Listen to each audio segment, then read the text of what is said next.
And welcome back, everybody, to another live reaction here at I'm Not a Coach. I'm your host, Dave Huerta. Thank you so much for joining us, man. And it is day 2 of the 2026 NFL Draft, man.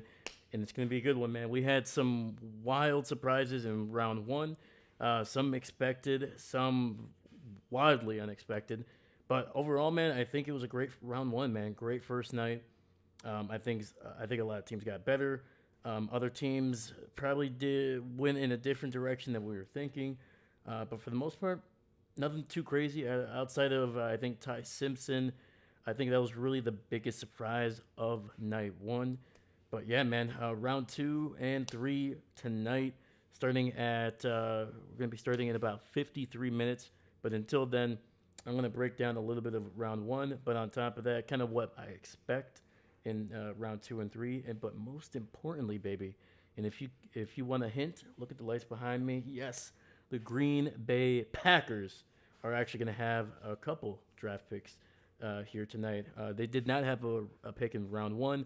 They obviously traded that away along with the 2027 first round pick for Micah Parsons just before the regular season of last year. So, but they do have a pick at 52 and 84.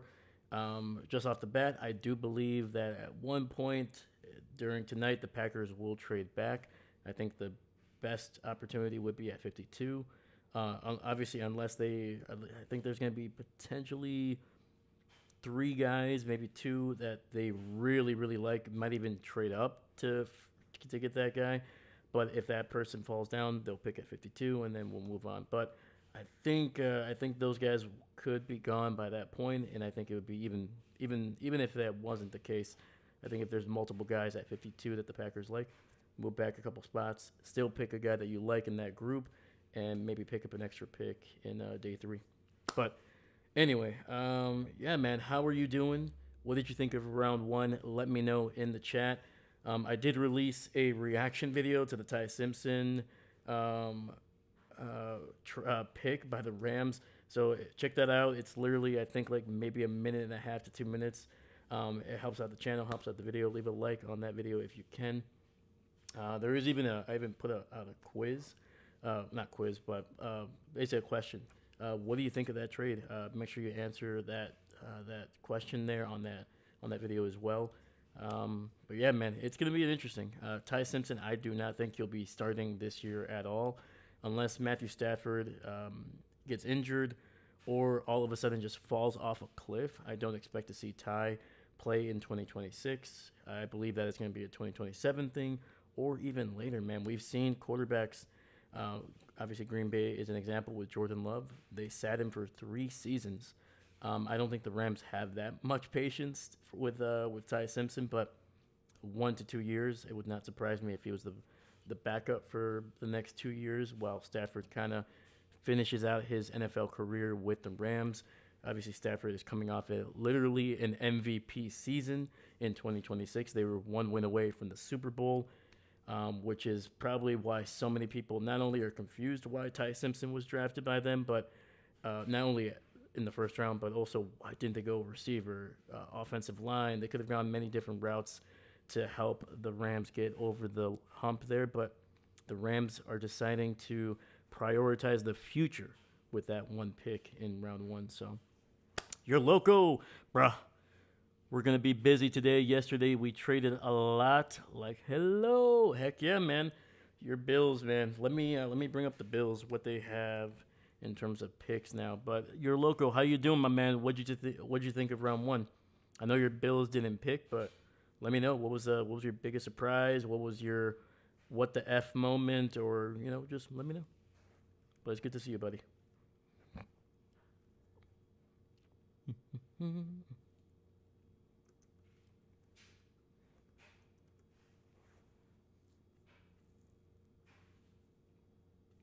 right, so this is the off of the Bills website. So obviously they traded back a couple times in the latter half of the first round. I think they originally had the 26th pick, then they moved down to 30 or 31, and then they traded again out.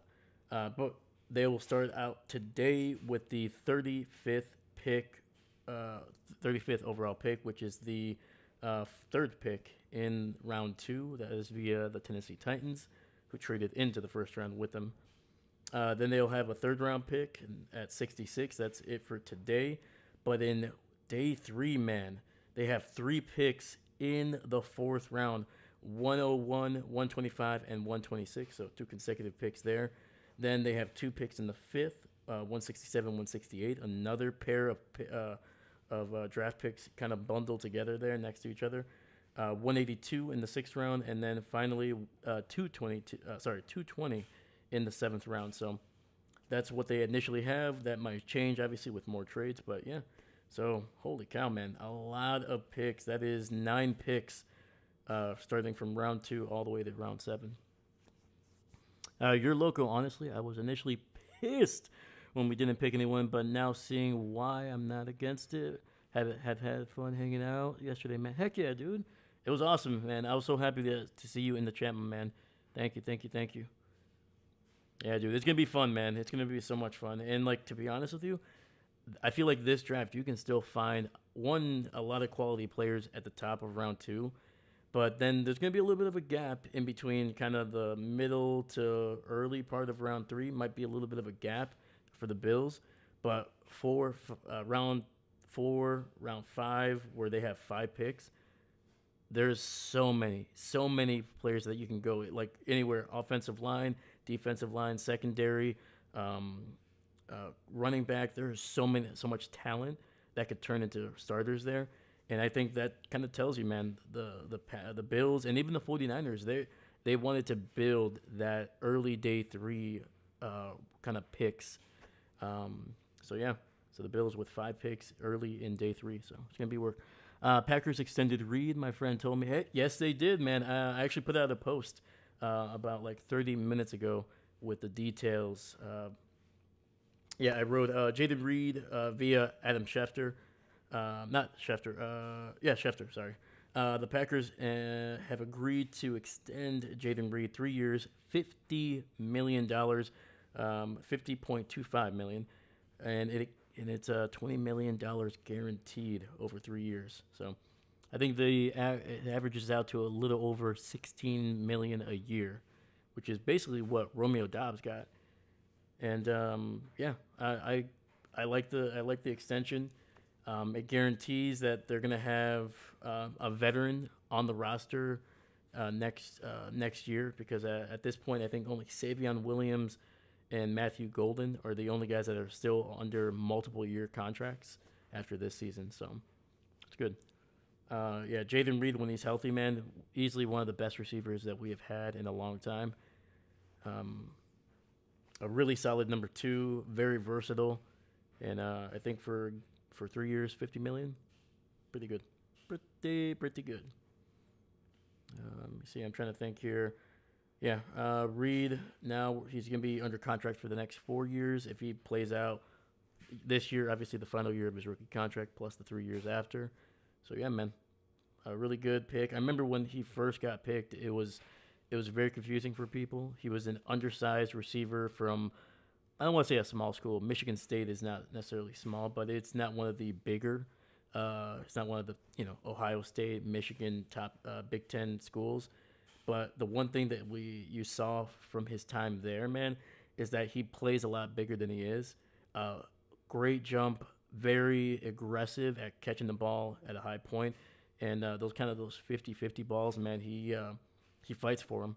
And I think that's translated into the NFL. His speed is solid, good hands when he's not kind of getting the yips a little bit. That was a big little dip in year 2, some drops. And yeah, hopefully he comes. He kind of missed a lot of time in year 3 last year with a broken collarbone, and hopefully he comes into year 4 ready to prove something. So, Rams drafting Simpson isn't my favorite choice. Like am I missing why behind it?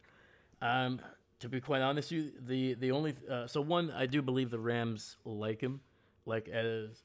You can have connections, you can have relationships or whatever, and I'll get to maybe the biggest point of why he was drafted so high. But I think the Rams like him. Simple as that. Is everybody in that building sold on Ty Simpson? Maybe not, but enough of the people that make these choices felt comfortable with Ty Simpson.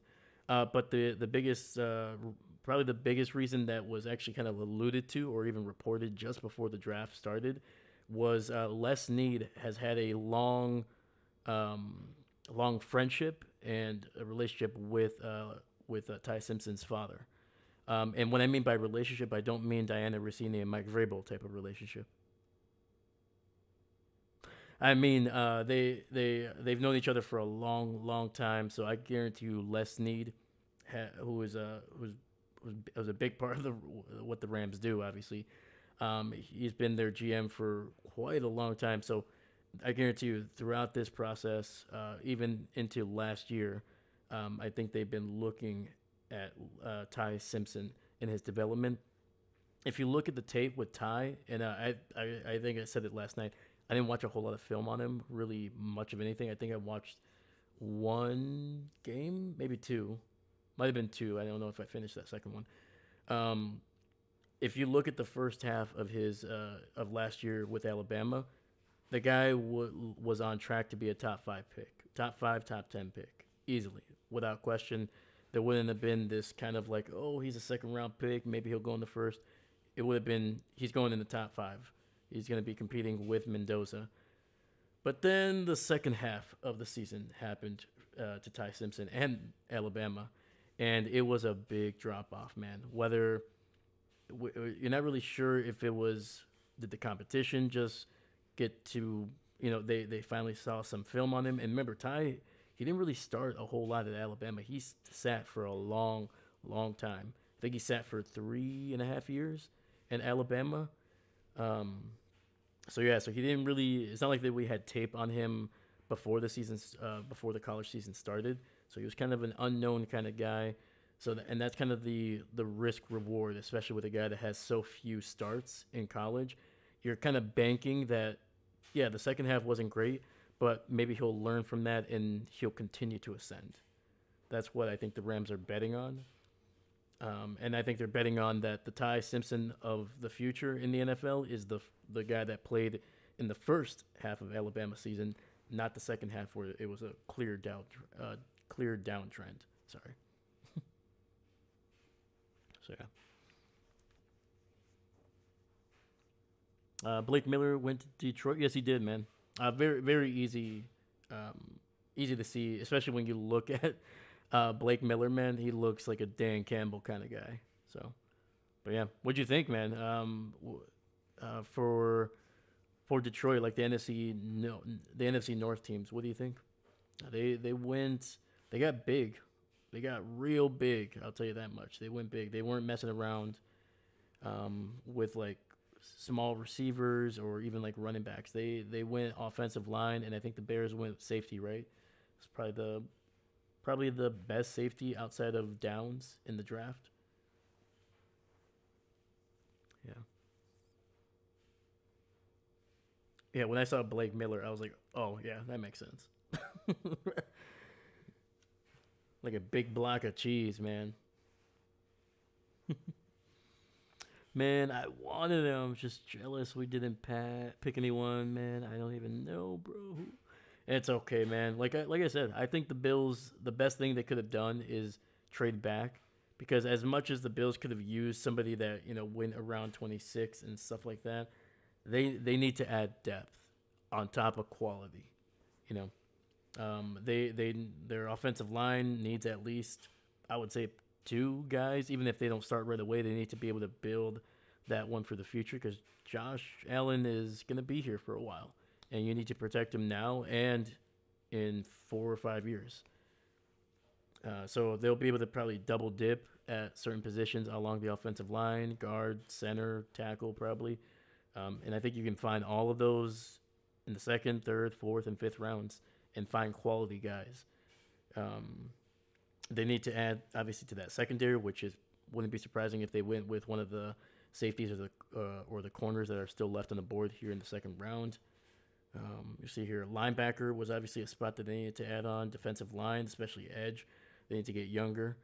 And I think they're good at running back, but receiver is another spot too. Not that they truly need a bunch of guys like 2 and 3, but you know, you gotta give Allen some weapons. Especially if guys get hurt or like Keon Coleman, maybe they just don't develop. So yeah, I do see that depth is very important, 100%. Yeah, especially as the NFL season gets potentially longer, man. This might be the final year of 17 games. It could be as soon as next year that the NFL kind of forces itself into 18 games, which is, I don't know. I mean, it's more football. It's awesome for, I guess, the fans in a sense, but not great for the players. And it's just one extra game, and that's going to add to the possibility of some wear and tear. And teams are going to need to get um, they're going to need to continue to add depth, and on top of that, they're probably going to expand maybe the roster, the active day roster, maybe, or at the very least, they're going to expand the practice squad, which is what they've done since they moved to 17 games. I think before, um, granted, this was probably like 7 or 8 years ago. I think you only had 8 or 7 slots in the practice squad. Now you have 15, and before you could only elevate them once or twice in the season. Now you can elevate them up to like 3 or 4 times, and it's a whole thing.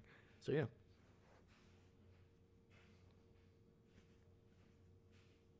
Yeah, I get they want more football, but don't add the extra week. Just make the wait for the season shorter. Dang it. Yep. And I think that's what they're gonna do. I think that when they go to 18, they're gonna shrink the preseason down from 3 to 2, just like they did when they went to 17. They shrunk it down from 4 to what it is now, 3 preseason games. So yeah. So I think that's what they'll do. One home game, one road game during the preseason. That'll be it, and then we can get the get to the regular season a lot sooner. So,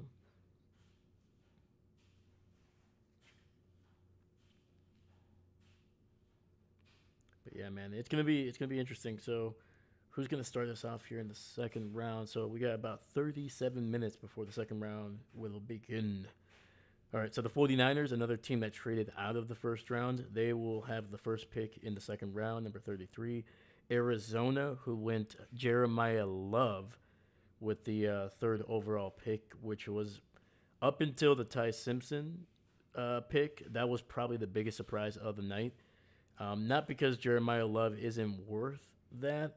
It was more that the Arizona Cardinals, one, they have good running backs and good depth. They have 2 or 3 guys that could be somewhat decent starters in the NFL. Not great, I know, and they have their holes, but I feel like if they wouldn't have drafted Jeremiah Love and they drafted some guy in the 5th round to add a little depth, I think nobody would be like, oh man, they completely missed trying to get better at running back. I think they would have been fine. But the Cardinals, from what I heard, they were going best player available.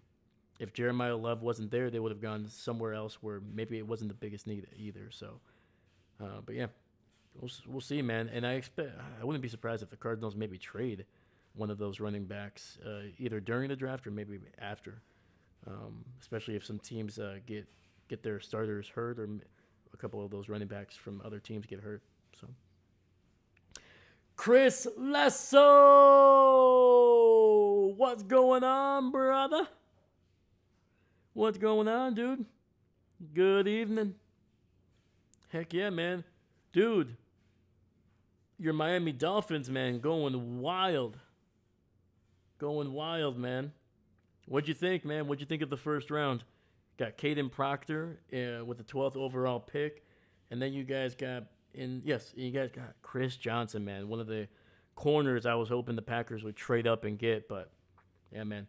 Chris Johnson, really good corner, man. San Diego State. And he's going to be good, man. Great to see you, my man. Nice haircut. I appreciate that, man. Thank you, thank you, thank you. You know, I was gonna be on camera for a couple days. You know, I had to cut away the caveman look that had going on during the off season. Yeah, man.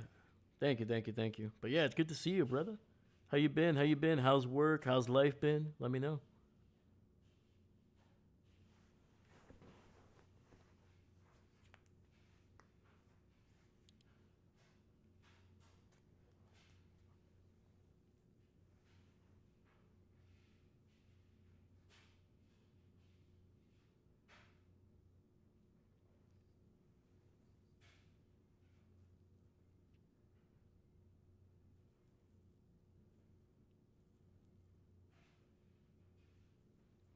your local Dolphins fan is here. I'm gonna lose it.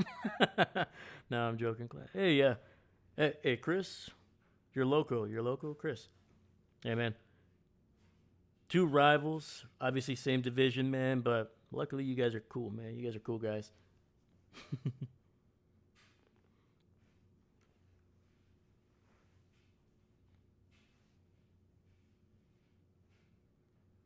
Yeah, man. I'm trying to think here. Getting Arvell Reese fifth overall, really solid for the Giants, man. I like that pick for them. They needed a guy that was gonna be able to play multiple positions. Even though I think he's a linebacker more than an edge in the NFL, just because of his size. He doesn't have a whole lot of power. He's got great speed, but anyway, yeah, I think Reese is a really solid pick for them. Crazy athletic, man, just an insane potential there. And then to be able to get Francis Maluga at number 10, that was the Dexter Lawrence pick that they got. And yeah, be able to get one of the top tackles, like truly one of the guys that could develop into an elite tackle at 10. Heck of a pick, man. Chris, feeling good about round one. For years, the fan base has been begging for the Dolphins to address the O-line. Sully got it right. There you go, man. There you go, man. Yeah, and I'm going to tell you right now, man, expect the Packers and the Dolphins to be in competition for a lot of the same prospects. A lot. Obviously Chris knows, but if you don't know, the GM, the brand new GM for the Dolphins, and the head coach for the Dolphins came way of the Packers. Sullivan was an executive for the Packers for a long time, left this offseason to become the GM of the Dolphins, and then their head coach was the Packers defensive coordinator for the last 2 years. And obviously Malik Willis was a backup for the Packers the last 2 years. He is now their starting quarterback for the next year or two. So a lot of positional coaches went to Miami from Green Bay and things like that. So a lot of connections there, a lot of the same philosophy. There's going to be some variation, obviously, but a lot of the same philosophy that Green Bay has currently with Goody, they're going to have the same with Sullivan. So let me see here. Then Chris Johnson to help bolster the defense. I'm excited. Yeah, man. Chris Johnson was one of my favorite corners. He was my second best corner outside of Delane, who obviously was going to be going way high. I think he went a little higher than I thought he was going to go. But, yeah, the Chiefs obviously liked him. Your local Chris Greer was a Dolphins parasite. Oh! Woo. Chris Greer was a nightmare. Yes, he was. Yes, he was. Yeah, he was no good. I think many Dolphins fans are so happy that dude is no longer making decisions in Miami. They're like, you know what, dude? If you want to be in Miami, you can run your own nightclub in Miami, but just not our team. Just not our team. I'm glad he wasn't my GM. But then again, Terry Paluga haunts my nightmares. Yeah, I agree. We'll see, man. We'll see what the Bills do over the next year or two. It's going to be interesting how they build this roster around Josh Allen. Obviously, they have yet to pick, but they're going to have a lot of picks. I think we said, 8 or 9 over the next 6 rounds. So it's going to be fun, man. It's going to be really, really fun. Make sure I got my notes here. Yeah.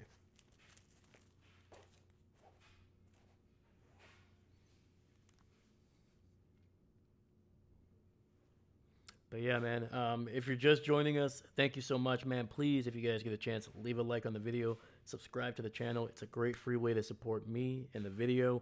It helps get this video into other people's eyes as well. Trust me, I know there's a lot of other people that you could be watching right now. I'm just happy that you're here, even if it's for a couple moments. I appreciate you, man. Thank you guys for watching. Yeah, and we're going to be doing every single round, every single pick. I will be here.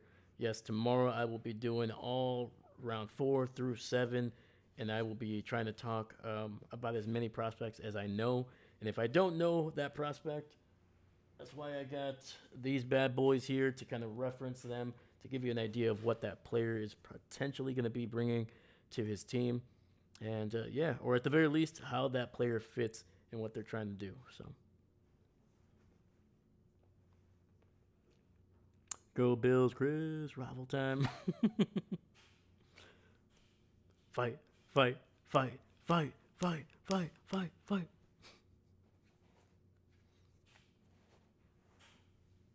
All right, man. We got 28 minutes left.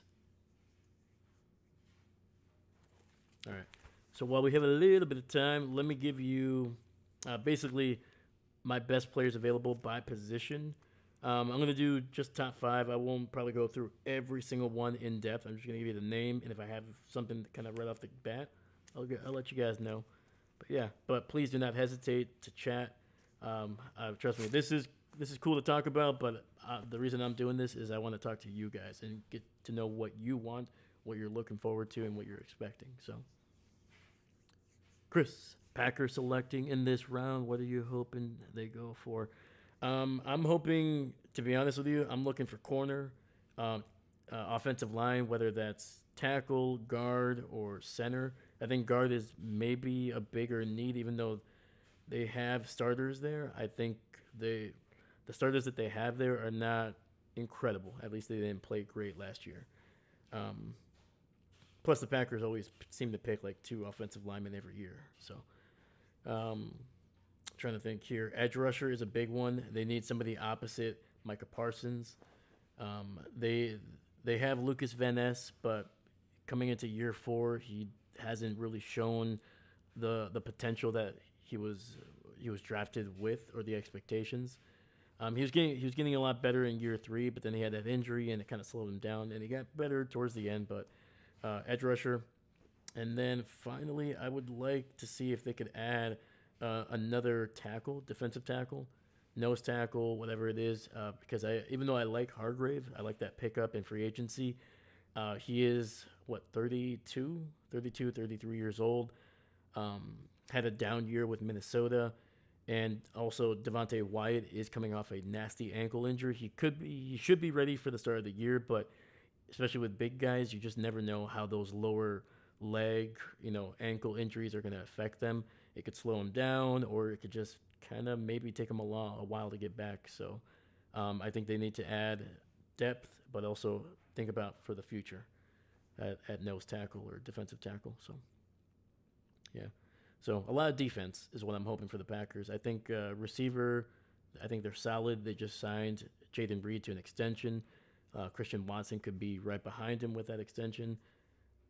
Running back, I think they're solid, but there is some really good running backs in this draft. I would like to see if they can take one in the 5th or the 4th.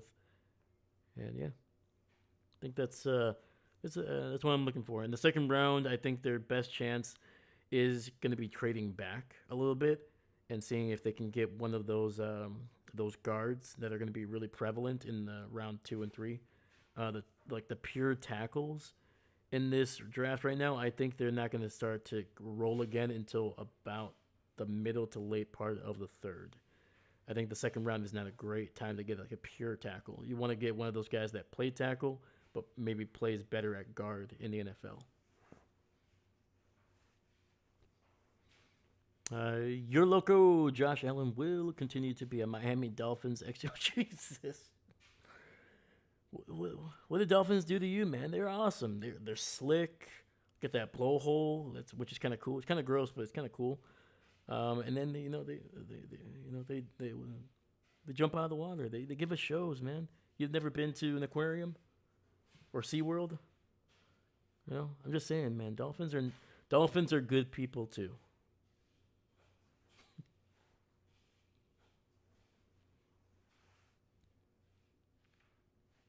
Yeah. To be fair, though, the Bills have done pretty well against Miami, but Miami still has the Patriots' numbers, man. Still have the Patriots' number.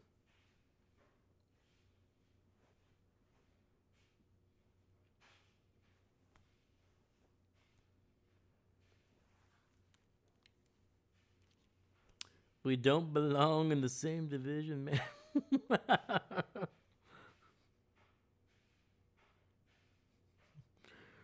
Oh man, that's actually why you belong in the same division. The disconnect, that friction, it creates fire, baby. It creates fire. But yeah, geographically, it's very strange. It's very very strange. But the way I look at it, if the Jets are allowed to be, called the New York Jets, even though they play and live in New Jersey, you know what? I think a team from Miami is, yeah, why not?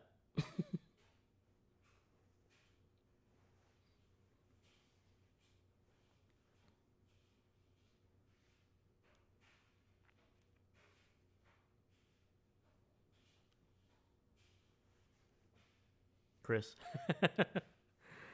your local. I don't understand the formatting. Um, yeah, it's really. I'm actually kind of curious because the Dolphins have always been part of the AFC. I don't think they ever switched. I know the Seahawks. They started out. I'm trying to think here. I might be. This might be wrong, so you can correct me if. But I think when the Seahawks first started, they started in the NFC, but then like literally within like a few years of their existence, they changed to the AFC, and then they moved back to the NFC sometime in like the 80s or 90s, I think, maybe the 2000s. Um, but yeah, they're a team that like has been bouncing around for a while. What was another team that also bounced around? I know the Buccaneers. For this is before the Texans existed.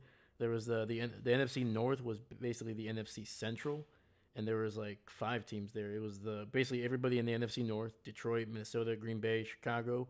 But then the Buccaneers were part of the NFC Central, even though they're all the way in Miami. Sorry, not Miami, but all the way in Florida. And I think like teams from like California and Florida, those states, if you see, they're just like they're oddly put into weird divisions where like geographically they're not always the closest to the other teams. So I think it's a Florida thing. Florida's weird, man, and I don't mean that in a bad way. I'm just like it's a pretty strange straight. They kind of state they kind of beat to their own drum.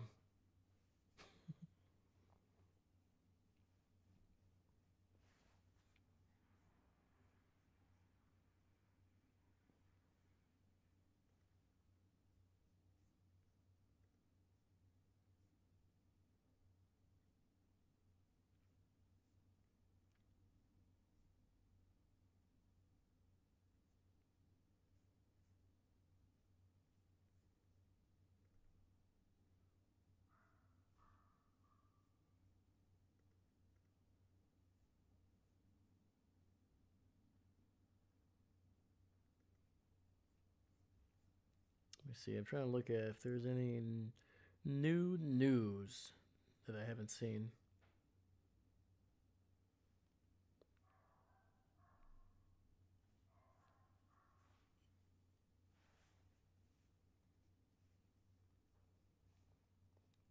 Oh yeah, I forgot. Makai Lemon getting drafted by the Eagles. That was a little bit of a surprise, especially that they traded up to get him. Lemon is a very good receiver, very very good. Probably one of the more explosive receivers that was on the board here. But the biggest story after they drafted him is where is AJ Brown going to go? Because obviously drafting and granted drafting a wide receiver in the first round shouldn't necessarily indicate that Brown is out the door, but I think with the history, the sideline antics, the disagreements between the two parties, and then obviously just what is perceived to be a guy that is even if they don't have the same kind of like build, this is very much indicative of like we're ready to move on from AJ Brown and we're adding depth and quality depth at that position. So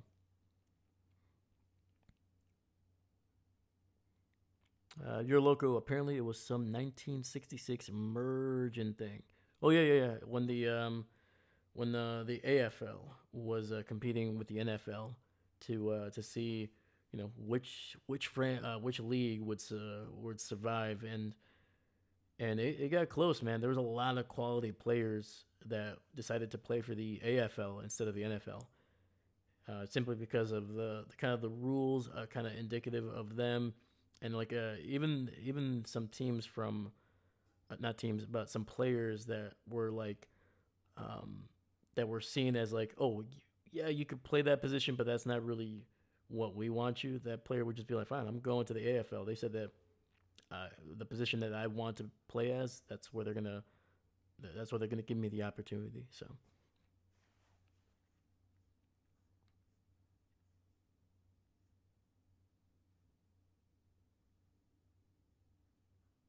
holy cow, this is big news. Obviously, this won't happen for a couple of years potentially, but the Chiefs to unveil dome stadium rendering, sorry, later this summer. Looks like they're going to be investing in a $3 billion domed stadium over there. Oh, okay. The Chiefs. I feel like that is the Chiefs. I think that one, the Chiefs are trying to do two things with that. One, obviously, a dome kind of gives you a little bit of versatility, especially when it gets really cold. But two, I think that that allows you to be a host to a Super Bowl. That's a big thing for the NFL. They don't want unpredictable weather to affect the Super Bowl. They did that once in over there in New York over like a decade ago, and it luckily went okay the day of. But I think it was like the two or a day before there was like a big snowstorm or like super cold. But luckily it the weather just was agreeable during that game. So yeah. So that's obviously that's revenue for the Chiefs. There, they can host other events, playoff games, college playoff games, things like that. So yeah, okay.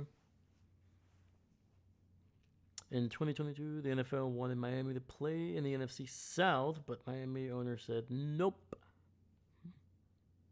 Yeah, and that's geographically that probably would have been made more sense. For sure, a shorter flight potentially, but oh okay, yeah, interesting.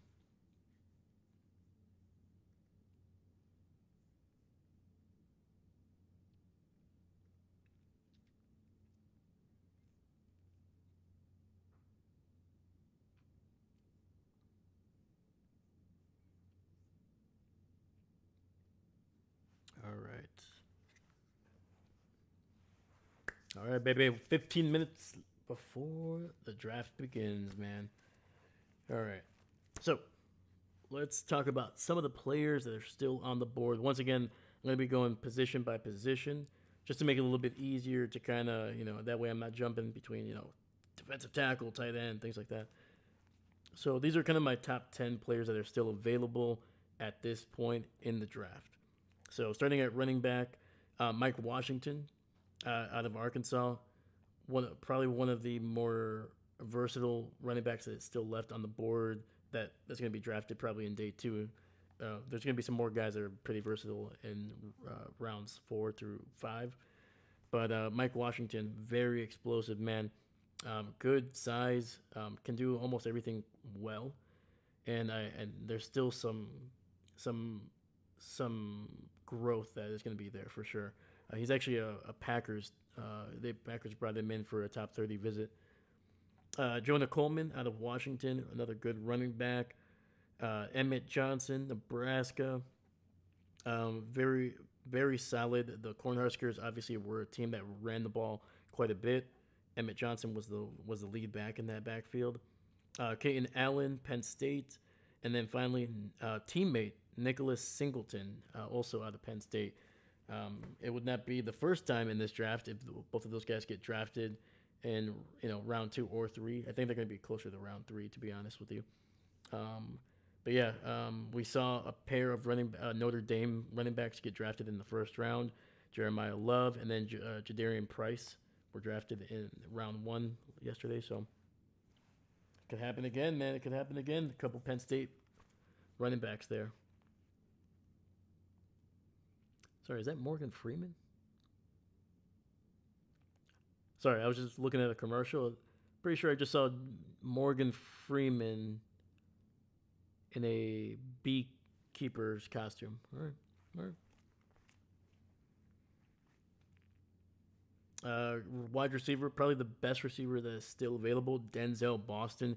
Just a massive receiver, great speed, solid hands. Route running obviously needs work, especially for like a speedster. That's usually the thing that they need to improve on as they go into the NFL. But there's a lot of potential there. There was even talks of him going in the first round, later part of the first round, but still in the first round. But I think teams were more willing to take a risk on some of the smaller receivers that are a little bit more polished than a guy with like Boston's where he's at in his development. So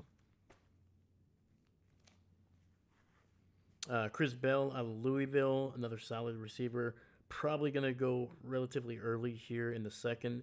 Antonio Williams is another one of those Clemson receivers, just a physical freaking freak. He will be going in the second round, probably within the first 15 picks, I would say. Uh, Jermaine Bernard. I don't know a whole ton of this guy. A lot about him. I didn't get a chance to watch him, but out of Alabama. So once again, those guys are just physical freaks. Alabama doesn't really go with the the short, route runner. They like to go with physical freaks that just out jump you, outrun you, and probably out muscle you as well. So, but yeah, I'll try to learn a little bit more about Bernard as as the draft gets underway, and then finally a Tennessee receiver, Chris Brazel the second. He is a Green Bay Packer target at 52. There's a chance he is there. There's a chance he goes a little bit earlier, but once again, size. Think of Christian Watson in terms of how big and fast he is. I don't think he's as fast as Christian Watson, but definitely the size thing. And that's kind of what the Packers have been basically trying to go with through the last couple of years, especially when they want a number one and a number two. But yeah, man, hopefully Brazel is there at 52 because I think if he's there, the Packers are going to stay pat and they're going to draft him instead of trade down. So.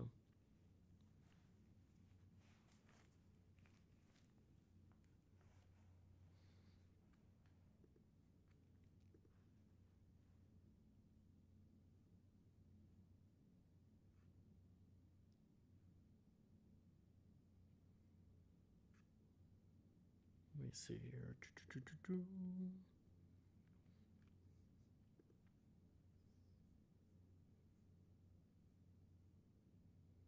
Sorry, I'm just looking for some NFL news here outside of the draft because there's always going to be some stories. But yeah, we talked about it. Jaden Reed getting an extension with the Packers, 3 years, $50 million, 20 of that guaranteed.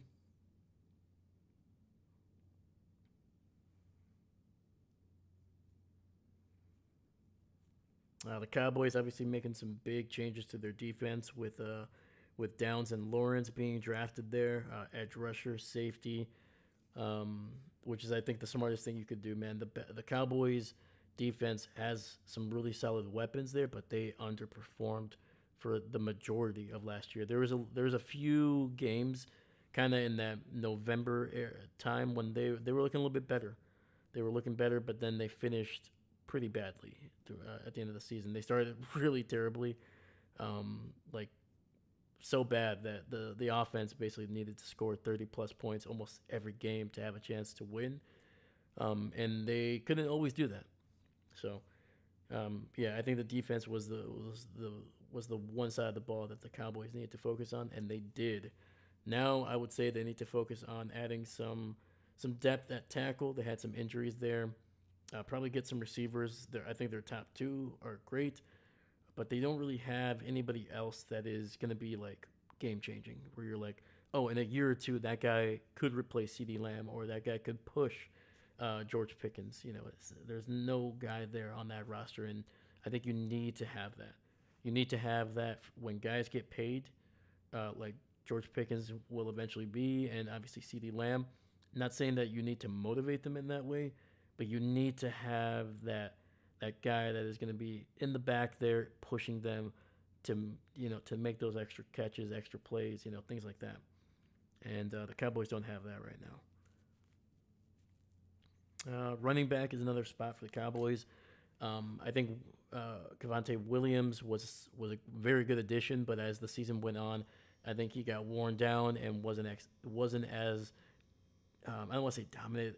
He was just very like there's a lot. He got a lot of carries, but he was very opportunistic with what he had, and he was great in the goal line. But as the season went on, he got less and less effective, and I think they need a second running back there that they can kind of pair with him.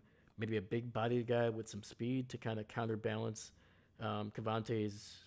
He's not truly a breakaway guy, and he's not huge either. So maybe a little bit of a power back could be nice for over there in Dallas, even though I don't think that's the way that their offense runs. But you know,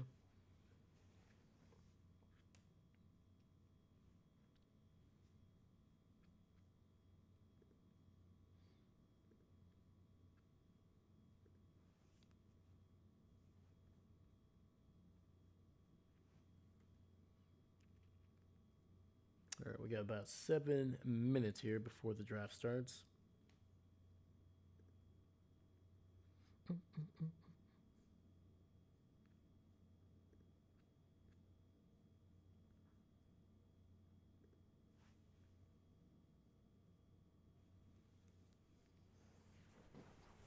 Hey, let's go, baby. We got 2 likes on the video already, man. Thank you, thank you, thank you, man. I appreciate you guys. And yes, I am wearing my Eddie Lacy jersey on here, man. Got a second round pick for the Packers, 2013, from what I remember. Heck of a running back for his first 2 years.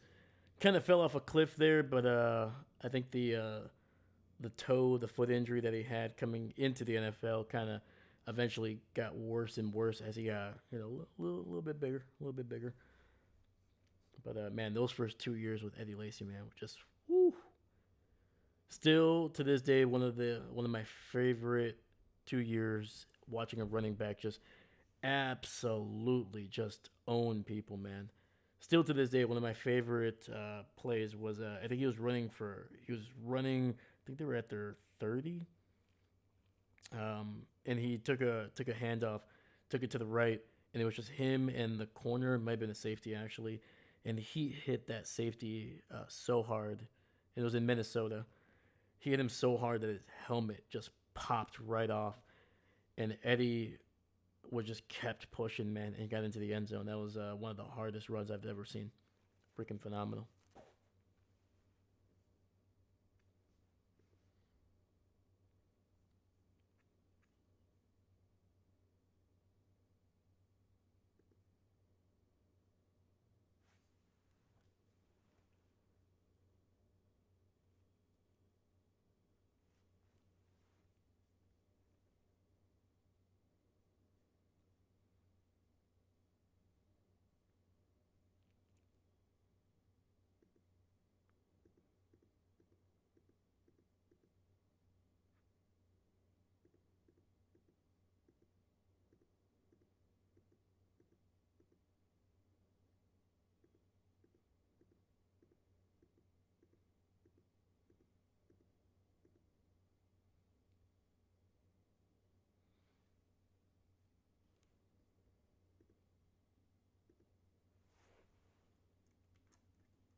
All right, just setting up some other stuff here just to make sure we got a smooth transition from round 2 and 3.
And we're actually going to get the Bengals to pick as well. They pick at 41.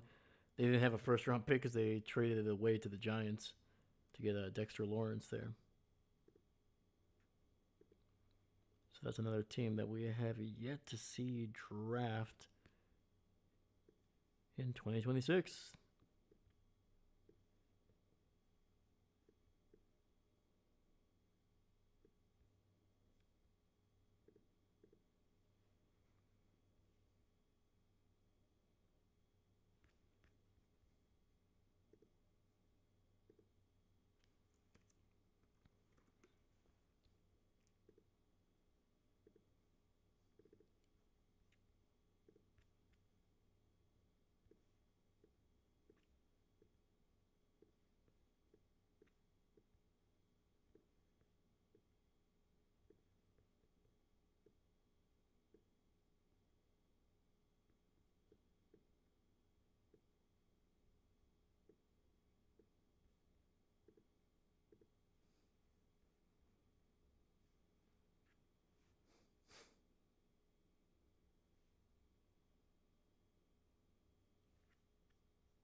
All right, man. We got less than 60 seconds before the second round of the NFL draft gets underway, man.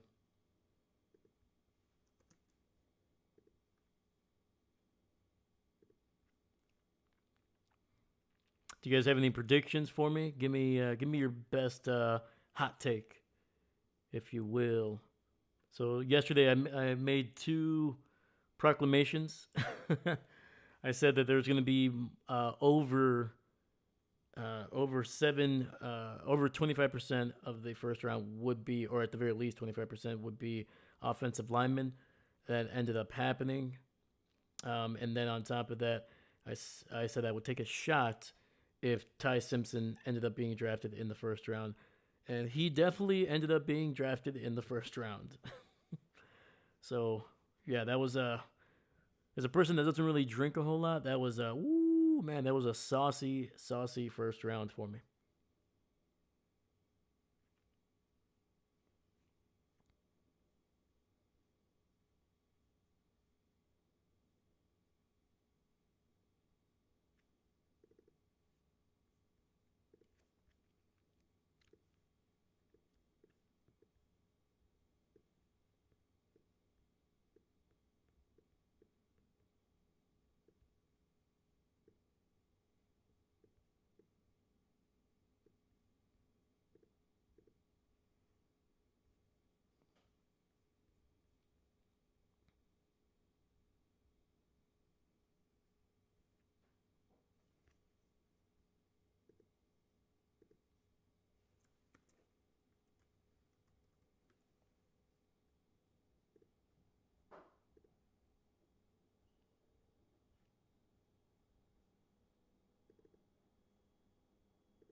All right, baby. Come on, man. All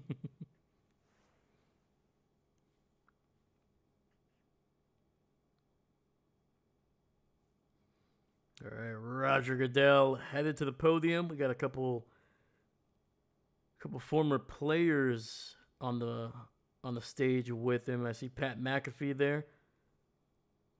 Really going hard to make Roger Goodell notice him. You know, clapping him up, cheering him on. Oh, we got John Kuhn on the stage as well. Freaking legend.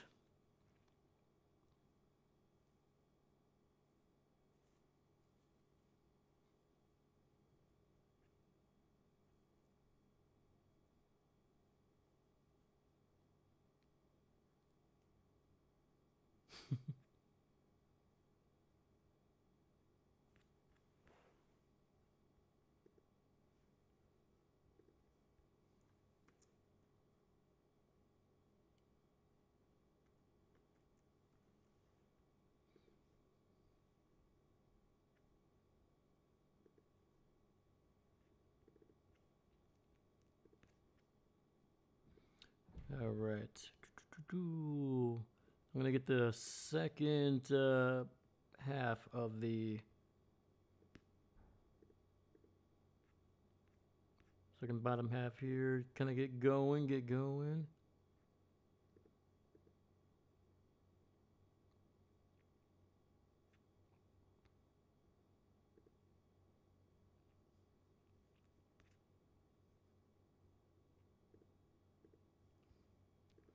Boom, there we go.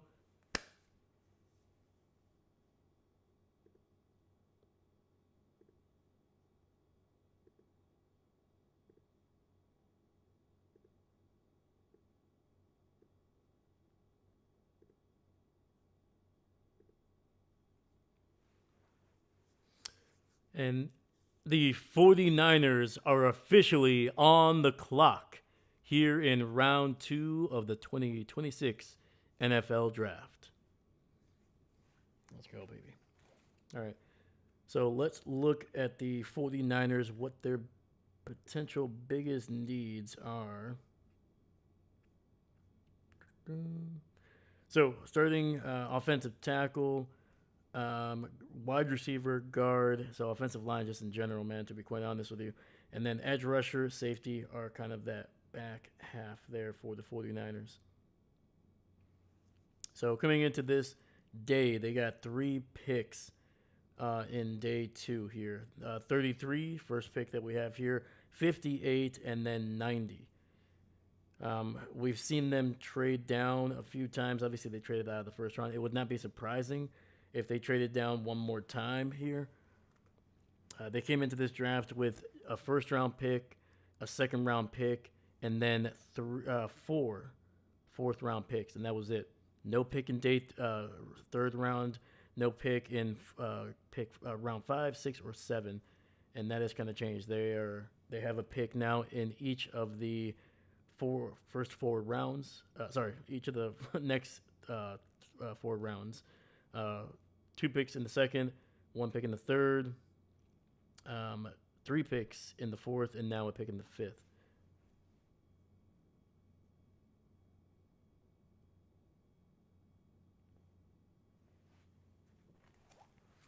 So when it comes to offensive line, you got Jennings Dunker, guard out of Iowa, Jake Slaughter, the center out of Florida, even though they may not need a center.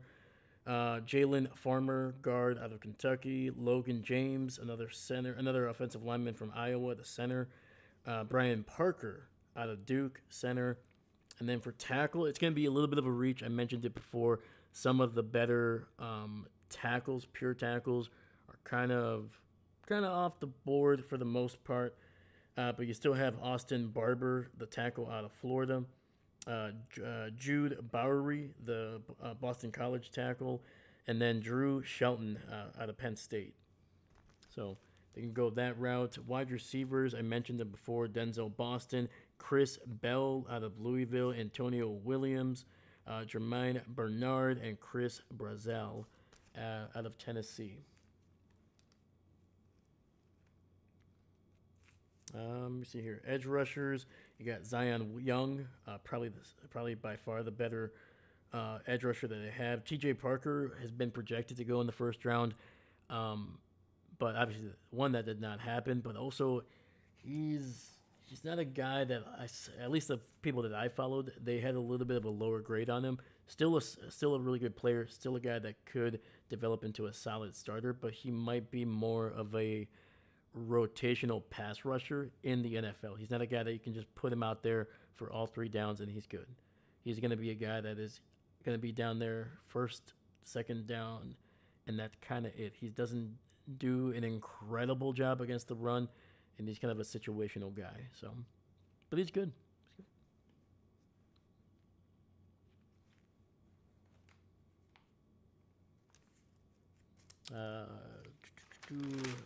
ESPN does say that their safety is also a position of need for San Francisco. If that is true, they can go Emmanuel McNeil Warren, the safety out of Toledo, small school guy who was projected to have a kind of a first round grade. Kind of ended up falling over the last, I would say, the last couple of weeks. Once again, playing out of Toledo, you're not going to be having some of the bigger competitions, SEC, Big Ten, things like that. They could go LSU, AJ Hockley. That was actually one of the players that the Packers brought in for a top 30 visit. And then finally, the top 3 safety that I have here, Genesis Smith out of Arizona, man. Physical freak, has a lot of potential, but still has a lot of things to work on. He would be a project a little bit. He could immediately probably play in year 1, but it wouldn't be a guy that would be, a no-brainer, if that makes sense. I think year 2, year 3, you're going to see a big jump from him.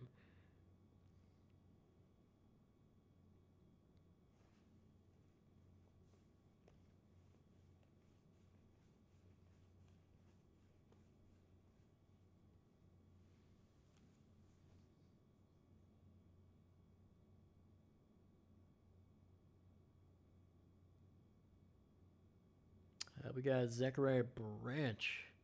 Looks like he's on the phone with somebody. Is that a call from San Francisco? Okay.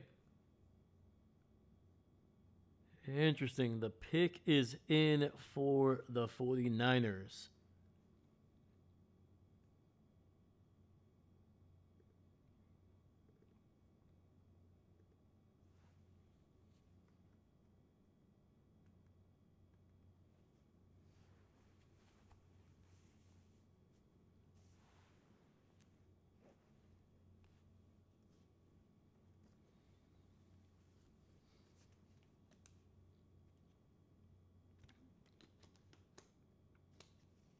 Chris, loving the production design to the live stream, man. I know I can't be a simple setting this all up, so thank you, brother. Absolutely, man. It's my pleasure, man. I love doing this stuff. Love doing this stuff for you guys, man. Thank you. Yeah, not gonna lie, I'm gonna give you guys a heads up as we get into some of the later rounds when there's more than 32 picks. There is gonna be some of them that do disappear because unfortunately OBS has a limit on how many characters can be on a scrolling text. So yeah, the limit is basically 800 characters, and the most I've been able to stretch it out to is 35 to 36 picks, with having the pick, the team that selected, and then the player's name. So yeah, if you see starting in round 3 or 4, if you start to see hey, why isn't pick whatever? Because I had to take him out. So I try to find different ways to do this, man. There was just nothing I could do, not without changing a whole, basically doing new software. I was oh. But yeah, man. But it's been fun, man. Having to kind of work this out. I've never done anything like this, and this was really fun, man. Really cool. Oh, we got an Andy Lee, man. Woo! First team All-Pro punter, baby. Let's go. If you grew up playing Madden in the late 2000s, Andy Lee was the man, dude. One of the best punters in that game. All right, here it is. Dejon Stribling, wide receiver out of Ole Miss. Oh, baby. It looks great, though. Impressive for first time. Hey, man, thank you, man. But yeah, man, Stribling. Okay. All right.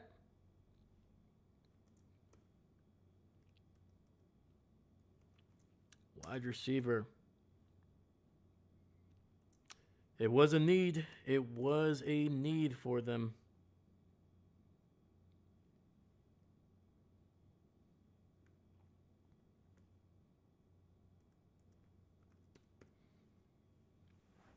Yeah, let me. Did I? Hold up. I know I wrote something about Stribling.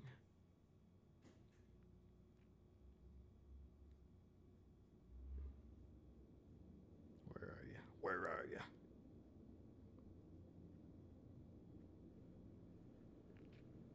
All right. So yeah, so with Stribling, 6'2", 207, 10-inch hands, man. So really solid. Ran a 4.36, which is not surprising for an Old Miss SEC receiver. It's like basically the standard. Like I don't think you can play in the SEC without having at least like 4.4 speed. I think it's illegal. He had a good broad jump, 10.7 inches on his broad jump. That was a 80th percentile. Only had an average vertical though, 36 inches. You know, if I had a penny for 36 being that, no, I'm kidding. I'm kidding. Um, yeah, but his comp coming out of college was Sammy Watkins. Very similar. Sammy was 6'1", 211. Um, ran a 4.43, 34-inch vert. So once again, not incredible vertical, but Sammy Watkins with a 10.6 broad jump, so explosive.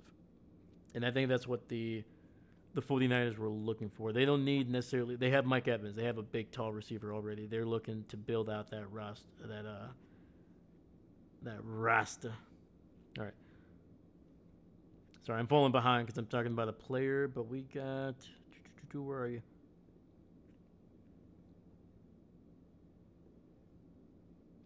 All right, we got the pick is in for the Cardinals here. So this is something I'm going to learn next year. I'll be a little bit better because, man, there's a lot to do. But Chase Bassinet, the Texas A&M guard, man, a big human being, man. He's got that freaking, he's got that brace on the back of his neck under his shoulder pads, makes him look like he's playing in the '80s. Yeah, Texas A&M, man, dude, they had so many freaking good players that are going to be drafted throughout day 2 and 3, man. Um, yeah, we're talking at least 7 players out of Texas A&M that I'm expected to be drafted. Probably could be more. Probably could be closer to 10 actually. Um, Offensive line was really good. Trey Zahn is one of their tackle slash guards. He's gonna probably play guard or center actually in the NFL. He's gonna be interior lineman. He's gonna be probably drafted somewhere in the middle rounds. And they got a couple linebackers that are probably going to go in day 2 and 3. But yeah, very talented team, man.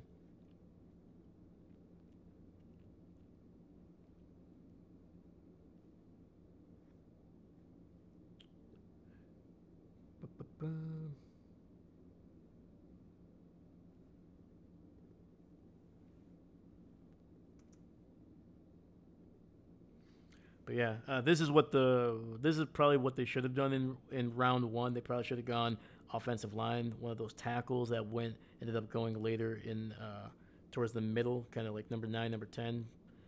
Fano Magala was a guy that they could have probably picked up, but they went running back.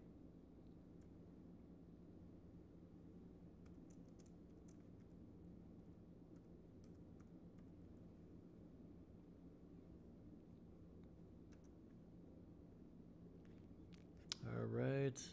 So I'm expecting these first initial picks to go quickly because they've had about almost 24 hours to think about these picks. Where are the Bills? There you are. The Bills are on the clock and their pick is already in here.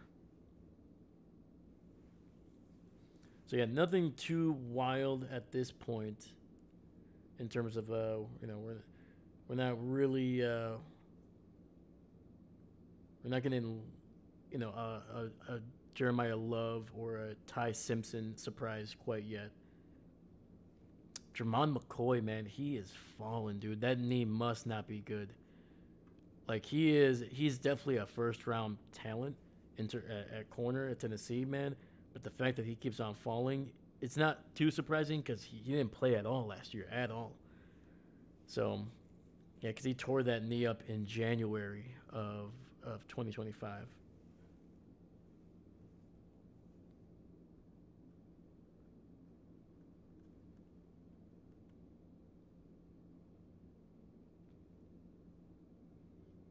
You know, you still got Avion Terrell, another corner out of Clemson. He's still available. Offensive line is probably a big need for the Bills here, but edge rusher, wide receiver, they need some depth, even with the trade.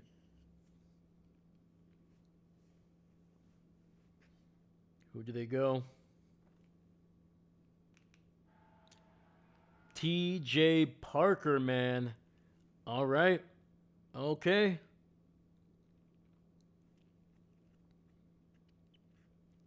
Makes sense. I really thought they were going to go Zion Young, dude.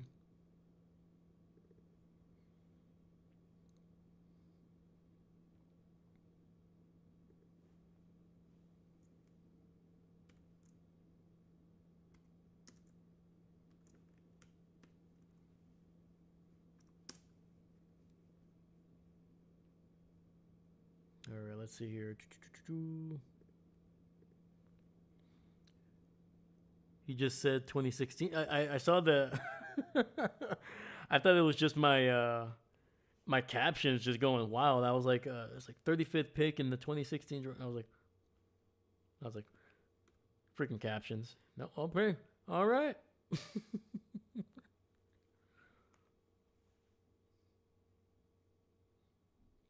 That is hilarious. 2016 draft. If I'm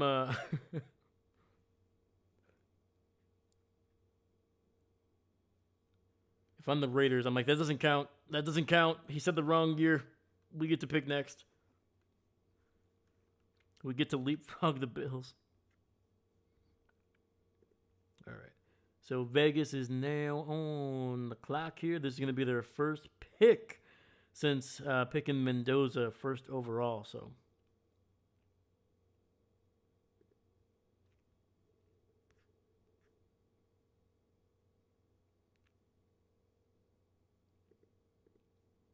Whoa. All right. I wish it was 26. I know, man. Oh, I was so young back then, dude. You know, my knees had more cartilage. My back didn't hurt. You know, like this eye twitches just sometimes for no reason. I don't know what happened. But yeah, man, it was a good time. It was a good time. I was still in college back then. Oh, good times. But at the same time, I wasn't really making money back then either. Like I didn't like I was working like a minimum wage job on campus. I was working. I think I was getting paid $7.75 while having a job on campus. That poor young man had no idea how much he was getting ripped off. Unbelievable.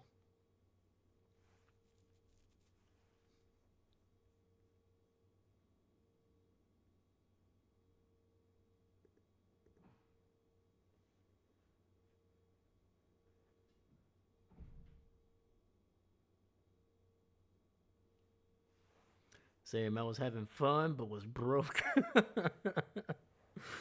Ain't that the truth, my man? Oh my god, dude. If I woke up tomorrow and I was getting paid $7.75, I would fall to my knees and cry. But unfortunately, I can't fall to my knees because I just mentioned it, man. No cartilage in these bad boys anymore. I was just so see, couldn't do it, man. Back then, I could afford to fall to my knees. Oh, hold on. Don't.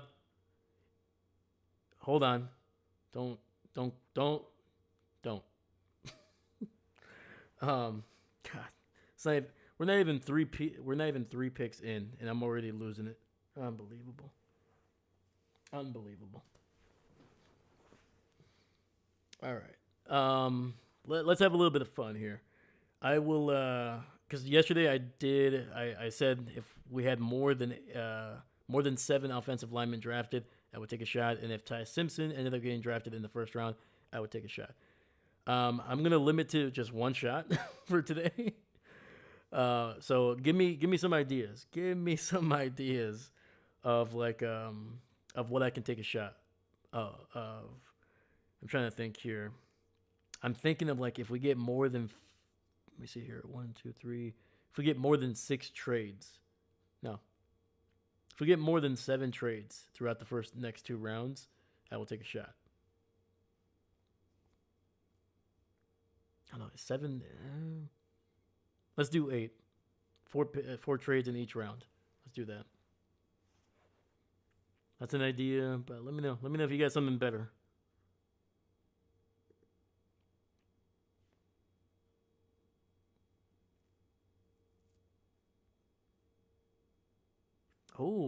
Oh, wasn't even paying attention.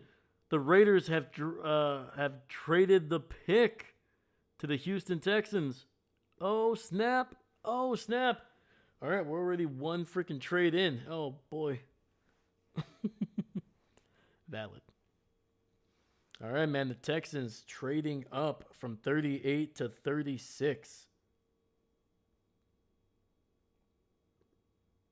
And they pick up probably the best defensive tackle that is on the board right now, and that is Caden McDonald out of Ohio State.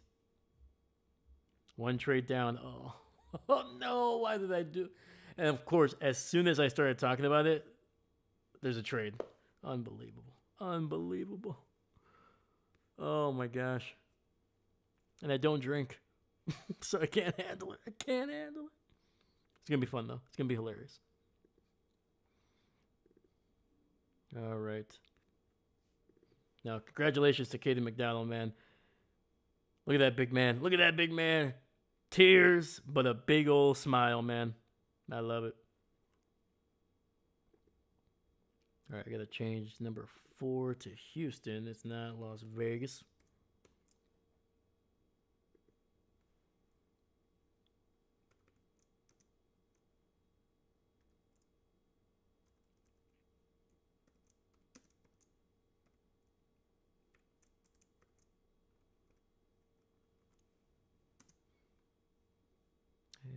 Let's change the number 6 to Las Vegas. There we go. All right. But yeah, Caden was my top tackle that was still left on the board. Where are you? There we go. Yep, I had him, and it's going to be. I don't want to say it's a steep drop to the next guy, but Kristen Miller is my next guy, the tackle out of Georgia. The only reason it's a little bit of a steep drop is because between Kristen Miller and Lee Hunter, which are going to be potentially 2 out of the next 3 defensive tackles taken. Those next 2 guys, they are, I don't want to say they're not athletic, but in terms of their raw score, and they did not test well. Both of them did not test well. But they're big, they are strong, they are the immovable object in the middle. And the reason they're the immovable object is because they don't really move that well, but they also stop others from moving them, which is kind of a big part of what you want in a D tackle, especially if you're going to probably make him a nose tackle. Let me see here. The Giants are on the board, and their pick is already in. So I got to balance talking about these players, but also making sure I'm on top of it. Yeah, these picks are going to be coming fast. Chris, 1 trade down. Oh. All right, we need 7 more. 7 more.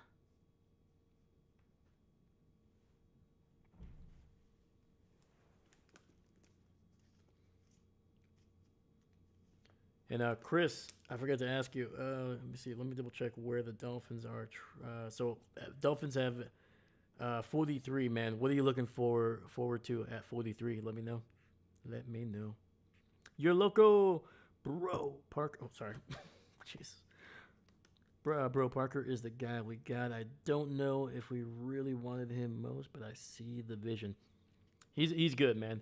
He's really really good. He's athletic, man. He's a big man. He plays with strength. He's got a good get off, and he has the potential to put pressure on the quarterback, man. Really really solid, man. I like. He was the best D tackle that was going to be left, man. This is still a solid value pick. Like if he would have gone in the first, I don't think anybody. Like obviously, if he would have gone like 10th overall, sure, somebody might have said something. But anywhere once you got past 25, I think if he would have gone 26, 20, whatever, it would have been solid value, man. He's a big guy, but he's very athletic, man. Very very athletic. Let me see here. Let me get the grade on him. So not sorry, not Caden. Jeez. Where are you?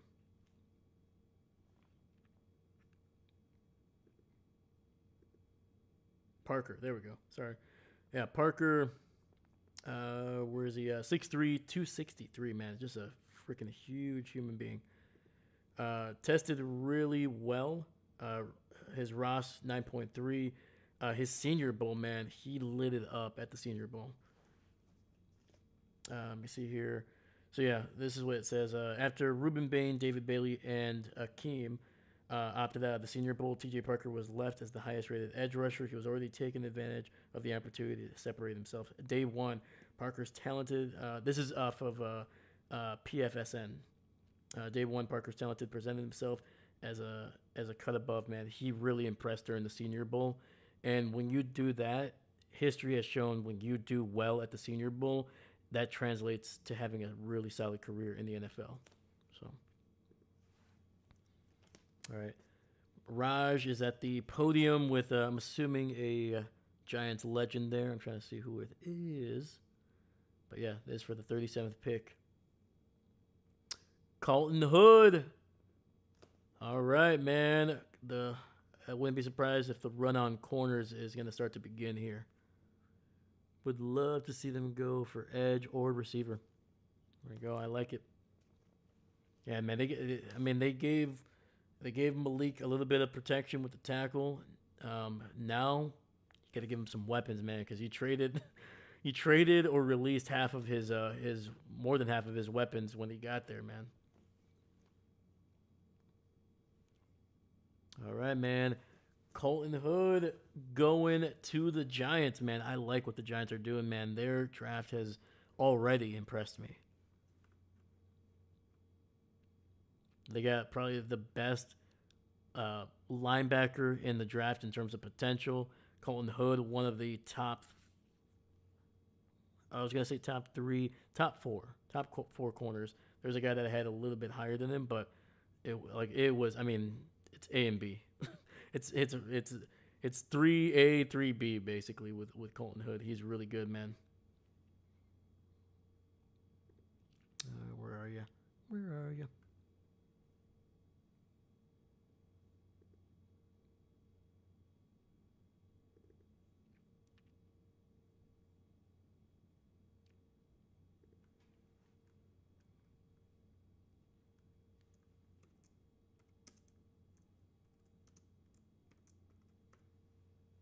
Boom, there we go.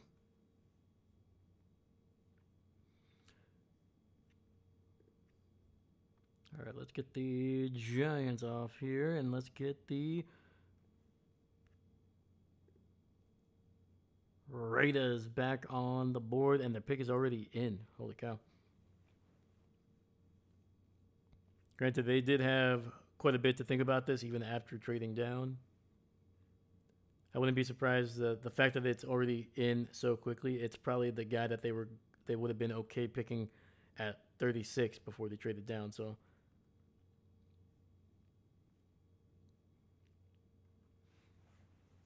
but yeah, man, I agree with you when it comes to what the Dolphins need, man. They haven't been able to have a great edge rusher in a little bit there, at least one that stays healthy. And then when it comes to wide receiver, man, they got to rebuild that room. Tyreek is gone. Waddle's gone. Who else is gone? There was one more guy that left that had played a prominent role this past year. But yeah, they gotta rebuild. They gotta rebuild that offensive weapons for Malik.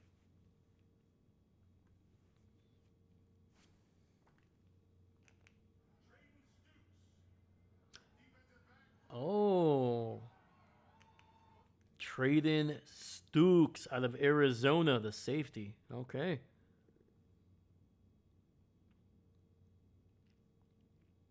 All right, man. It's a good pick.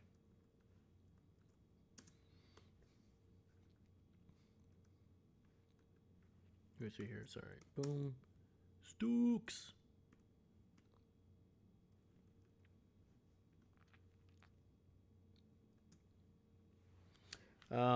Yeah, this kid aggressive, has no problem playing the run.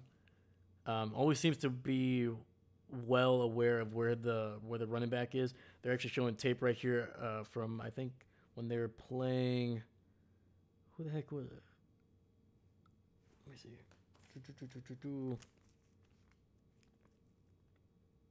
But anyway, I'll look that up later.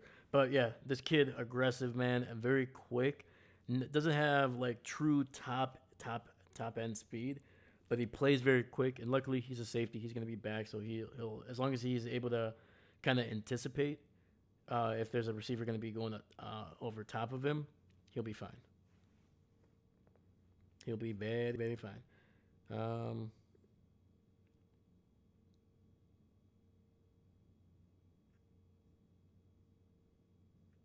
where are we going here?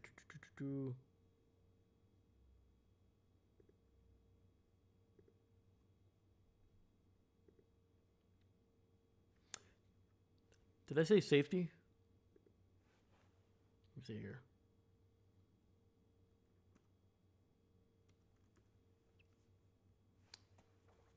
I think I might have wrote him. I think I might have wrote that wrong. Not wrote it, but wrote it wrong on my notes here. Seastrom, good morning. Seastrom, what's going on, brother? What's going on? Back to grading papers. That is not picks. That's fair. That's fair. Those grades need to be accurate now. Picks can wait for 3 years. You can't wait 3 years to grade papers, man. So I understand. I understand.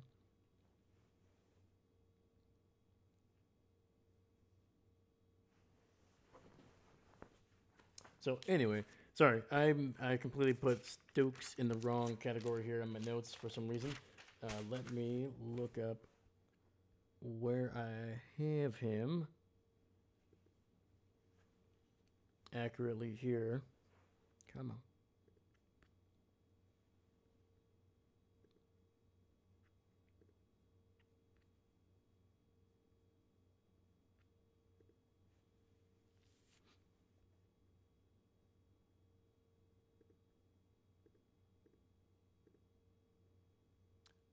Where are you, man? Maybe that's why I wrote him wrong in my notes. Can't find him right now. Can't find him. But yeah, like I said, the run on corners is gonna be going. Not too surprised. Once I saw Hood, man, I was like, oh well, there's gonna go. There's gonna go Sice, probably gonna go. Pons is gonna go pretty soon here. Avian Terrell is probably gonna be going soon, and maybe Hood's teammate McCoy, if people want him, he's gonna be available. So even with that knee injury. So yeah, with Stokes. Sorry. He's a little bit older. That was the probably one of the bigger knocks on him. He spent 6 years in college, so he's coming out with a little bit of more seasoning that you would like, especially at the corner position, where teams like to go. They like to go younger but more potential. Um, he plays better in zone. I feel like just with his just the way that he seems more comfortable having a little bit of cushion. That way, he can kind of he plays off a little bit more anticipation. And I did mention that he likes to play the run. That kind of goes back into kind of looking into the backfield, looking at the quarterback. I think he's a little bit more comfortable with everything in front of him instead of his back potentially turned to the quarterback right away. All right. Let's get back on track with the Cleveland Browns here. About to head to the podium.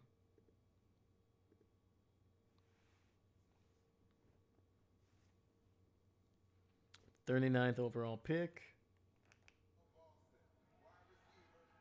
Wow. Denzel Boston.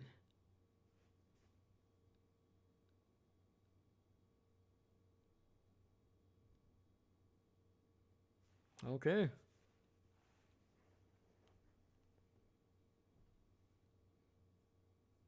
Look at this kid, man. Playing quarterback when he was younger. There you go.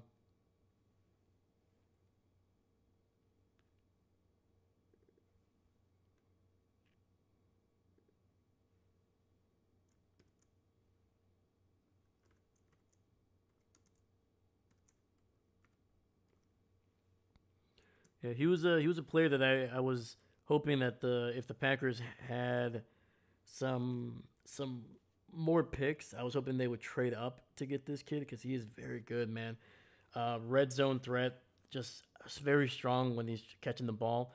The biggest thing that I've noticed is that he not only does he extend for the ball, but he doesn't really try to leave his feet when the ball is thrown up there. Like you see so many times, guys that are clearly tall enough to just pluck it while keeping their feet on the field. So many guys just jump up for no reason. I think it's either because they're afraid to get hit low and their feet are stuck, or it's just like a natural instinct of just trying to catch it and catch it with your body. This kid is very comfortable just snatching things with his hands, man. He trusts his hands he's very confident in his hands, which is one of the big things that you want for a receiver. He's gonna have a little bit of confidence. He's gonna be able to catch that smoothly. All right, man. These picks are coming in hot, hot, hot, hot. All right, next Kansas City. Pick is in.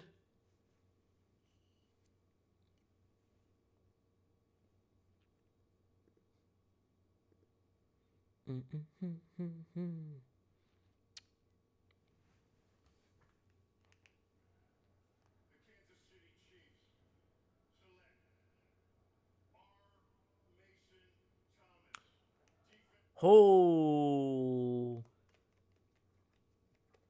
the power rusher out of Oklahoma.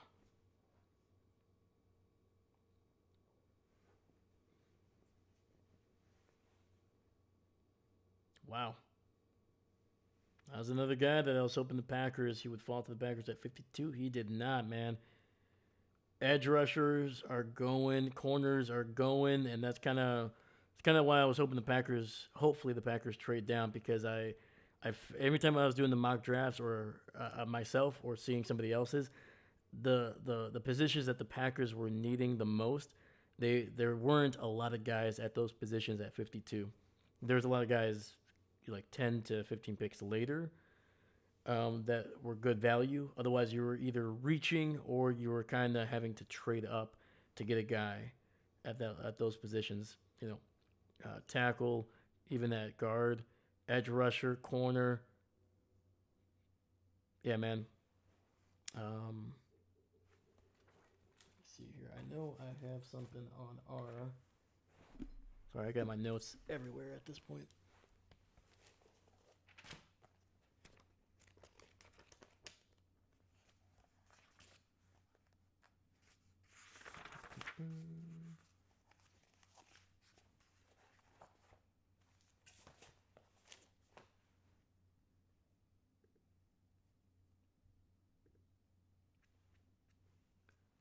But yeah, anyway, when I find my notes, I will talk about it. But great pick for the Chiefs there, man. They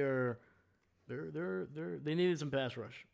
Needless to say, they needed to rebuild that edge because they They weirdly were struggling because they weren't getting any pressure interior with their interior line, and they needed to kind of get going there on the edge to be able to kind of change up the way teams were playing them.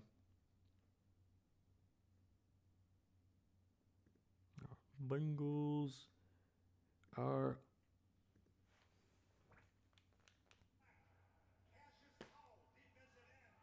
oh another edge rusher going.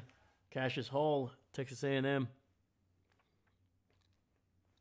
Another guy with a high potential, man. High potential. I'm surprised Zion Young has not been drafted yet.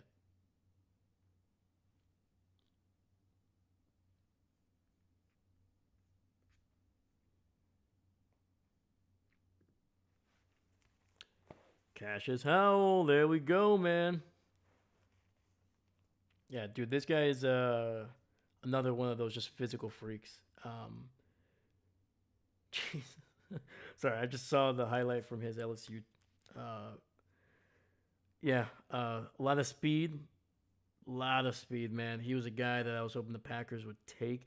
He's a little bit smaller than I think the Packers usually want their edge rushers. He's 6'2", 253, which is typically the weight of like kind of what they've been doing for the last couple of years. But they usually want their guys like 6'3", 6'4", 6'5", just because that arm extension have a little bit more length. But he was solid, man. Yeah, I was just mentioning it right here. Arm length 30 inches, 1%, first percentile.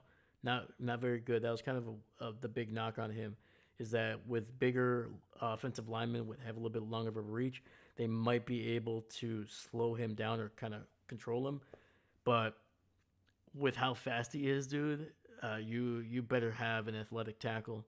Otherwise, yeah, he's if you don't get a hold of him, he's gonna just run around you. Holy cow, man! The picks are coming in hot. Hold up, Saints,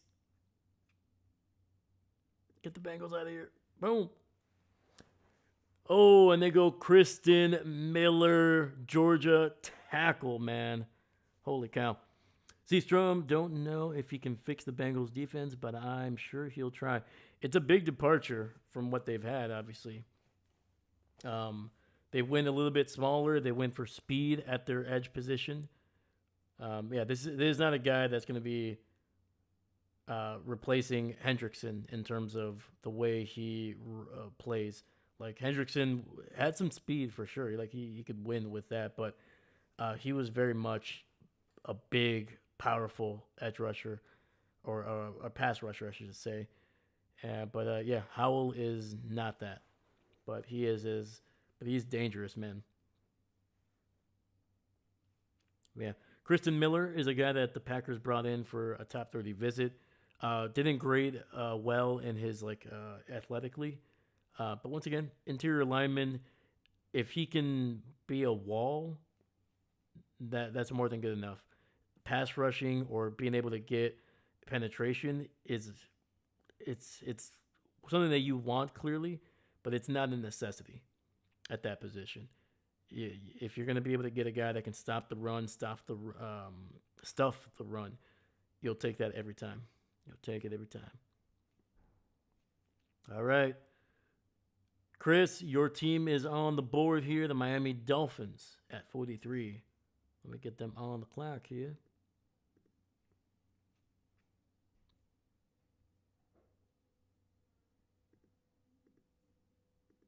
Boom.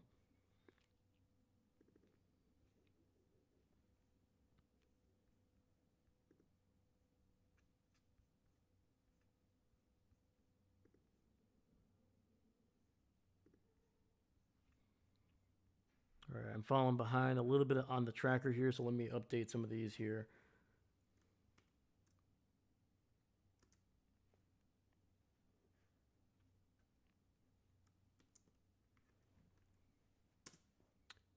Boom.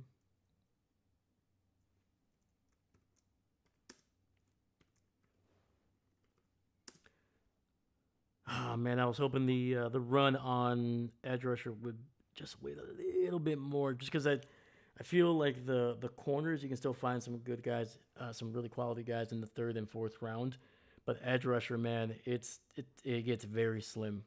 It gets very very slim once you get past the second round. After that, you're really going off of like a project. You're going like with guys that could contribute, but they may not be, even just like two or three down guys. They're gonna be definitely not be playing on third down. Sorry, not on third down, but on first down because they may not play the run really well.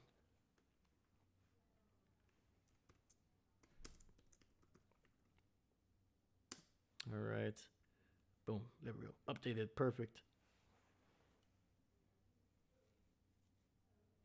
Yeah, man. The Bengals defense might be a 2 year project. To be quite honest with you, they were horrible, horrible last year. Like borderline historically bad. And they didn't get better during free agency. So, but they have a chance for sure to make a dent in that. I think their offense. I was about to say it's fine. The receivers are fine for the most part. Running back, fine. Quarterback, obviously, as long as Joe is healthy, he's fine. Offensive line has always been a need for them, and hopefully they begin to address it over the next couple days here.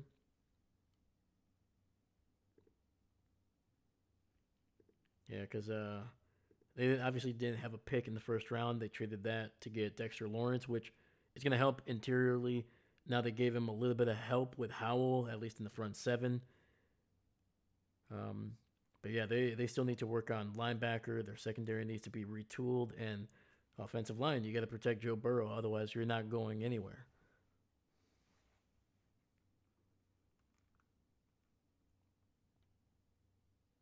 Yeah, the Bengals still have a pick in round 3, 4, and then after that they have to wait until round 6. They got 2 picks in that one, and then they got 2 picks in the seventh. So yeah, if I'm them, I use my third and fourth round picks to address the offensive line, and then in round 6 and 7, you go linebacker. I think you can still find a decent one. Some athletic guys in the 6th round. Maybe go corner or safety. Go there. It's gonna be a project probably, but still. Or you package a 6th and a 7th round pick, or one of those 6th and both 7th round picks, and trade up into the 5th round or the 4th round and see if you can get yourself a mildly decent corner. All right. We are back from the commercial break, and the pick is in for the Dolphins, man. Ooh, we got Dwight Stevenson, Hall of Fame class of 1998. Oh, they go Rojo, linebacker out of Texas Tech, man. He was actually my highest rated linebacker left on the board. I know some publications still had. Let me see here. Where are you? Where are you, linebackers? Oh, there you go. Some people had C.J. Allen, the linebacker out of Georgia, over him, and even like Anthony Hill potentially over him. I like Jacob, man. This guy is just a straight up worker, man. Not flashy, very athletic still. Like not. I'm not saying that he's not athletic or like a physical freak. He is. But dude, this guy is he does the dirty stuff, man. Does the dirty work. Has no problem sifting through, taking freaking fullbacks, linebacker, or offensive linemen, dude. He's a banger, and they're showing right now his coverage skills as well. Natural catching. The amount of times he was able to get his hands on a ball is it was surprising. So, Chris, that's a dang good player for you, man. That is a heck of a player.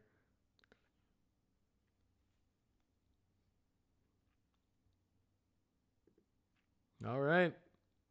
Frickin' Sullivan. You're taking all the good players right now, man. You son of a biscuit.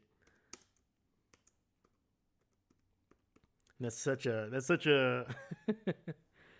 that would have been such a Packers pick too, man. That's a good one.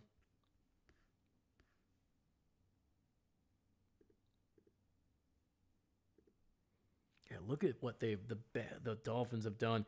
Caden Proctor, bit of a project, but if they can build him up over the next 2 years, could be a pretty good tackle.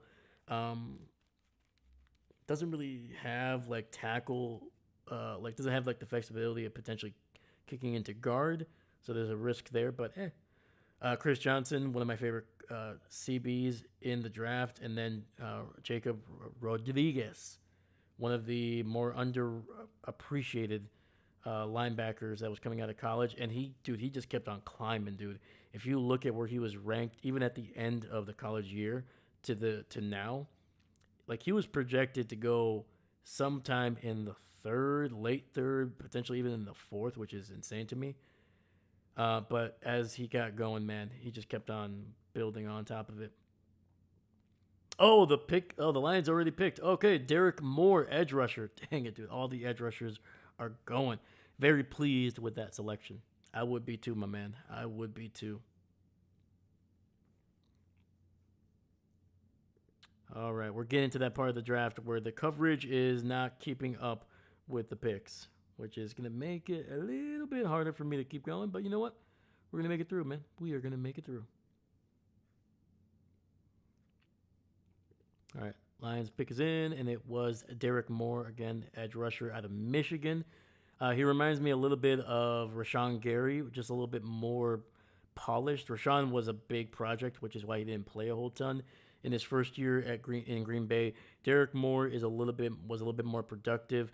He's still one of those Michigan edge rushers that his potential didn't always meet his production, but that's kind of what how it is over there in Michigan. It's just so strange what they do.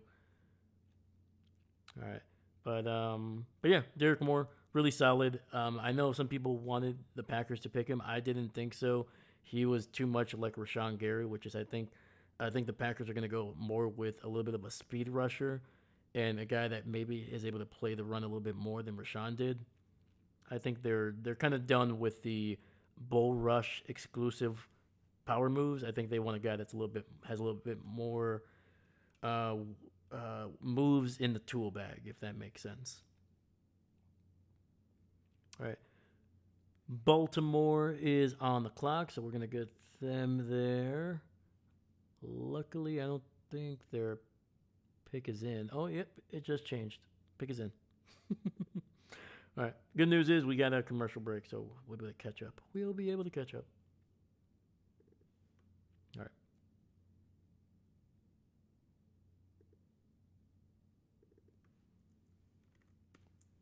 And I completely forgot. I forgot to mention that actually the Lions traded up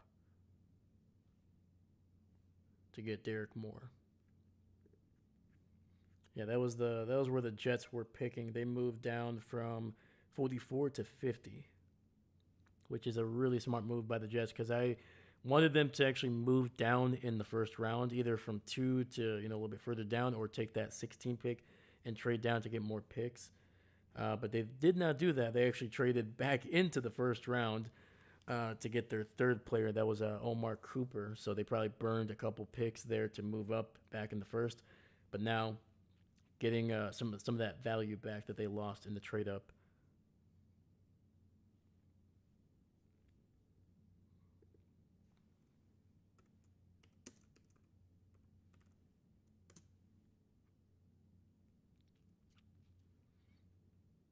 There we go. Right on, right on. Heck yeah.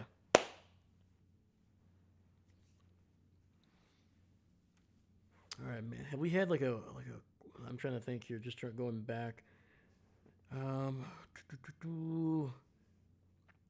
Stukes probably one of the more surprising picks right now, just because I thought he was going to be picked a little bit later. Yeah, they also have him. Yeah, they also have him listed here at safety. Okay, that's why I was confused. So some websites have Stukes listed at corner, which is what he basically played in Arizona, but he's transitioning to safety. Okay.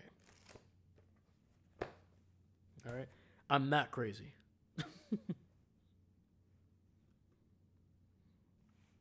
Our Mason Thomas is another guy that I wasn't expecting him to go. I guess that pick is 40. I thought he was going to go a little bit later, just a little bit, just a little bit. He was a guy that I thought the Packers were going to have a chance to pick. Um, yeah, man.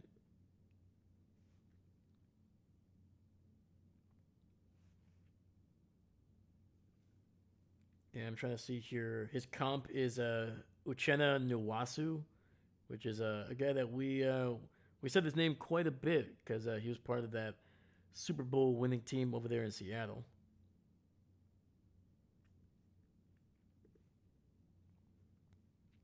But yeah, I could see the comp there with Nwasu, even though I don't think it's a true one for one.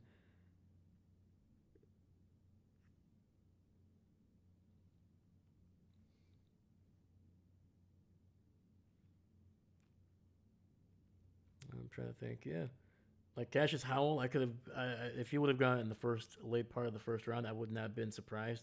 I think he's really good. I think the Bengals got a good rusher there. I just don't know how much of an impact. Kind of like what Seastrom said. I don't know how impactful he's going to get a chance to be if he's the only guy that can get to the quarterback on a consistent basis.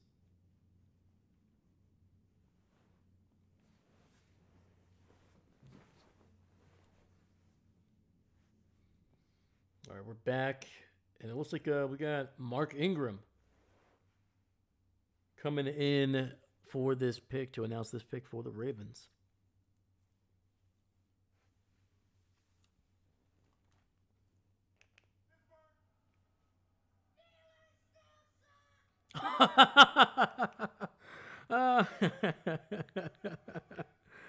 That was awesome.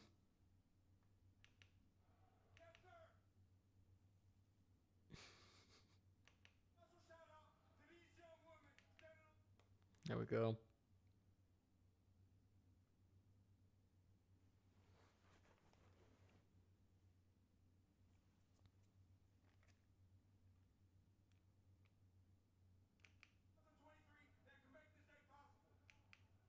Come on.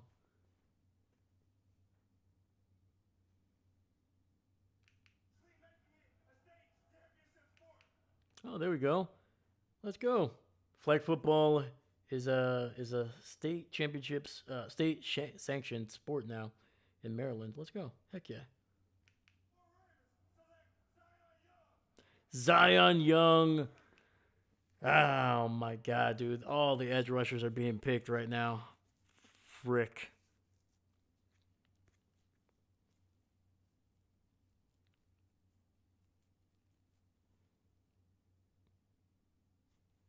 It's a good pick, man.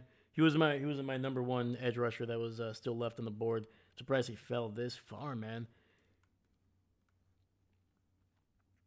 I think the biggest thing with Zion is like he's big, man. Freaking huge, huge human being. I think he's over 6.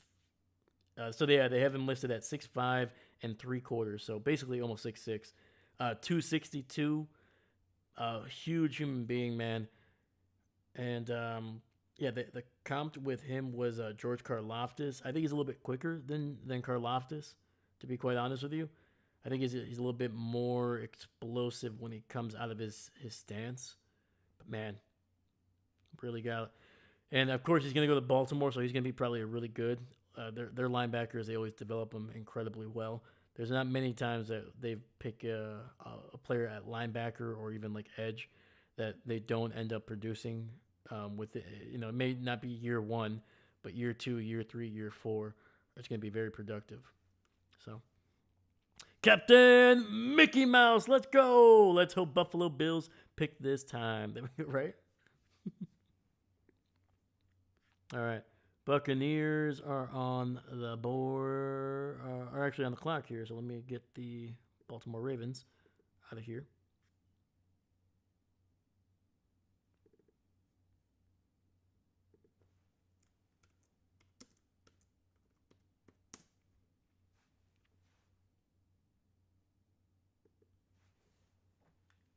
Oh boy.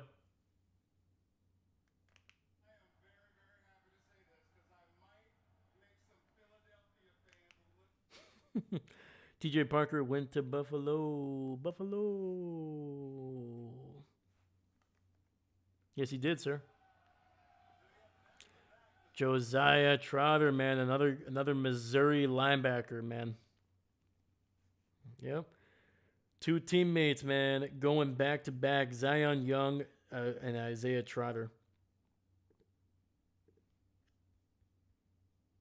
Let me get Josiah here on the board.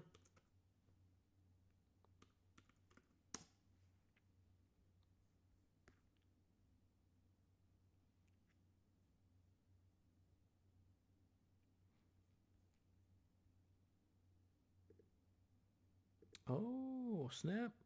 Oh, snap. We got a trade up. The Colts traded down with the Steelers. The the Colts had 47. They went down to 53. And the Steelers moving up to 47.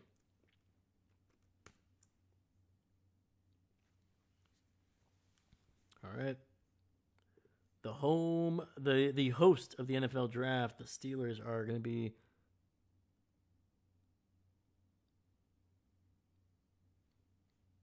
on the board. There we go. Sorry, ESPN is a little bit late with their coverage here, so they're lagging. They're lagging, man.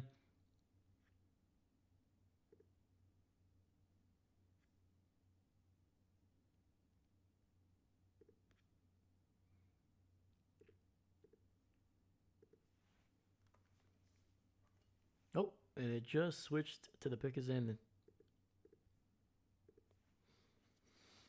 All right, let's see who is still left on the board here, man. We got Jerron McCoy still there, Avian Terrell, Anthony Hill, if they're gonna want to go linebacker, Emmanuel McNeil, the safety out of Toledo.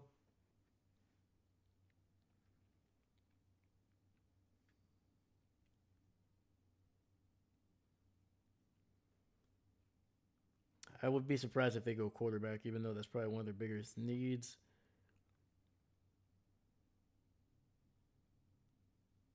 So I'm assuming it's going to be safety. That's one of their biggest needs right now.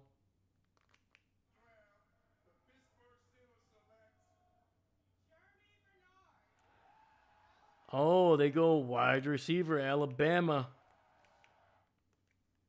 Jeremy Bernard. Whoa. There we go. Don't want to get this blocked. Jeez. Jeremy Bernard. Of course, the one receiver I didn't really get a chance to look at. It's the guy that goes next.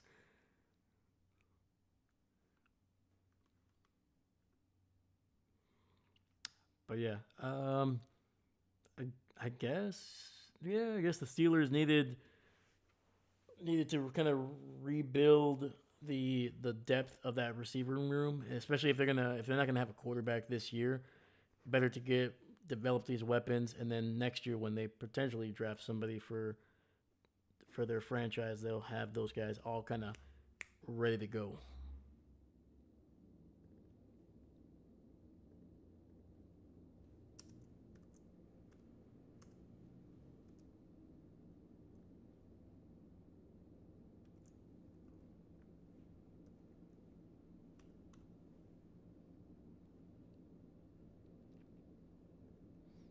All right, let me get someone else other opinion that actually knows this kid. Let me come on. So there's going to be from ESPN.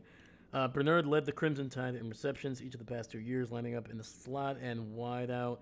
He displayed the proficiency to attack zone looks and create separation at the top of his routes and man coverage.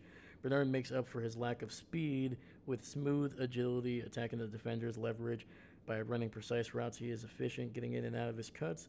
He has reliable hands and the size to compete for 50-50 balls. He's 6'1", 206. So not necessarily a small back.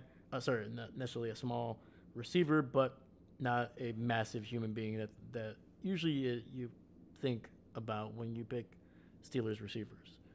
So they went with basically kind of a guy that is going to be moving the chains, basically, which I think is very smart. Because they already have DK Metcalf. They already have their big, massive, physical wide receiver that they can throw down the field with, and they needed to give him a little bit of a compliment.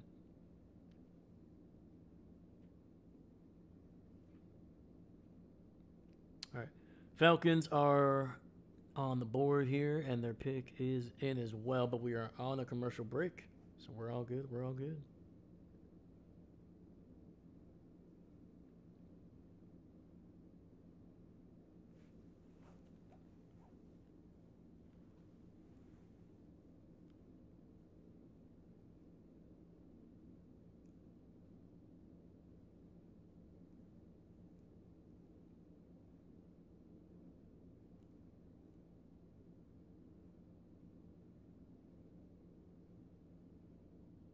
See what I got here. Boom. There we go.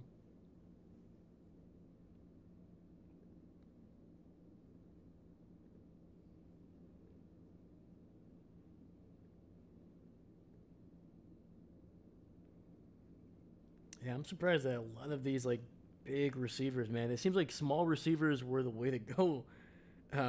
Smaller receivers were kind of like the way to go. Um, yeah, because you got Makai Lemon, 5'11". You got Omar Cooper, 6 feet. Casey Conception, 5'11". You see here, Jeremy Bernard went 6'1". Like, who is the tallest receiver that we've seen taken? Cardinal Tate is 6'2", which is big, but not massive. Denzel Boston is the biggest receiver, tallest receiver that has gone off the board here. 6'3", almost 6'4". Jordan Tyson 6'2". Basically, like, okay. Yeah, like Chris Bell 6'4".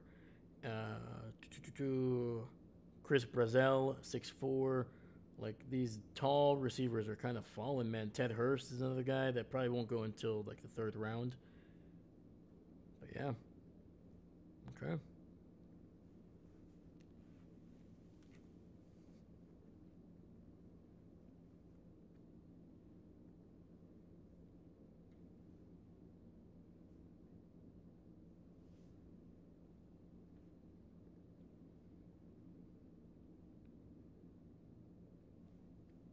All right, Falcons.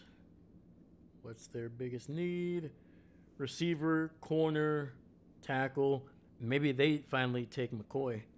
You know, a little bit of a risk, but a high reward to be able to get a guy of that kind of talent in the second round.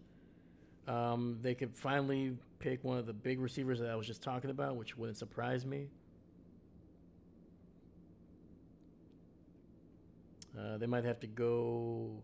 Will they go with defensive line? They could take one of the centers, man, or interior linemen. There's a lot of guys right now that could be really, really good to take right now. Emmanuel Pregnon, the guard out of Oregon, was a guy that was climbing up boards recently.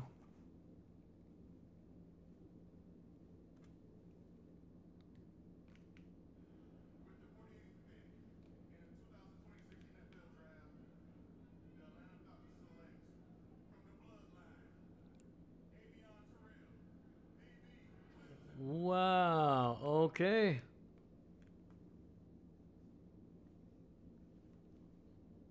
Wow, man.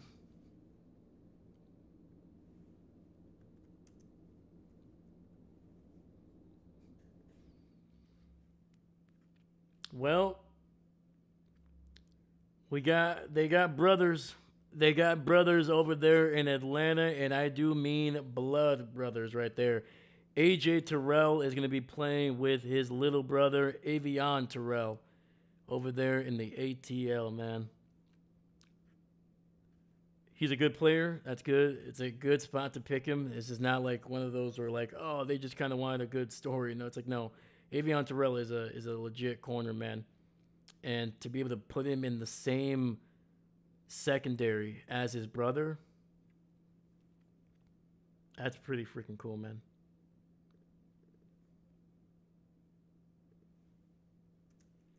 Yeah, well, they're gonna have to do something about the back there because AJ Terrell and Avion Terrell both start with A and then last name. So I'm assuming AJ is probably just gonna have his basically his not his legal name but his full name in the back there.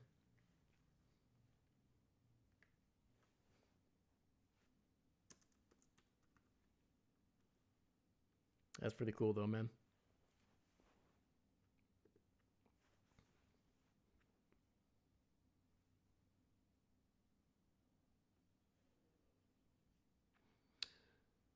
Alrighty.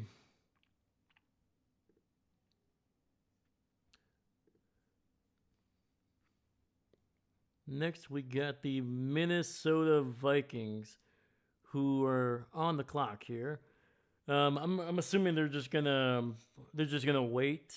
Probably not pick anybody. They're probably gonna. Oh, actually, hold up. Did we just get a trade?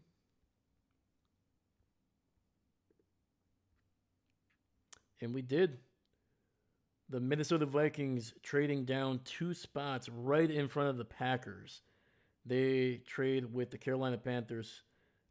So Minnesota goes from 49 to 51, and then Carolina jumps up to 49. So I'm assuming they might be going corner here. There's a little bit of a run. Did they take one of the big receivers that is still left on the board? All right, let me switch this up. Oddly enough, Carolina's right next to Minnesota in my.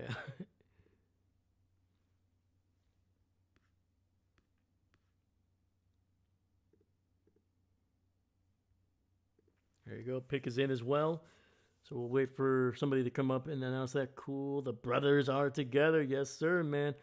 Let's see who Carolina picks. It's going to be interesting, man. It's going to be interesting.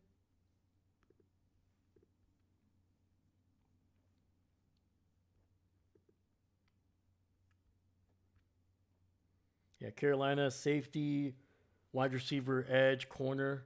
So one of the safeties that's still available, Toledo, Jermon McCoy.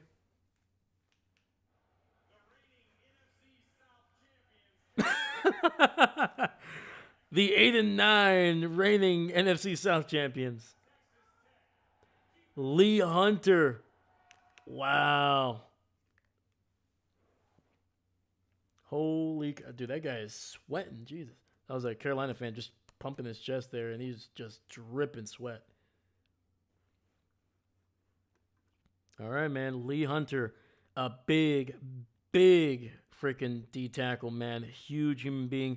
Also, one of the guys that the Packers brought in a top 3 visit, but also one of the guys that did not grade well athletically. He did not test well. I think his testing was. I'll have to look this up. I'm gonna double check it here. I don't want to get it wrong, but it was it was low, very low. Yes, his raw score was 4.12 out of a possible 10.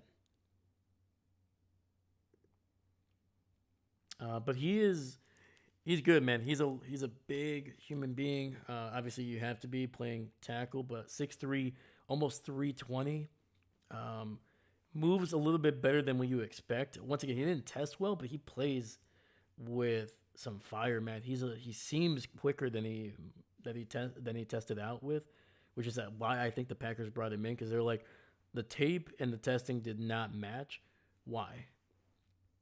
So yeah, man, this is pretty solid, man. Especially this deep into the second round. Like if he tested out well, like if what you see on tape would have been what he tested, he would have gone probably 10 picks, 15 picks earlier. Just because he's such a big human being and he looks and plays with a lot more athleticism than what he tested out with. So, you see, Captain Dave, didn't T.J. Parker go to the Buffalo Bills? Yes, he did, my man. Yes, he did. Yeah, let me do. Yeah, TJ he went 35th overall to the Buffalo Bills. That was the third pick in the second round. Yeah, man.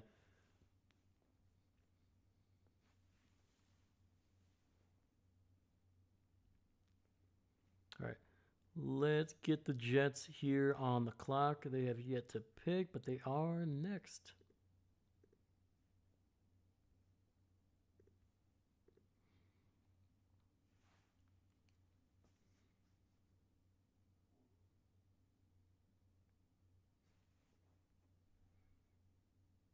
Is TJ good? I think he's good, man. He was really solid. From what I saw, let me see here. Hold on.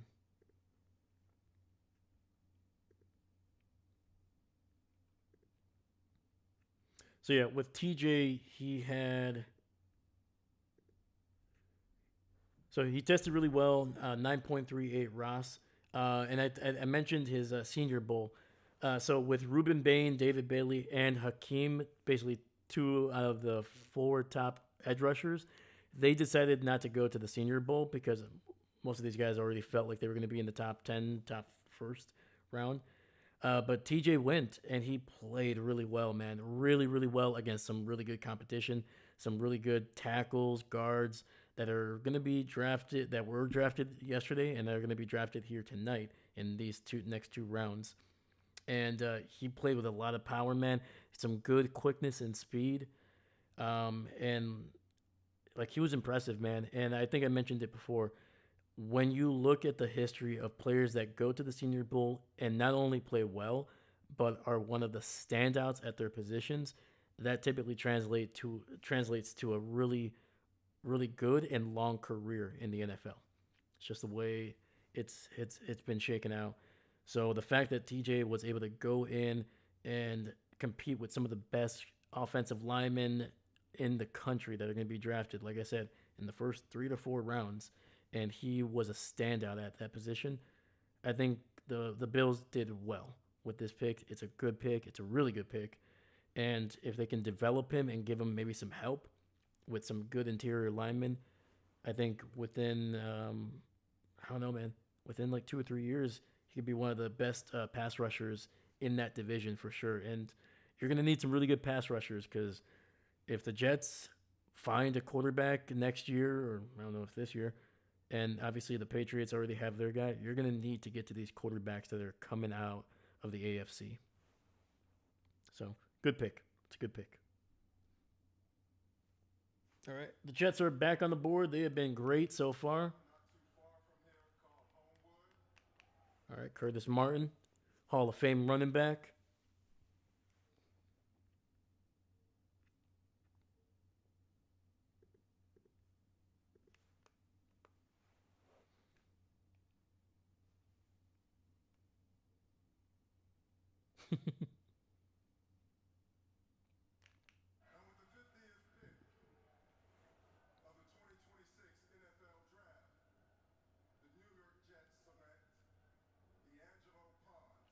Oh! They take D'Angelo Ponds, man. Indiana corner. That's a good one. That is good. Um, so yeah, with D'Angelo, if D'Angelo, this is how close, this is how good this kid is, and how close he probably would have been drafted into the first round. If D'Angelo Ponds was literally 2 inches taller,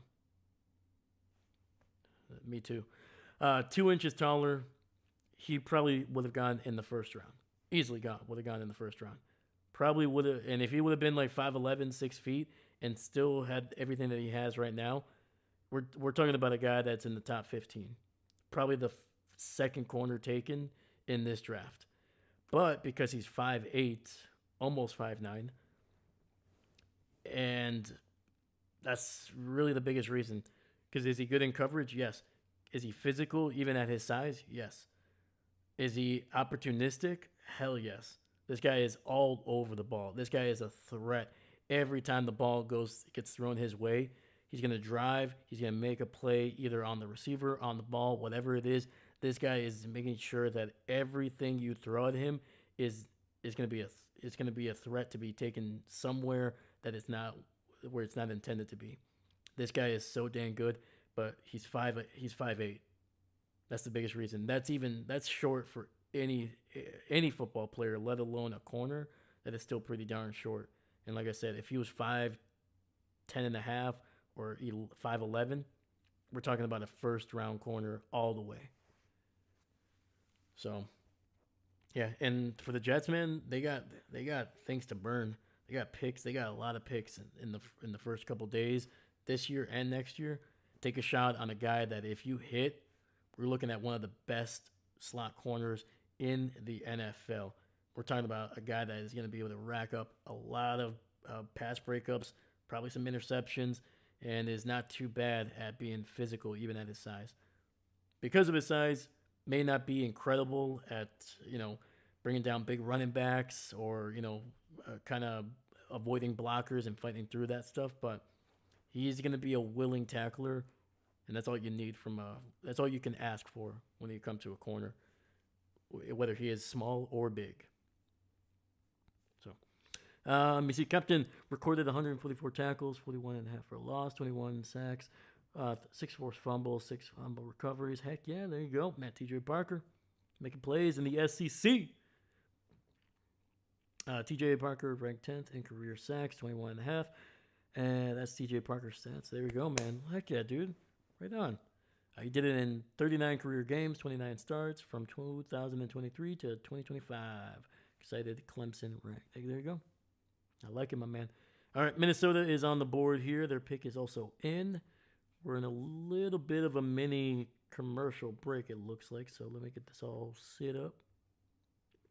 Yeah, I like what the Jets are doing, man. They're picking guys.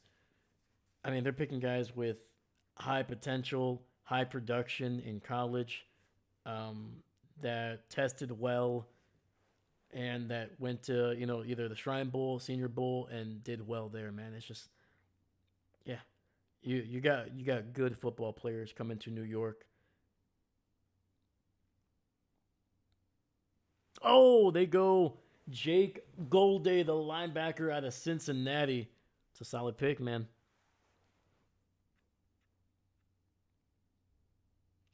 All right.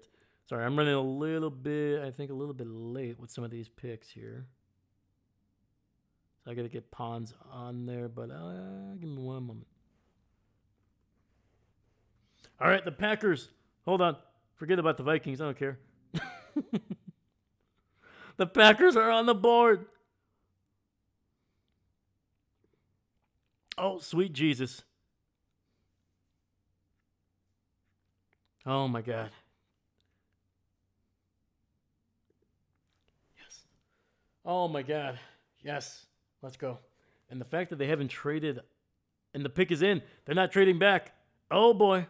All right, hold on. We'll get to the Vikings later. I don't care. All right, let's see here. Hold on. I want to get my opinion out before they pick. All right. Best player available. Jermon McCoy. Yes, he has that knee injury. Probably scaring a lot of people. I have yet to hear whether it's bad enough that nobody's going to pick him until like the 3rd or 4th round until somebody is forced to. But this guy is crazy, man. 6'1", 188. Smaller than what I think the Packers are going for on the outside right now. I think they're trying to pick guys that are like 6'2", 6'3", 190-ish, 95, right around there. Emmanuel McNeil, Warren, still there. They even were looking at safeties. Anthony Hill, even though I don't think they need a linebacker, this dude is a physical freak at that position, man. Seastrom, your team is up. Yes, it is, baby. You're local. This has been chaotic. Hopefully in a good way. I don't know if you're talking about me or the draft. Brandon Seiss is still there, man. Chris Brazel is a guy that they really, really like. Big, tall receiver, man. Uh, if they want to go edge, they can go Gabe Jackus out of Illinois. This guy is all potential, man. Illinois, yes, it's not an incredible program. I actually saw this kid play live when I went to my first Badger game here in Madison. It was freaking awesome in Wisconsin. Let's go. We did beat Illinois, but this kid was impressive, man. Once again, has a wrestling background with Jackus. 6'4", 260. Basically what the Packers love to draft. Sometimes they like to go a little bit higher in the weight. They like to go like 170. But this kid is freaking fast, man. Think, what was the Washington Commanders pass rusher? He was drafted, I think, in the same draft class as Clay Matthews back in the day, back in like 2009, 2008. Arakpo. Just a massive human being. And Arakpo was pretty dang good in his day, man. Pretty dang good. But yeah, there's a lot of players for the Packers to draft, man. And that's probably a reason why, if anything, I would like them to kind of trade back, but maybe they couldn't find anybody that wanted to trade back with them. So, but you know what? Heck with it. But Brandon Seiss is a guy that I was looking at for a while. 6', 189. Once again, a little bit shorter than what they're looking at.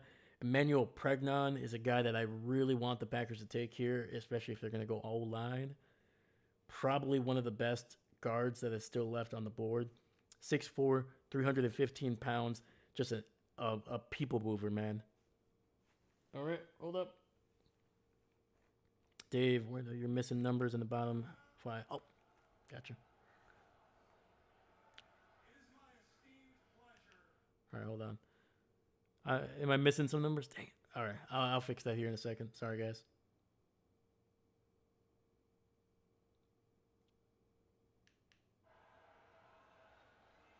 With the 52nd pick in the 2026 NFL Draft, the Green Bay Packers select Brandon Cisse. Wow. Brandon Cisse out of South Carolina. Okay, there he is. This is a guy that I actually mocked the Packers live when I was doing a couple mock drafts within the last couple weeks, man. Oh, look at that, man. He's already got the Packer hat on, man. I love it. Yeah, he transferred to South Carolina in 2025 after 2 years at NC State. There you go, man. All right, let's get something going here, man. Holy cow, man. All right, well, Goody addressed corner. He said it a couple days ago that when somebody asked him about corner position, he's like, no, we're definitely going to be bringing in a couple guys to fill out that room. So, and he wasn't lying. He's already brought in one guy here.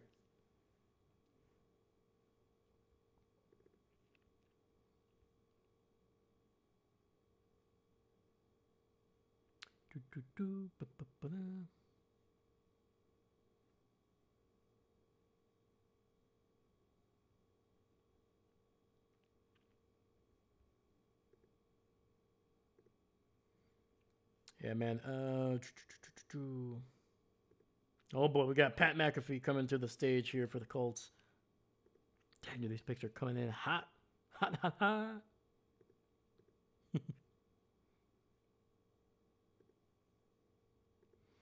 After David, well, you're missing numbers in the bottom as Bills are number 36 in the second round pick. So the only reason I'm going, 1 through 32 potentially with that is it's less characters. So it gives me a chance to kind of save some space for the names. So yeah, we're not doing overall numbers. We're doing the pick in the round pick. So first pick in the second round, third pick in the second round, things like that.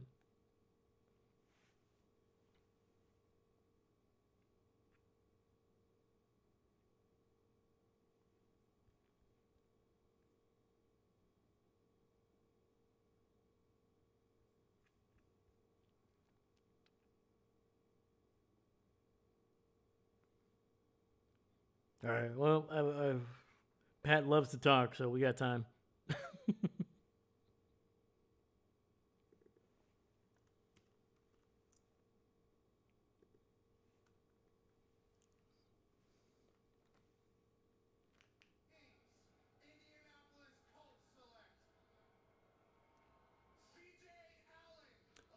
Oh, okay.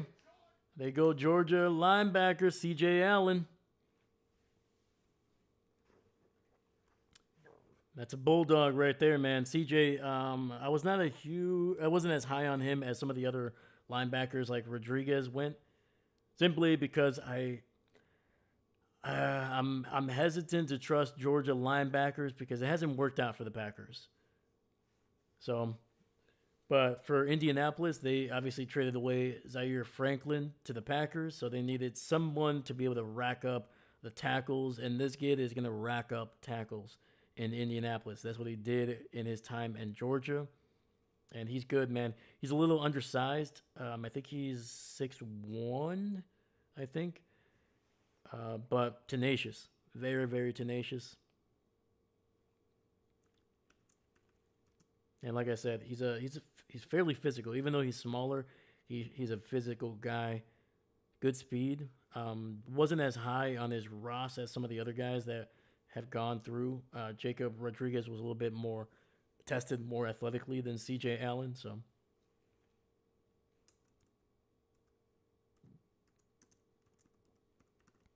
there we go. Boom. Sorry, just trying to catch up here with the the picks that have been going through here.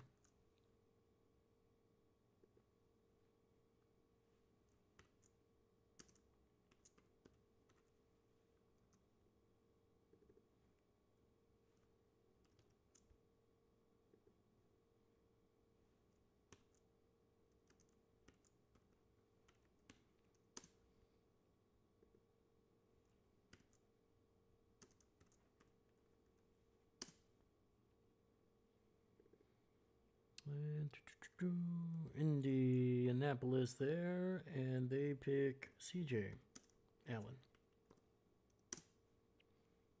All right, there we go. Now we're back on track, baby.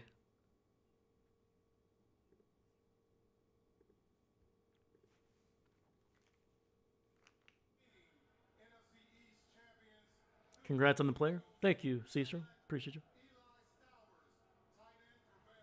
Oh, there we go. Finally, the tight ends are going here. Eli Stewart's my number one tight end heading into round two. Obviously, Sadiq went off the board in the middle of the first round, but it was a guy that was gonna be Eli was gonna be taken at some point here in the second round. I was just waiting for who was gonna do it, and he's going to Philadelphia. Man, this guy started out his career as a freaking quarterback, and then transitioned into tight end. And yeah, dude, just a physical freaking freak. 6'3", almost 6'4", and he has a lot of athleticism. Is a willing blocker, which is always nice. So you can actually put him next to your tackles, or behind him, kind of in between the tackle and the guards or whatever. And he's versatile, man. He's probably a little bit too tall to, but consistently put him in the backfield, kind of like as like a moving tight end, kind of like what the Packers do quite often. So he's probably a little bit too big to do that consistently, but like I said, a willing blocker. So if you can get a couple packages with him doing that, I think it'll kind of make him a little bit more versatile than what he is, than just kind of putting him out there as a big receiver.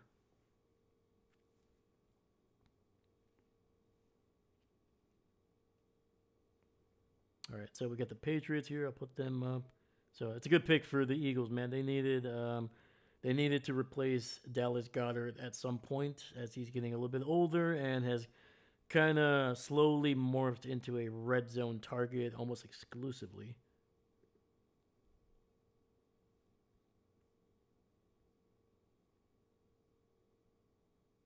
And there are the Pats. Boom, there we go.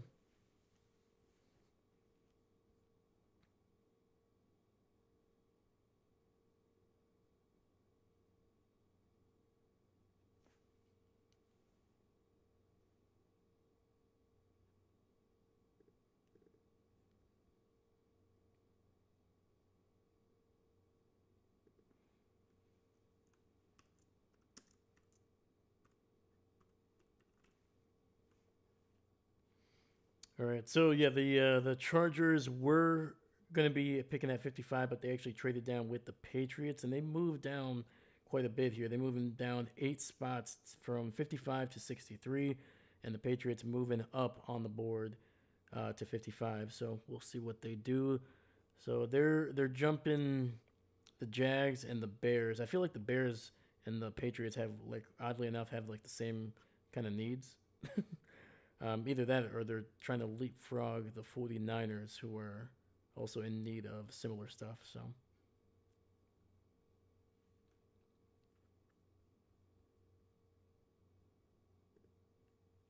I found it. Bill say 35 pick. Yep. There we go. There we go.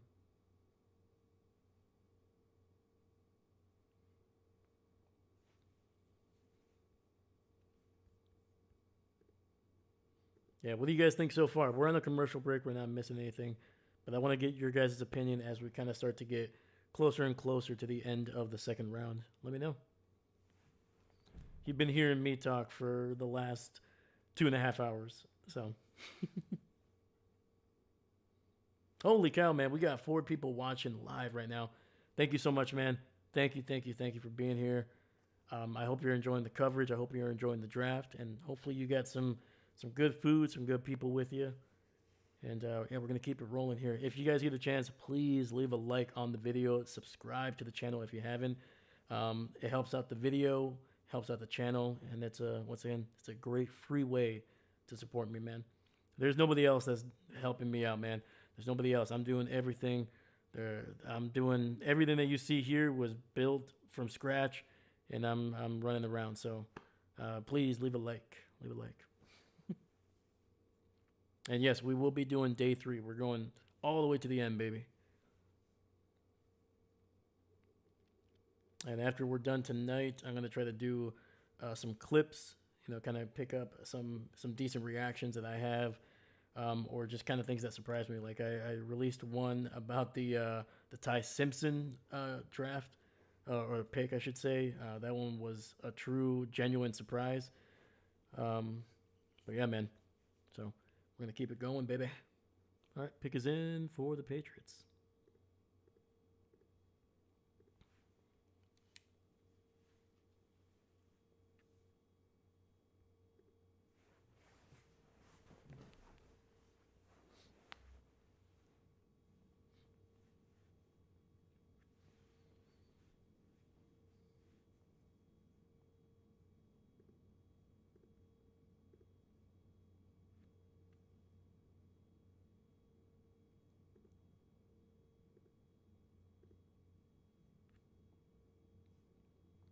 All right, this taking a little bit here. Looks like we got a little bit of a Marines commercial or USO commercial.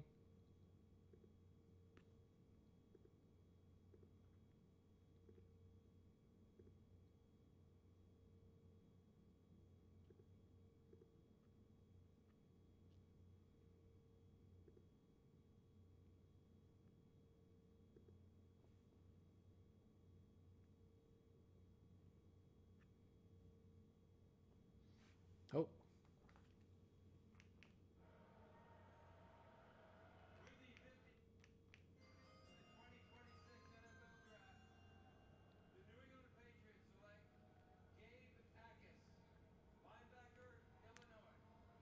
Oh, gotcha.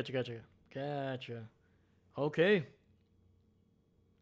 This is a good pick for the Patriots, man. Yeah, the Patriots right here going with high potential, man. High potential. Still has a lot to develop as an edge rusher, but I mean it's there, dude. Oh, and they're showing him against Wisconsin. Yep, I saw this sack right here. I saw that live. Woo! He freaking got smoked on that one. That was such a fun game to watch.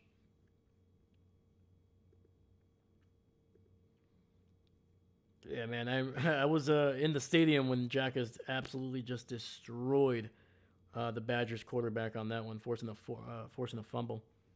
David, okay, I am back. Woo! David, welcome, buddy. Welcome. Did you get a chance to see who the Packers picked, man? Let's go, baby. We got corner, man.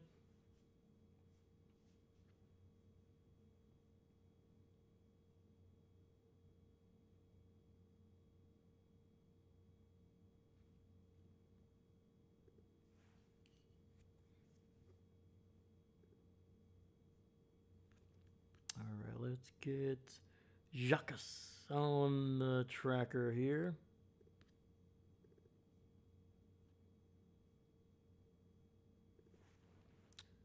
Switch that up to New England and Gabe Jacques.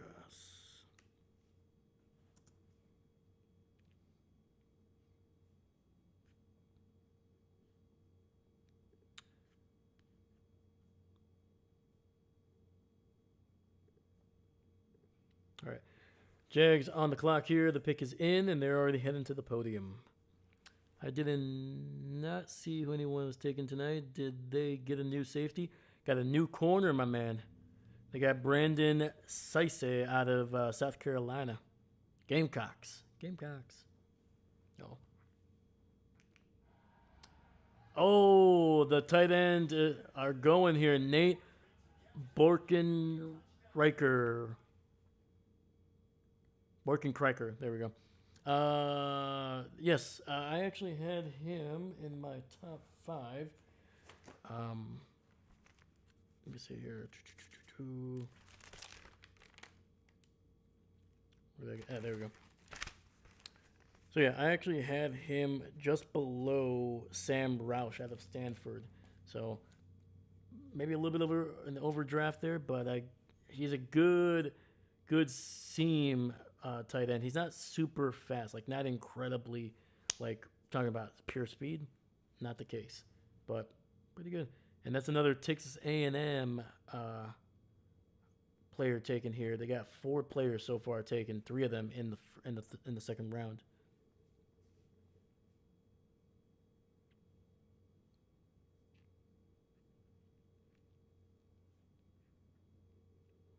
Sorry, I'm just trying to get the Bears on the clock here, even though to be honest with you, they shouldn't have a pick in the second round.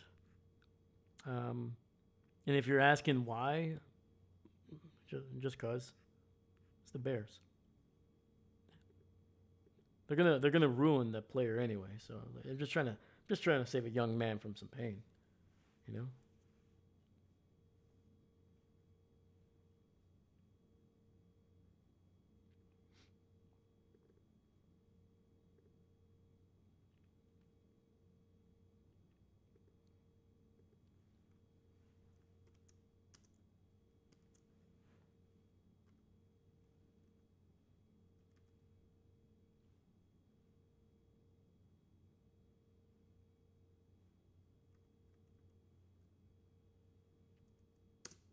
That's a mouthful. Bornkreischer.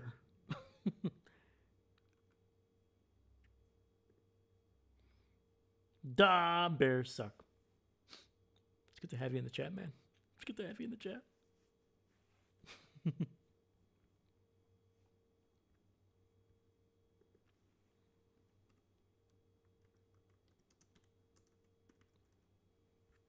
All right.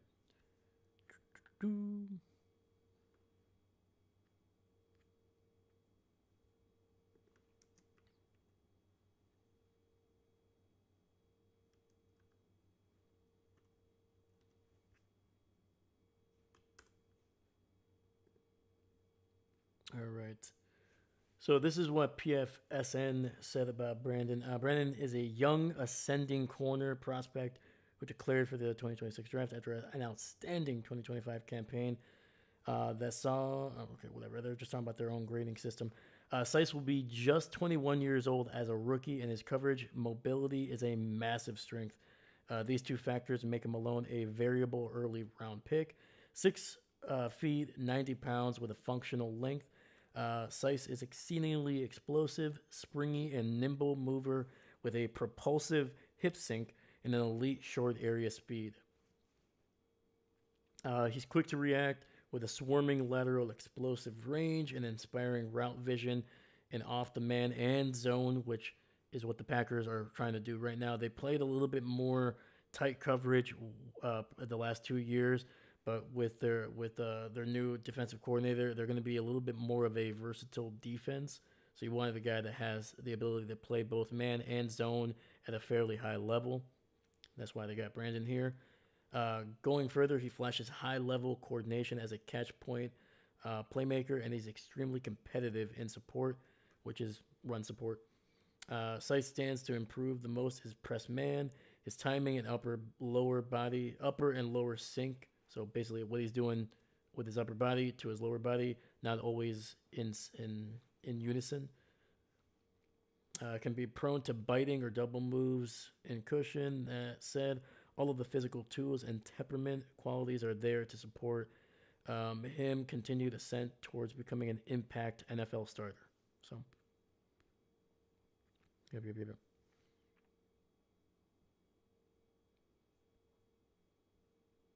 Yeah, his testing was pretty solid. He actually doesn't have a Ross score because he did. Oh, actually, no, he does. Sorry, is that new? I don't remember seeing that with him.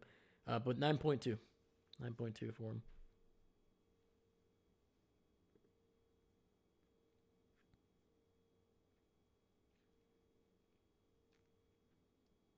Yeah, he was projected to potentially go to Dallas or Minnesota in the second round by quite a bit of people.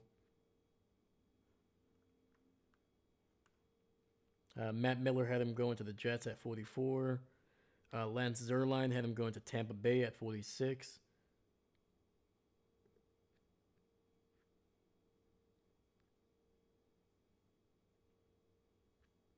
All right, boom. So yeah, great pick, man. The Packers needed corner. They needed somebody that could not just be potentially a starter, but somebody that could potentially start this year. Brandon is that kind of guy, man. He's not a finished product, just like you read. But he's young, man. 21 years old. There's going to be a lot, and the Packers love to develop, especially when they're early picks. They like to go young. They like to go ascending, guys that are not finished, growing and developing. They like to go with kind of like projects or project for higher ceilings in their first couple picks. All right, here are the Bears. Pick is in. Boo! Everybody boo the Bears. Boo! You suck!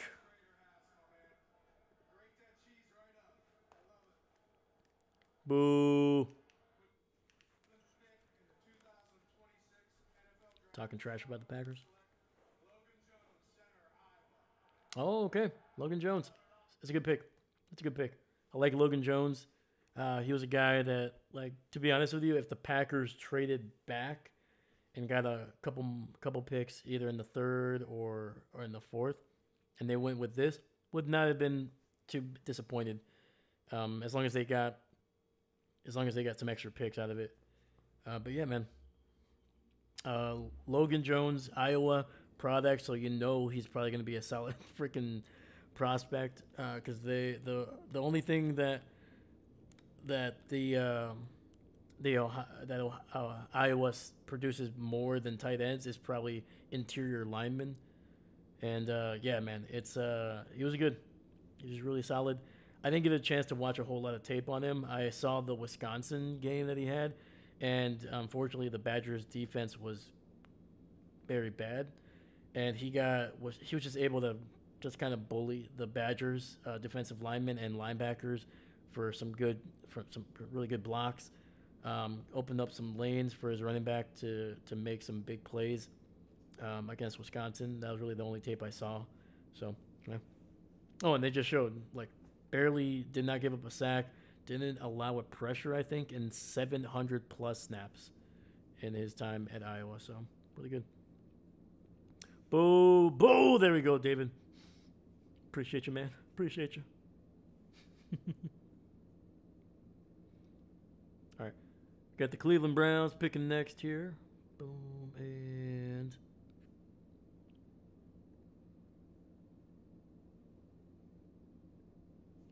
you could say it was a Badgers defense. Unfortunately, I could. Oh, the Browns go with the Small school prospect Emmanuel McNeil Warren out of Toledo. Oh, I like it. Look at this story, man. The first person in his family to go and attend college. Hell yeah, dude. Let's freaking go. I love it. I love it, man.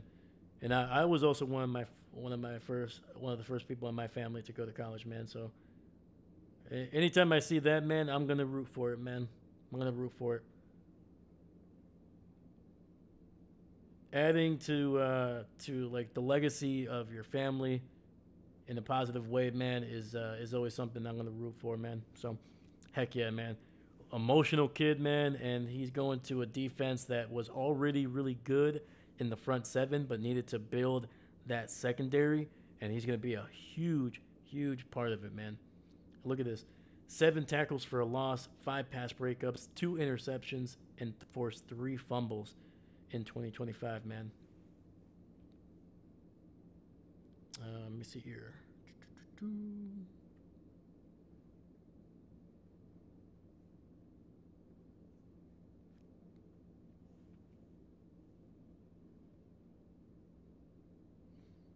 Uh,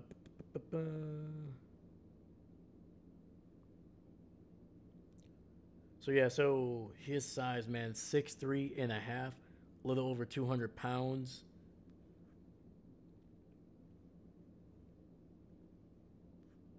So yeah. What's sad is that how expensive college is these days. It's hard to argue in favor of it, except for a few. 100%, man. 100%. Oh, hold up. Holy cow, man.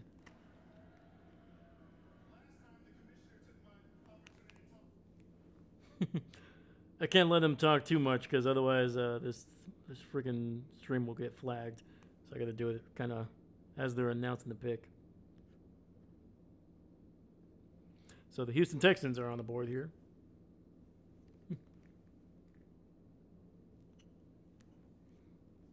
But yeah, no, 100%, man. College is just insanely priced. Oh, the run on tight ends is going, man. They go Marlon Klein, really? Okay, all right. Michigan tight end, freaking a massive human being, even for a tight end. He's like just a little over 6'6". Really solid, really solid routes. Weirdly enough, for a big guy. Um, he's not obviously with that kind of size. He doesn't have like elite speed, even for tight ends. But really good, like a big body. Uh, he's gonna be really solid against the run, even though he doesn't. He doesn't always. I want to say this. His technique is not as stout as a guy that is that big, but because he has the size, plus he's probably gonna add a few extra pounds because he's not a speed guy, so you're not really too worried about him getting significantly slower or cutting into that like elite speed. So you're gonna want him to get bigger, and he'll still be fine. He can still stretch the seam. He can still be a threat down the seam.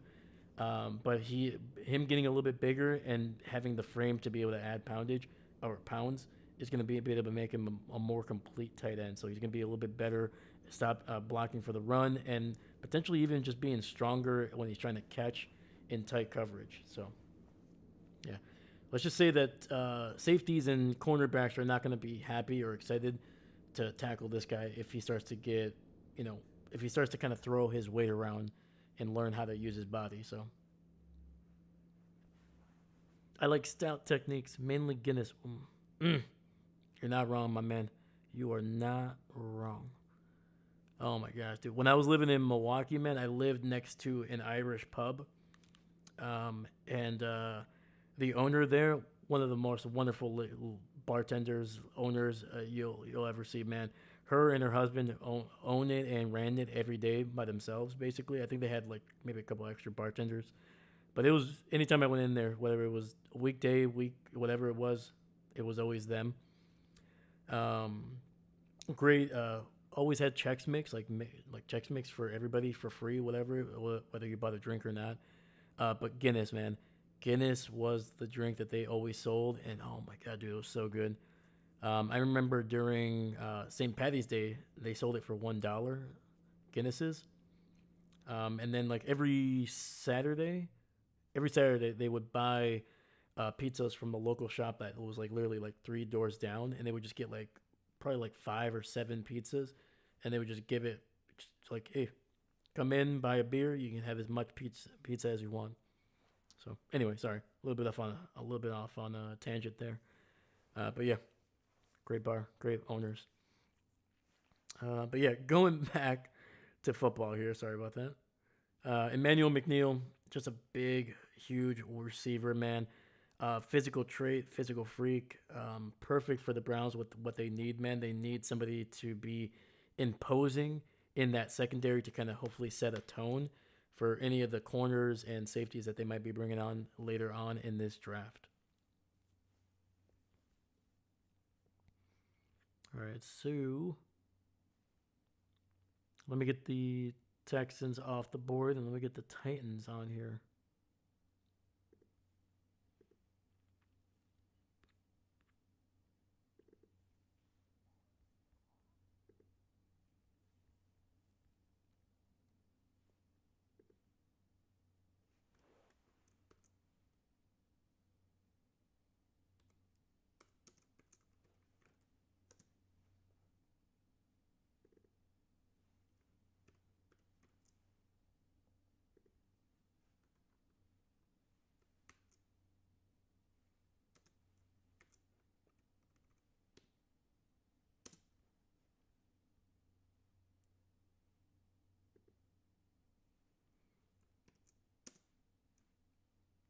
So yeah, it looks like the Chicago Bears have traded out of the second round. Oh, sorry, not the Chicago Bears. Uh, the who the heck was it? Hold up, sorry.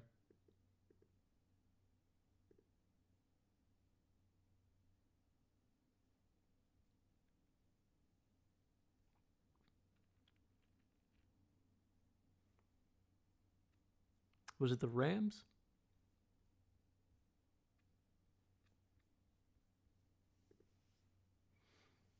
I don't know. I'll look it up here in a second. Sorry.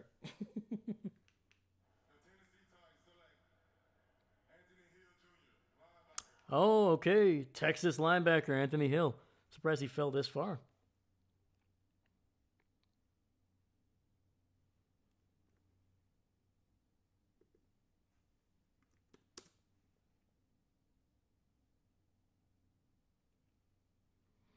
Yeah, Anthony Hill, man, very good linebacker, physical guy, 6'2", 240, so a little bit undersized, even for linebacker.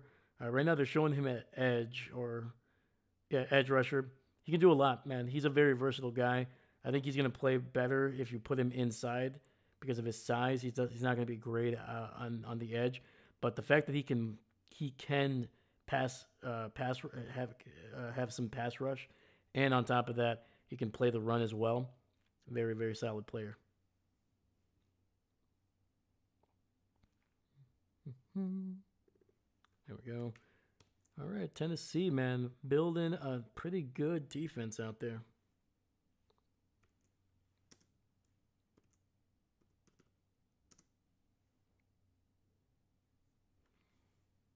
I think Chicago traded to the Titans. Yeah, you are correct. Yep. Yeah, because they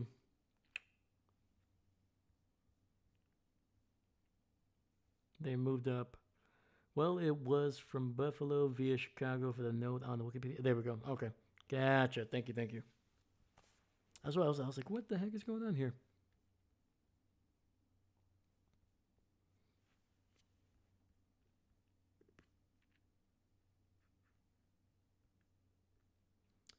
Oh, Roy, holy cow, man! This round is going quick.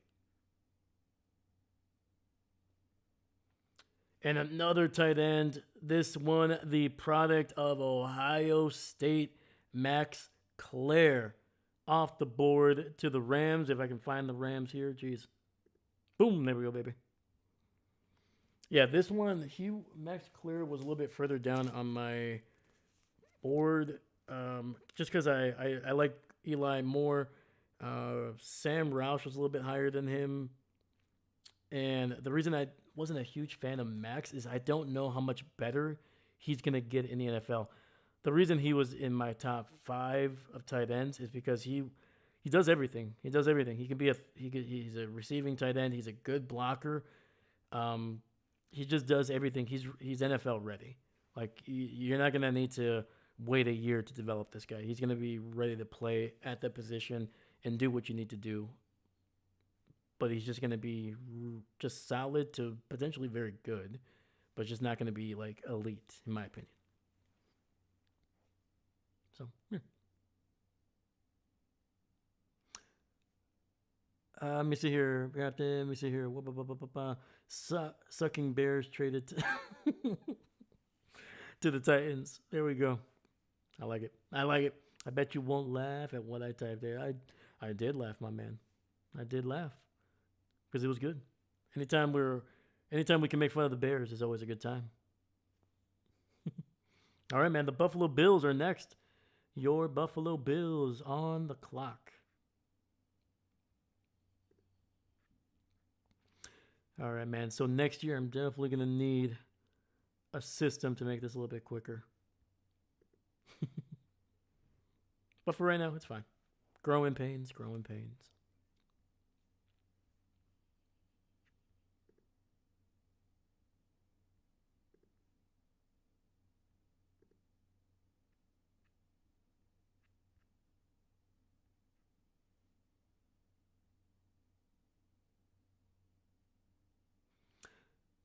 No, number 36. They have 2 picks. They have 2 picks in the second round, my man.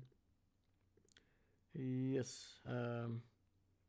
Yeah, so the Buffalo Bills picked at 35. They picked TJ Parker, and now at 29 or 61 in the second round, they have another pick. Let's go, Buffalo. Draft a quarterback. How dare you? How dare you, sir?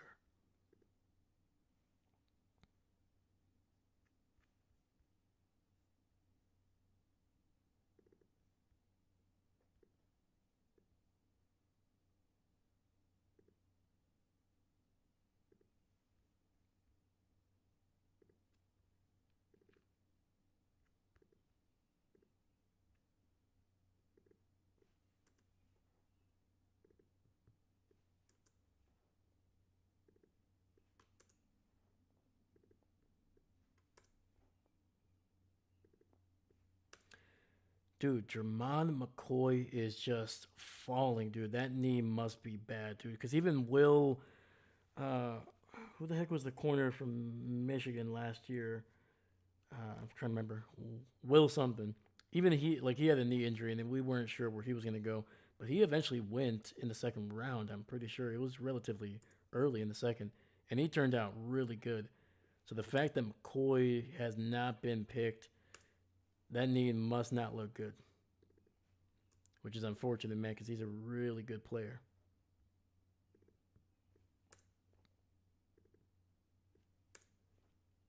Like eventually he will get drafted.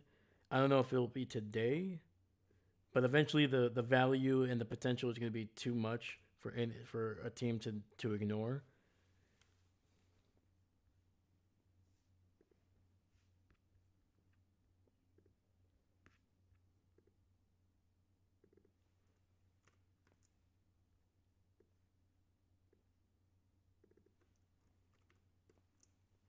But yeah, so we're on a commercial break. We're not missing anything. I'm pretty sure.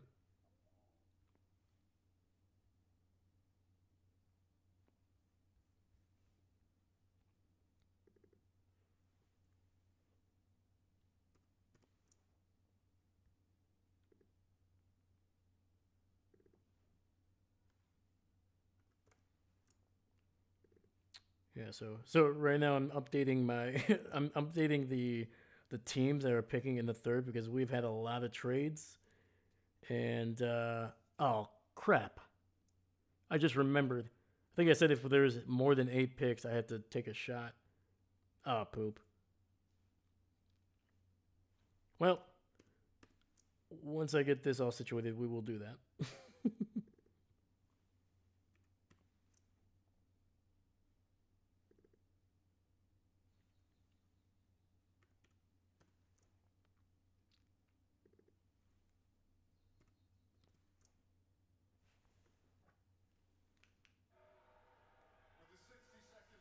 Here are the Bills.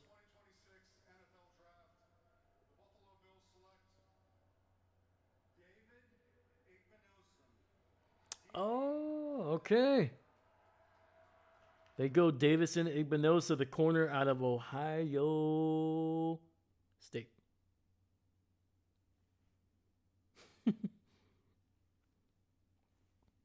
It's okay, Dave. Take a shot of life. Chocolate syrup or something non-alcoholic. It's fair. It's fair. This time I will literally do like half a shot of vodka. I have like a full bottle of vodka that I have yet to use in like a year and a half. So I'll take a half a shot. Half a shot. Because I am a man of my word.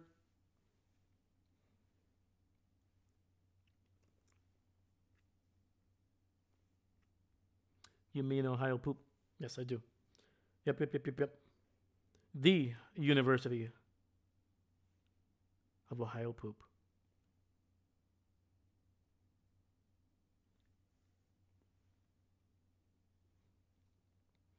All right, let's get the charges on the clock here.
There we go. All right.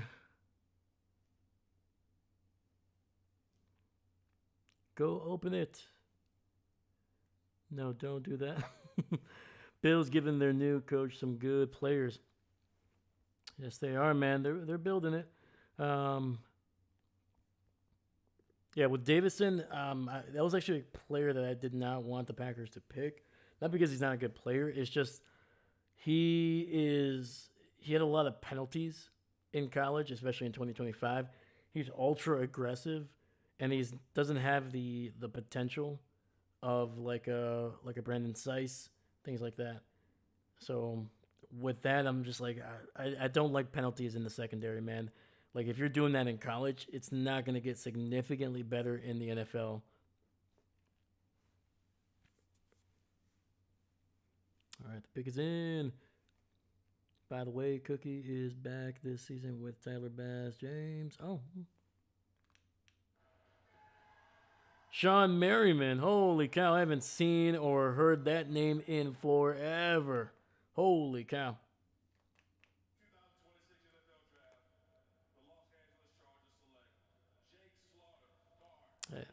There we go. Jake Slaughter. They say guard, but he might be. He could kick inside at center. Yep, they even have center. There we go. So yeah, interior lineman. That's what Jake Slaughter is, man. He's whatever the team needs him to be, but he's probably going to be best at center. So yeah, it's a good pick. It's a good pick.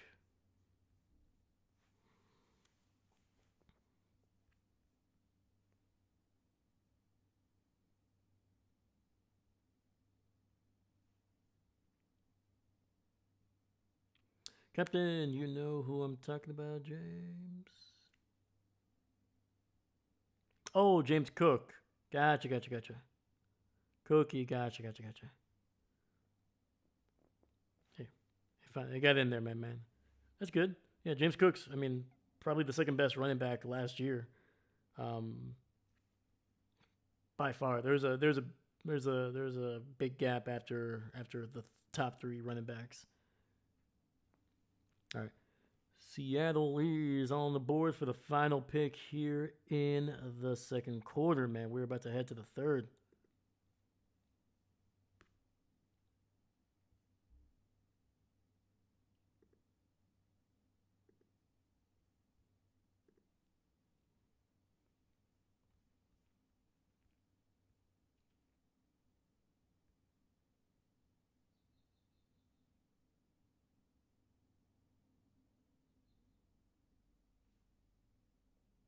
I have no idea what's going on. Cookies. Cookies. That's what's going on. As long as somebody gives me a cookie, I'm okay with what's happening. I'll just sit in the corner, eat my cookie, and whatever happens, happens, man.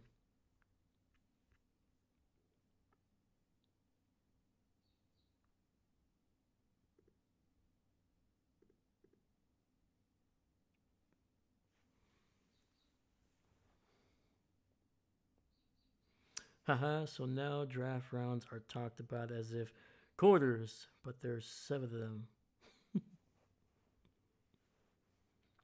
Here at the end of the second quarter of 7. Yeah, there's overtime. There's overtime. The first 4 quarters, and then there's 3 overtimes.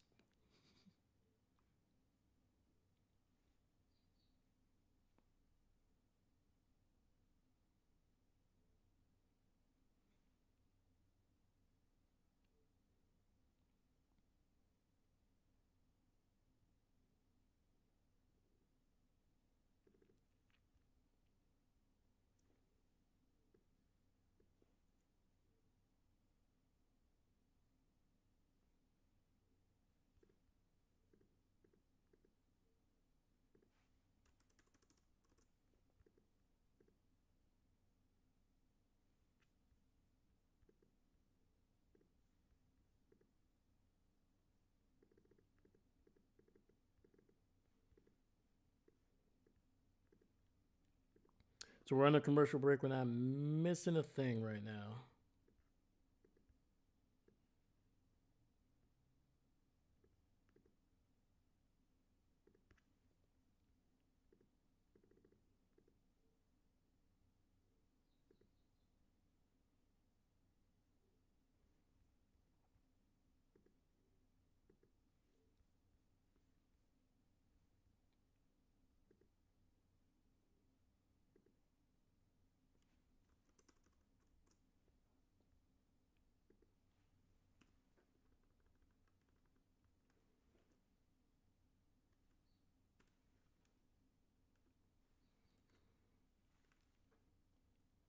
All right, we're about to head to the podium here.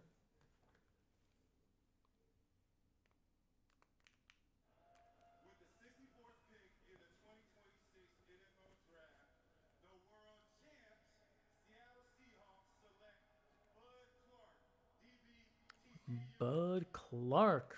Okay. Going safety here, basically. Defensive back, innocent. Woohoo. All right. Give me one moment here.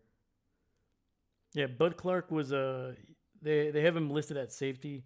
He basically played at TCU. He basically played corner, but he was all over that secondary, man. A very versatile guy, but probably is going to transition obviously better to safety. Doesn't have crazy top end speed. A little bit stiff in the hips, which is probably why they're moving him to safety.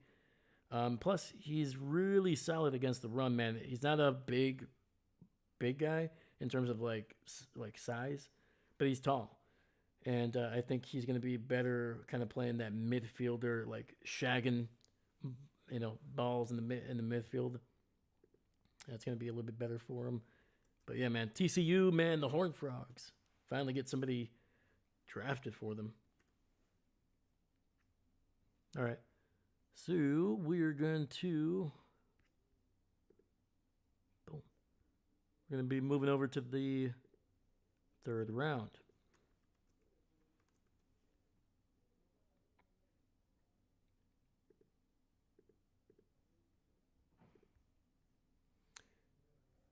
And we're going to have the Arizona Cardinals with the first pick in the 3rd round. So let me get them up there.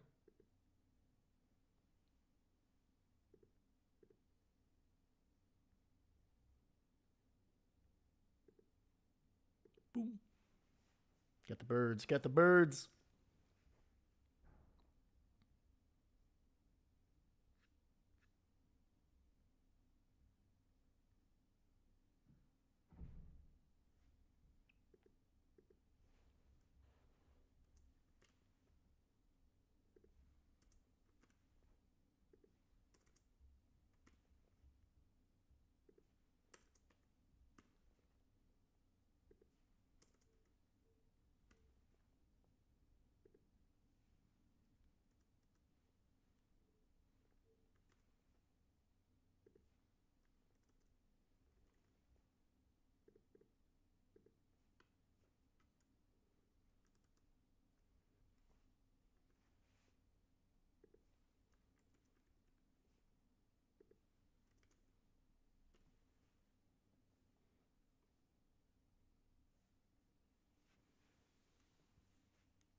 All right, so looks like we got some veterans on the stage here, so they're taking a few seconds here to kind of give them an ovation. Let's go.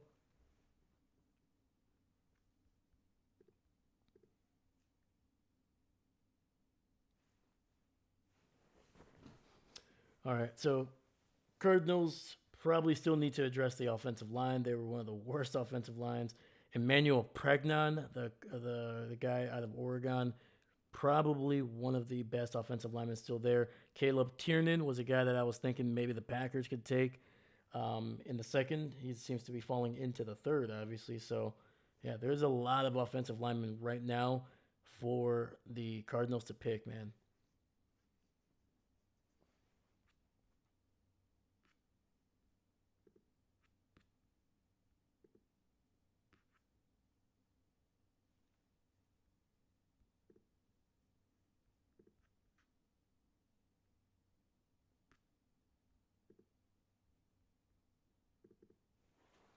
I hope the Cardinals take a wide receiver. Take another running back. Take another running back. Give Jeremiah Love some competition, all right? He's already been on the team for a little over 24 hours. You got to start pushing him. All right? You can't let him be complacent. You know, you got to be like, oh, yeah, Jeremiah, you think you're the best because you're the third overall pick? No, we're going to draft 2 running backs to compete with you. So you better shape up. Better shape up.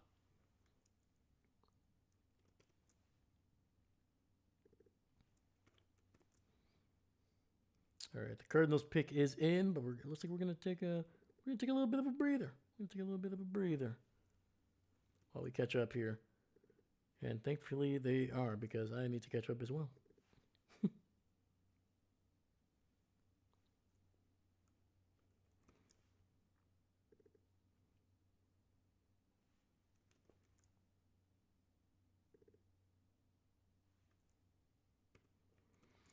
Yeah, round 3 is when it's gonna get wild on the stream here because I don't think I have enough. I don't think it'll allow me enough characters to actually have all the players that are selected in this round on here. So if you see this thing disappear at some point, it'll be back, but there might not be some of the earlier picks in the round here.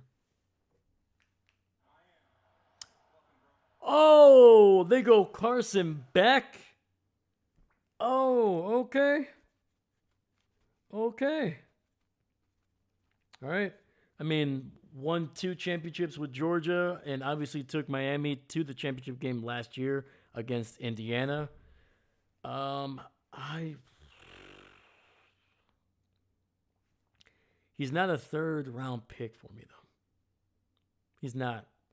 If they would have done this in the 4th or the 5th, I would have been like, all right. But there's so many players, man. So many good offensive linemen that are still on the board that you could have used to potentially keep Carson Beck upright in the future while still probably getting Carson Beck. You could probably trade it into the later part of the 3rd round to get Carson Beck if you wanted to. I still think he would have been there in the 4th. I don't know. To me, I just didn't really see a whole lot of in him that made me scream like this is a franchise quarterback. Like he can throw it far, but I don't know, man. And like there just isn't like a velocity to the deep shots. That's what I'm like. That's what I was trying to make a point of. Sorry, I was looking at his highlights. He can throw it far. Like he can, yeah. Can he chuck it 50 yards? Potentially 55, sure. But is there going to be a velocity on those throws from 25, 30 yards out that you see from elite quarterbacks? No. So I don't know. Meh, who cares? Fair enough. Fair enough. Fair enough. All right, Broncos on the board here. Is this the Broncos' first time picking? No, I don't think so. No, they had a pick in the 2nd round. Sorry.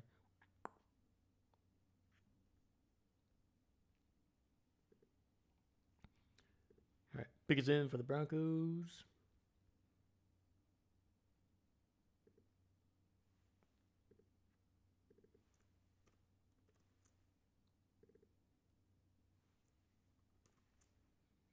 But yeah.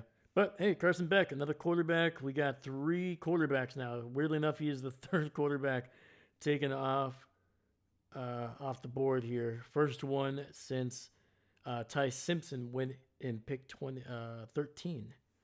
So yeah, what is that? A gap of 52. 52 picks later, we finally got our third quarterback taken.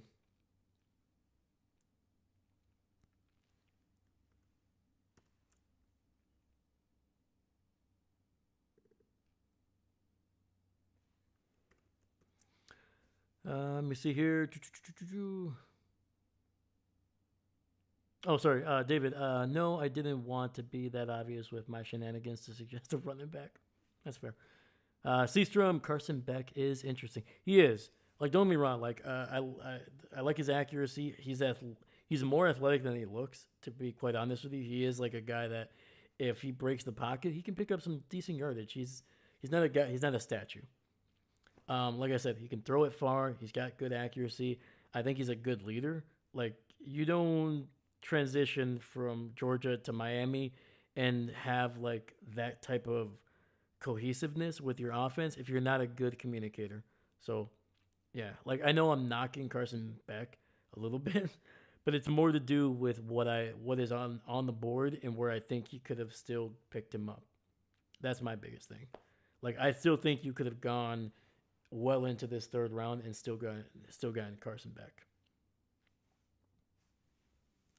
Yeah, and Arizona has so many other holes. That's the other issue too. Like, if they were a team that was like just a quarterback away, like competent quarterback away from being like a potential playoff contender, then yeah, I'd say, hey, you overdraft Carson Beck by a round, maybe he'll be fine. But I don't know. I hope Broncos take a punter or a quarterback. Well, it looks like they did take somebody here. So let me. It looks like, unfortunately, ESPN is done following every pick here. So, yeah, the Broncos picked up Tyler. What the heck? Onyendim. Yeah, Onyendim, the defensive tackle out of Texas A&M. So another Aggie going off the board, and the Raiders picking up Kyron Crawford, the edge rusher out of Auburn, which is another solid player that I was hoping would fall to the Packers in the third round, but not the case. All right, so we are a couple picks behind. So let me get the Raiders here.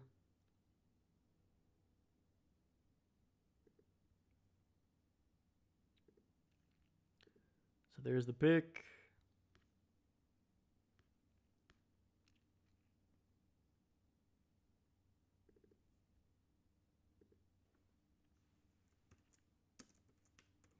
Carson Beck.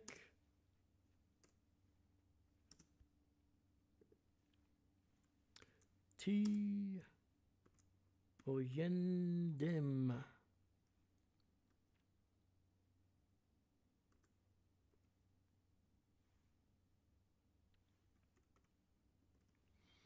Did I miss the announcement of the Denver Broncos pick, or were they obsessed with showing the Beck?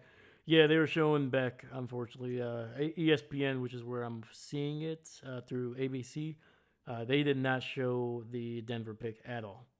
At all. So, which typically happens, unfortunately, because of they they tend to start, especially in the fifth round, they start doing this where they like 5 picks will go and they'll talk about one of the prospects, and then another 5 picks goes, and then they'll do that, and it's just like I get it, you're not gonna be able to say like a bunch of stuff about every single prospect, but like show the pick being like called. Like, you can still talk about the previous guy, but just put the camera on the podium so we can see who it is.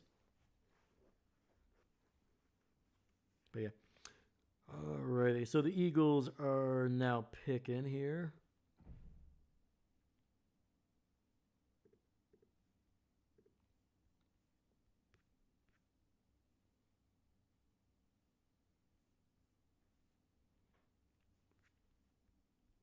But do not worry, I will be talking about every prospect that I can remember, or at the very least, I will say their name and then position the whole 9 yards. I will do the bare minimum that the NFL is unwilling to do, apparently.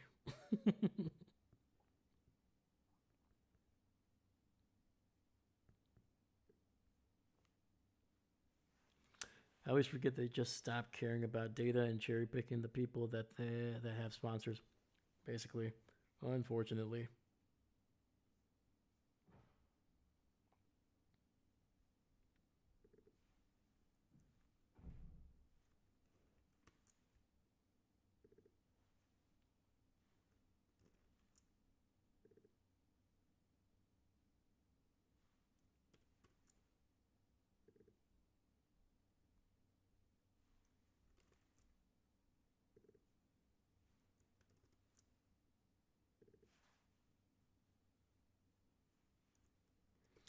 Oh, Minnesota has back-to-back picks here in the third round. They have the 97th and 98th overall pick in the third round here. So pick 33 and 34.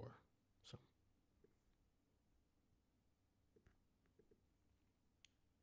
all right, let me get this on here.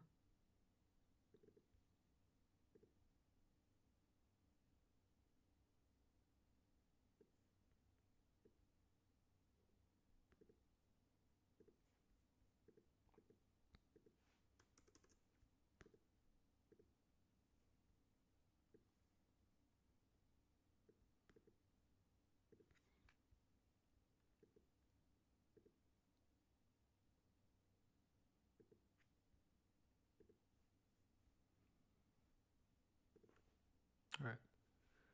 So I have at least, hopefully, the first 34 picks that they're going to be able to, that they're going to announce here. And, oh, Markel Bell. Okay. Tackle out of Miami. It's a big man, dude. Just a huge human being. He's one of those guys. They're gonna try him out at tackle, but he might be better at guard. So that's what you're going to see quite a bit. There's not going to be a lot of true tackles over the next probably until middle of the fourth round or late fourth round. Yeah, like once you got past the first couple picks in the second round, there was not going to be many tackles that you're like, oh, that guy projects 100% as a tackle. There's no question about it. Like a lot of the guys that you're going to see listed at tackle are probably going to be guards in the NFL. And Bell is one of those guys. He's big enough and he's got some solid feet, good strength to play tackle, but I don't think he's going to have the arm length or the athleticism to stay at tackle and play that at a high level. He looks to me like body type, looks like a guard. But we'll see. David with the 99th pick in the 27th NFL draft. The New England Patriots select Jason Bublik, sponsored by Gillette Razors at Arizona State. Beautiful. Beautiful. There you go. Got to get that sponsorship in there, baby. Oh, sweet.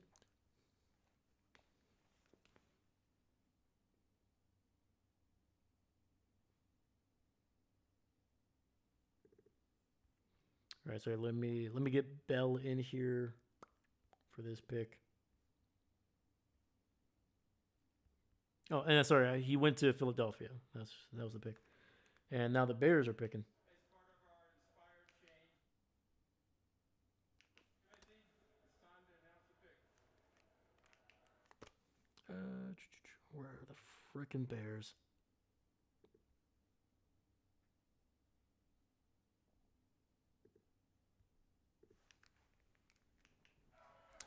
Oh no! Damn it! They go Sam Roush, tight end. What the heck? What? Jesus! How many tight ends do you need? So they go. Unbelievable, man. Sam Roush was one of my favorite tight ends in this draft, man. Unfortunately, he is now going to be the enemy. He's going to be the worst. I can't root for him anymore. It's over. It's over. Bears need to pick a burrito, not a player, just a burrito. I agree. Yeah, Sam Roush, man. They have him listed at 6'6". I thought he was a little bit shorter than that. I'm pretty sure he was like 6'5". Well, I mean, whatever. 6'6". Really freaking athletic, man. Like, for a guy that's that big, he is freaking fast, man. Really, really fast. Great athleticism. A willing blocker. Really solid blocker. He's got a good base, a good strength to him. His technique needs to be a little bit better. Sometimes they can get kind of knocked around and he loses his balance. But for the most part, he's never been just like decleated. Like he's just too big. He's too freaking, yeah. He's really good. Really, really good. And I hate that the freaking Bears got him. Douches. All right. 49ers are next on the board here. Holy cow, the selections are going. Oh. Romello Heights, and that's another player that the Packers brought in for a top 30 visit at edge rusher. He was kind of the guy that I was hoping would fall to them at 84. But with the edge rushers going so early in the second round, it was going to force what was probably one of the few guys that was still where his production in college met his potential. Unfortunately, he is now going to be another player that goes to a Packer rival, unfortunately. Interconference rival, the 49ers.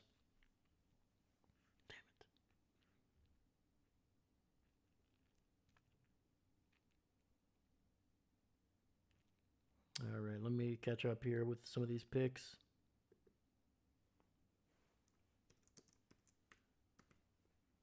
So yeah, Mark Bell went to Philadelphia. We got Sam Roche going to Chicago. And then we got Romello Heights going to San Fran.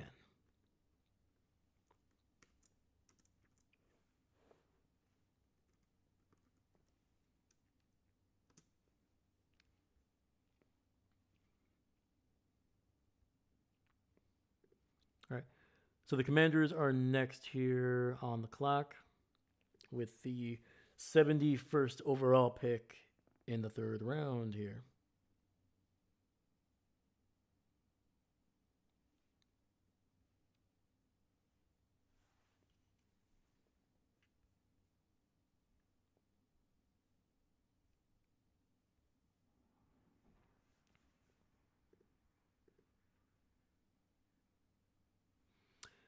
That was rude. They did not need to show a highlight where K-State was on the losing end. NFL, you disrespect me. I know, man. You know what, man? That's how angry I am. And yes, that can was full. It had liquid and sealed and everything. Huh? Then why didn't the liquid spill out? Don't worry about it, man. God.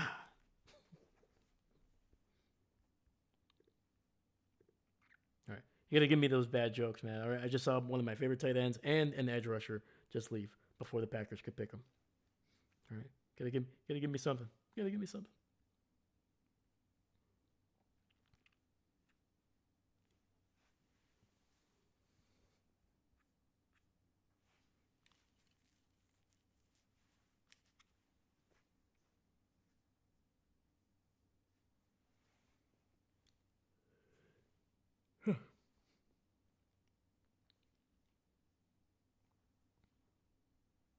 All right, so we're on a commercial break. We're not missing a thing here. Seastrom Commanders really ran it down to the wire to get this pick in 100%. They were milking that clock, which, you know what? As a person that's trying to catch up and keep up, I appreciate it.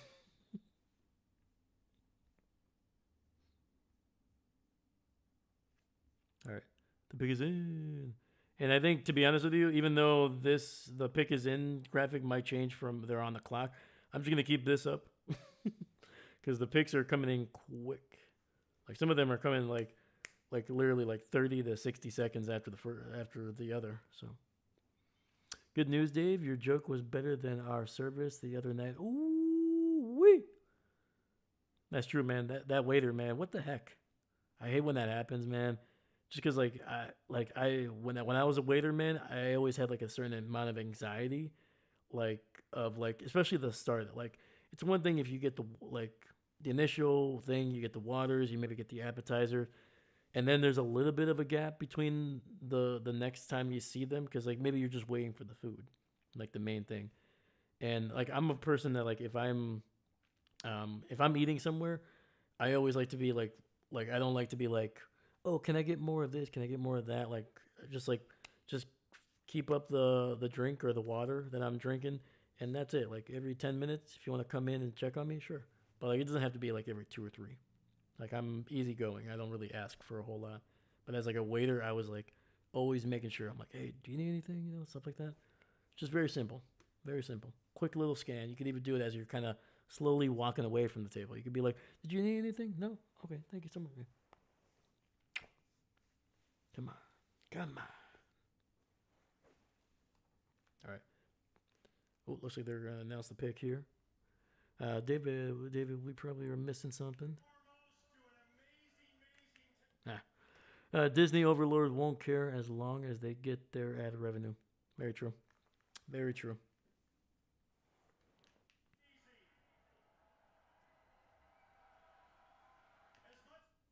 All right. Boom, boom, boom.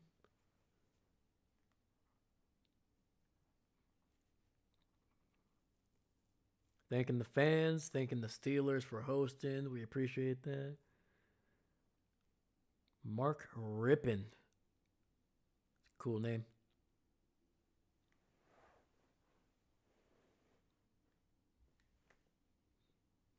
Come on, my man.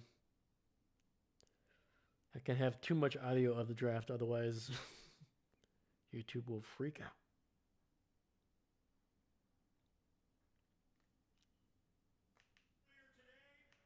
Oh my god, this guy's still talking. All right, there we go.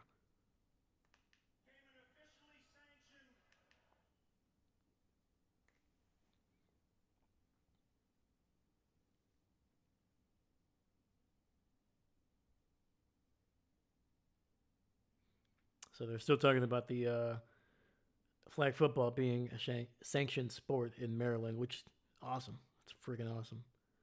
But come on, get to the pick. They already did this with Baltimore and Mark Ingram.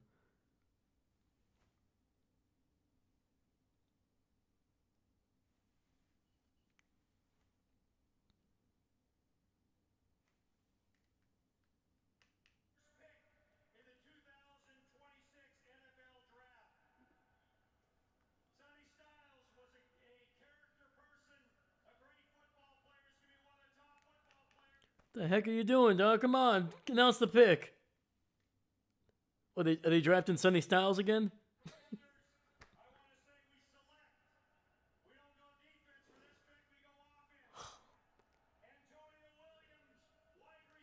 There we go. Okay, wide receiver, Clemson. Thank you. My gosh. Freaking Mark Rippin, dog. Come on. Rip the Band-Aid off. Oh, my God. All right. That's good. Antonio Williams. Sorry, man. Mark Rippin kept on. Oh, my God. It was like, all right. All right. You ready to open your present? All right. Here it is on this day. Your gift is given to you by me on this day. All right. I'm going to give you your gift. But not before I'm just like, oh my God, dude, just say the name. Just say the name. Oh my God. Stringing me along, Mark Rippin. My gosh. Sorry, it was frustrating, but it was so freaking hilarious. Oh man. But anyway, Antonio Williams, we actually talked about him a little bit earlier in the second round because there was a chance that he was going to be drafted at that time. But yeah, Williams is a pretty big, solid receiver, man. He's definitely has the size that you want for the most part in like a solid number two, number three. It's not like what I mean by big. I'm talking about like just a solid size six. I think he's just under 6'1", 6'1", 187. They have him listed at. There we go. Finally. Oh, and the Bengals go Takario Davis, the corner out of Washington. That was another player that I was hoping the Packers would get in the third round. But yeah, man, Williams, SEC wide receiver, good size, good speed. It's going to be very good for Washington. That's what they needed. They needed to rebuild that receiving room because, yeah, Deebo Samuel did not work out for them at all.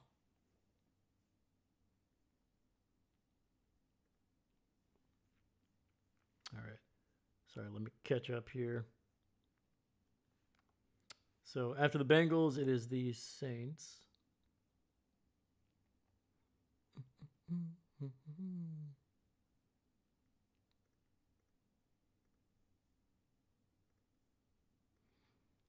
Yeah, so Takario Davis, man, is a guy that I was hoping would fall to the Packers in the third round.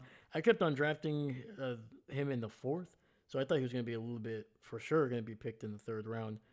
But Takario is a big, big corner, man. The reason I was thinking is that they were going to be able to pair him up with St. Juice on the outside. Takario, 6'4", 194. I think he transferred over to Washington. I think this was his first and only year there. Played really, really well, man. Plays big. Is a solid zone guy, but he can play a little bit close coverage because of his size. He can be very physical. Hold up. All right. Oh, Jesus, man. The corners are going. So Oscar Delp is a tight end for Georgia. He was actually another guy that I was kind of high on. I had the Packers drafting him in the fourth round when I couldn't get Roush.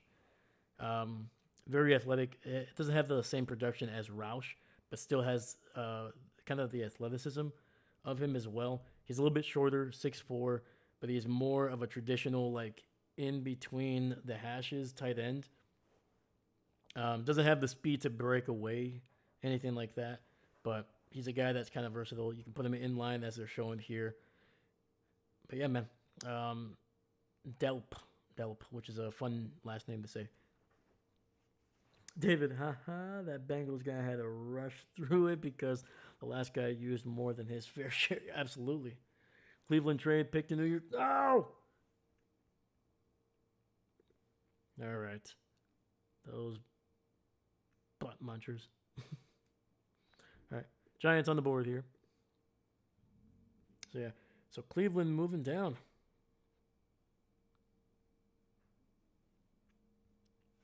David, thank you very much.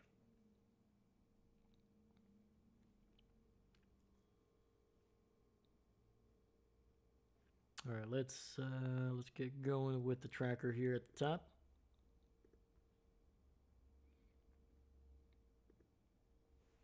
I feel like I'm gonna have to do these in batches during the commercial breaks. But Antonio Williams. But yeah, man, Williams, really good at high pointing the ball. Really good jump. Really good jump. Feels like he plays bigger than his 6-foot frame suggests. NFL Draft. The New York Giants select Malachi Fields, wide receiver. Oh man, they're going wide receiver. Malachi Fields, Notre Dame. Another good one. Yep. Third round is going to be corner heavy, tight end heavy, and wide receiver heavy. With a couple interior linemen thrown in the mix. All right. Cincinnati, Takario Davis, unfortunately.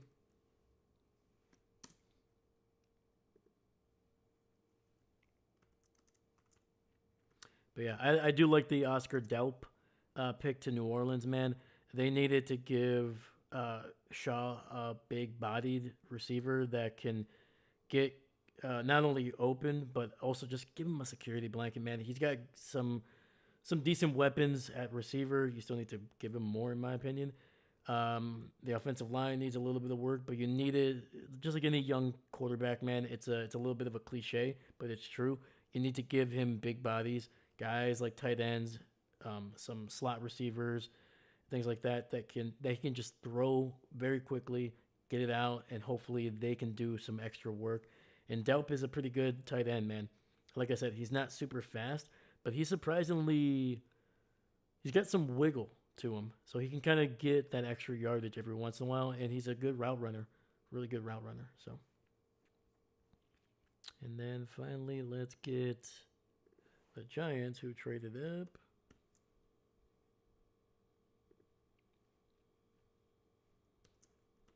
Malachi.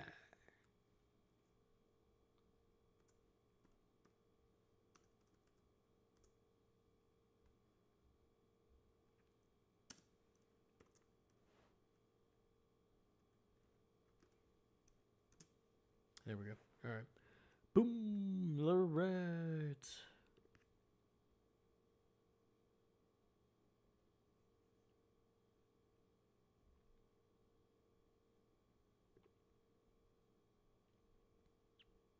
Where are we? Boom. There we go. All right. Dolphins on the clock, and the pick is already in, and they go. Oh, actually, not yet. We're in a commercial break, thankfully.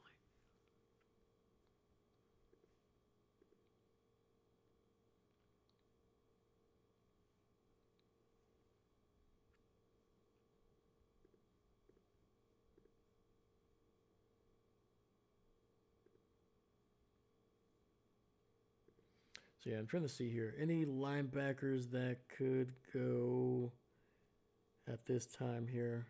Because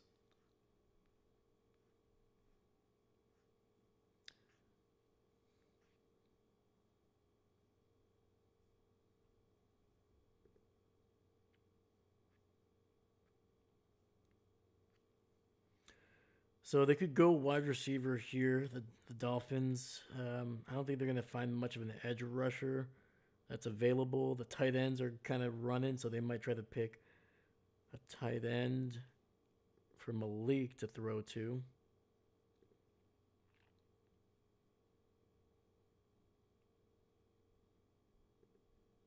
Let's see what tight ends are available right now. Justin Jolly out of North NC State. Sorry, I know I kept on saying North. Eli Raydon from Notre Dame, another guy that can probably go around this round. He's athletic enough. Receivers. Chris Brazel is a big-bodied receiver from Tennessee. Zachariah Branch is probably your slot receiver. Only 5'8".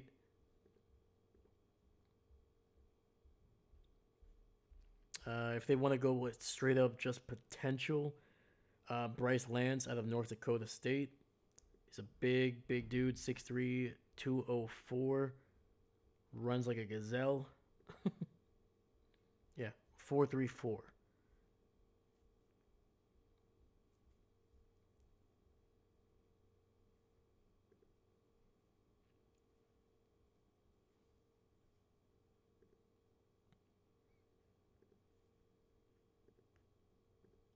I'm trying to think here. Who is still available at edge that would make sense around this time? Danny Dennis Sutton was like projected to the Packers, or was like in the second or third round. He's a Penn State guy.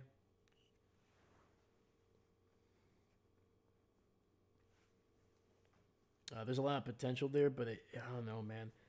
He was kind of, I don't know. I wasn't a big fan of him going. Like if he was in there in the third, maybe. But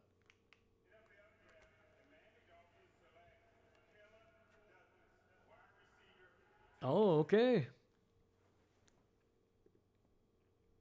They do go wide receiver, but they go with Caleb Douglas.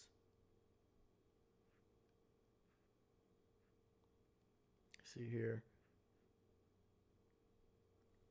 Okay. Caleb Douglas, Texas Tech. His average draft position was somewhere in the 6th round, anywhere between 141 and 245. So he is 6'3", 206, 91 percentile in hand size. He ran a 4.39, 82 percentile in broad jump with 10.6.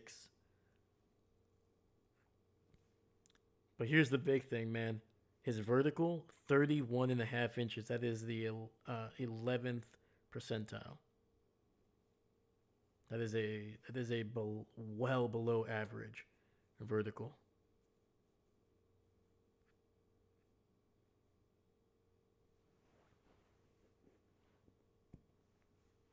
Texas Tech has some players coming out this year. They do, my man. They absolutely do.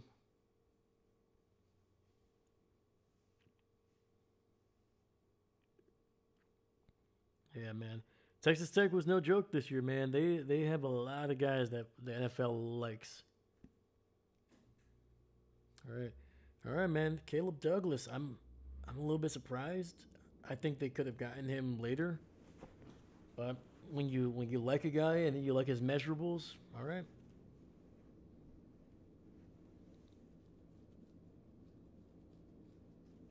Yeah, I don't know. Like, I don't think this is like a. I was trying to think, like, because obviously the Packers.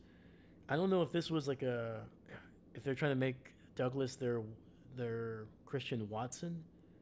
But I don't know. Like the Christian Watson was like, to me, he was a lot more of a physical freak, a lot faster too. Not significantly faster, but quite a bit faster. And also he had a little bit more of a better vertical than Douglas here. But all right, the Steelers are picking here.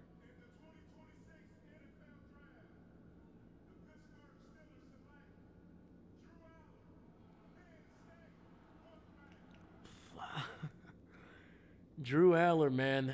Drew Aller was a guy that I would have picked over Carson Beck. I understand Carson Beck has just about all the accolades that you could want. Multiple champion, took another program to a one win away from winning another championship. But Drew Aller, man, very athletic, underrated in terms of how dangerous he can be, in my opinion. Like kind of like his ability to kind of move in and out of the pocket is very smooth. I think if Penn State would have had a better year with maybe some better weapons around him, I think he would have been able to produce a little bit better. Yeah, they're gonna show you some highlights here, man. Just if you look at the way he throws, man, like especially those those fadeaways in the end zone, it doesn't seem like he's struggling to throw the ball down the field.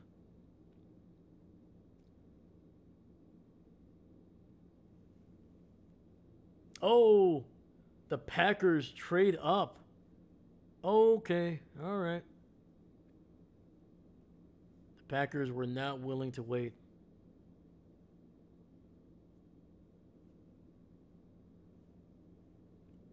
Holy cow, I got to get the Packers on the board here. Oh my god. Ah, where are you? Green Bay, Green Bay, Green Bay.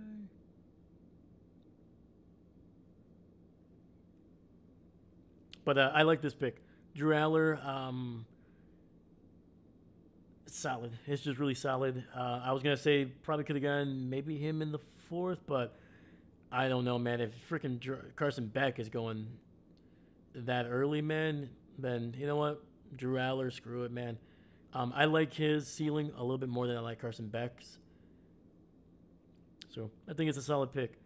Um, yeah. And even if Aaron Rodgers somehow comes back, I think him sitting for a year is going to be pretty solid for Drew. So, yeah. David, draft a tight end, Green Bay. Honestly, it wouldn't be bad. I wouldn't be against it. I don't like it this early, but it wouldn't be bad. Eli Radon would be solid. It's really the only guy that I can think of right off the top of my head.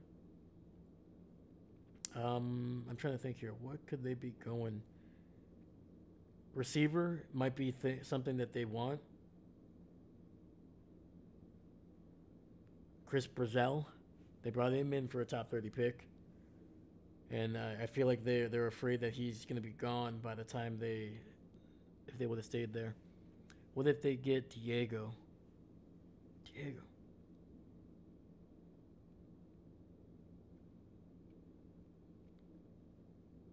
Diego.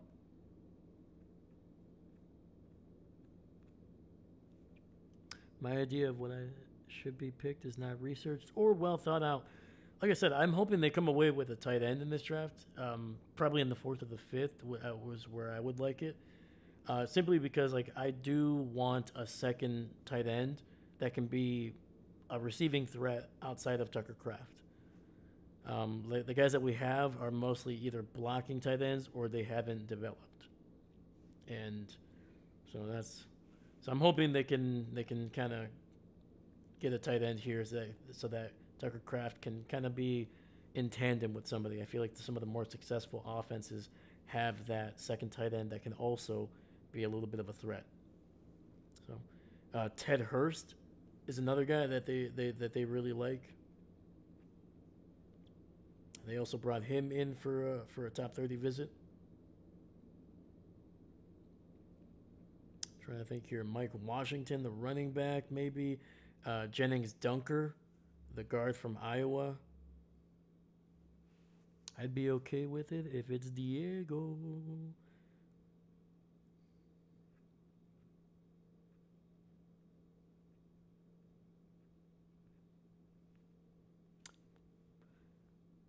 Diego.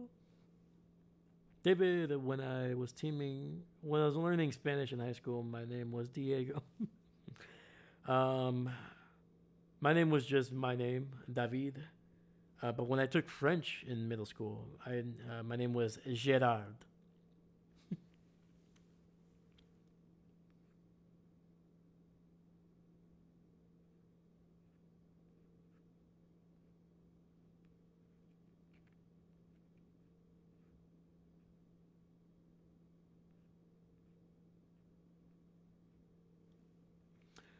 Are we sure they need to trade up to get Chris? I don't think so. To be quite honest with you.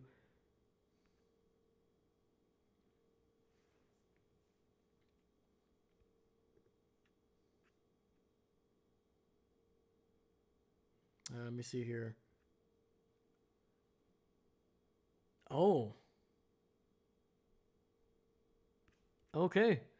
The Packers go defensive tackle Chris McClellan out of Missouri. Hmm.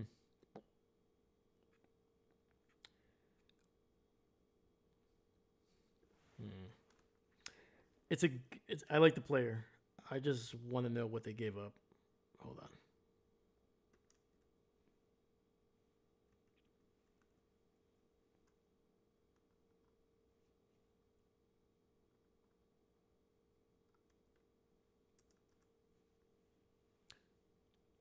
Davis Knapp, please. I just. Hmm.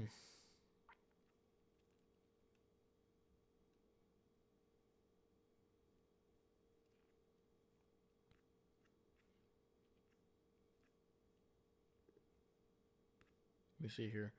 I just want to see what they gave up.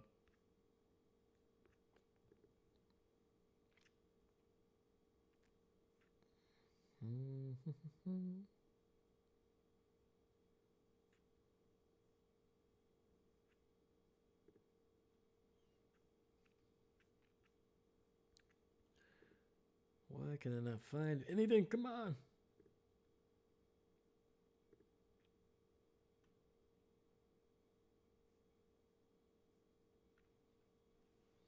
All right.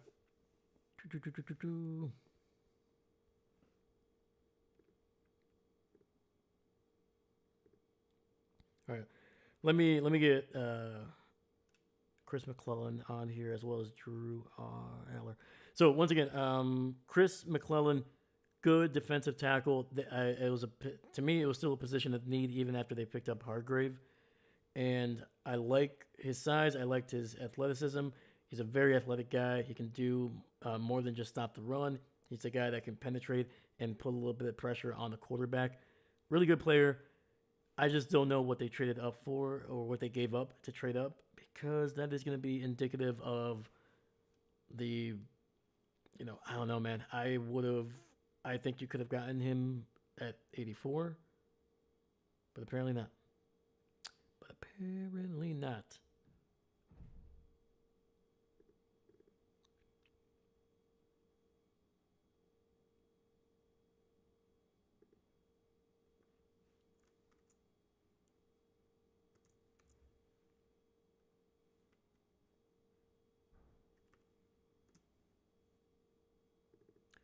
All right, so let's change TB to GB.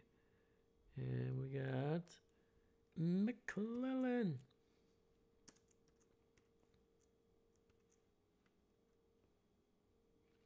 A lot of L's in this man's last name, Jesus.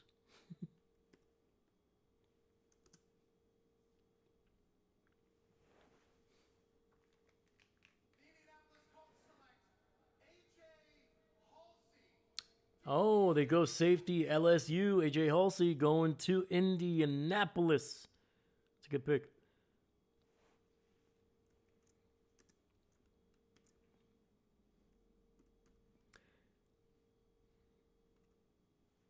All right. Halsey, there we go. Woohoo, cheerleaders.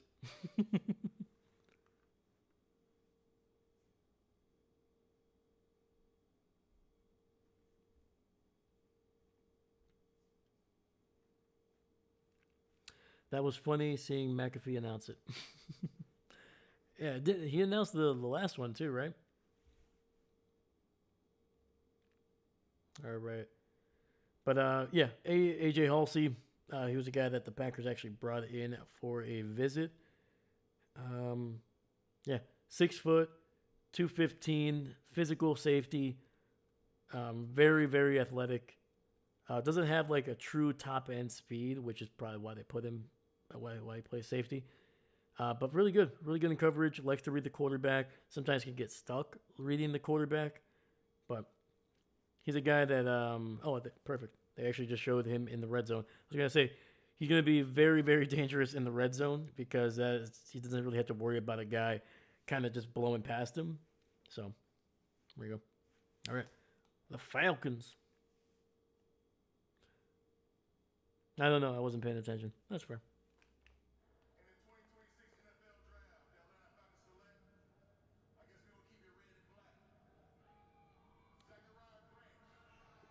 Zachariah Branch. Sorry.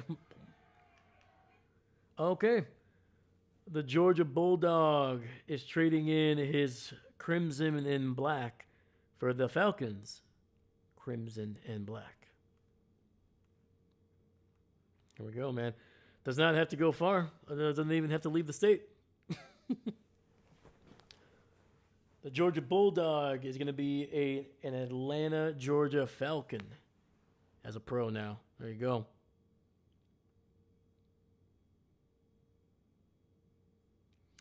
So, Branch, I'm pretty sure he was the player that got arrested a couple days ago. Let me double check that before I besmirch the young man's name, but I'm pretty sure that was Zachariah. Yes. So once again, it wasn't anything crazy. It was just him and a group of people. I don't think it was like a friend group. I think it was just like a bunch of random guys that were trying to get into a bar after hours. And yeah, he got arrested. He was released a couple hours after after paying the bond. And it doesn't seem like there's going to be much outside of a misdemeanor potentially. So just a bad decision, bad timing, and hopefully he'll learn from it. But again, it wasn't anything violent or anything like real crazy. It was just a young man making a dumb decision. So But yeah, really good player. Really good player. I think you have to be really tenacious to be able to play in the Georgia Bulldog defense. They like aggression. They like physicality, even in the secondary. And yeah, all right. Ravens on the board here. Come on, where are you, Baltimore? Where are you?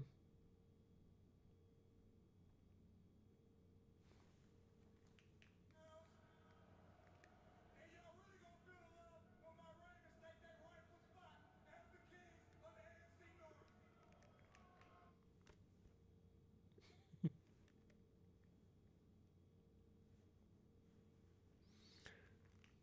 2026 NFL Draft, the Baltimore Ravens select Jacoby Lane, wide receiver, Okay. USC.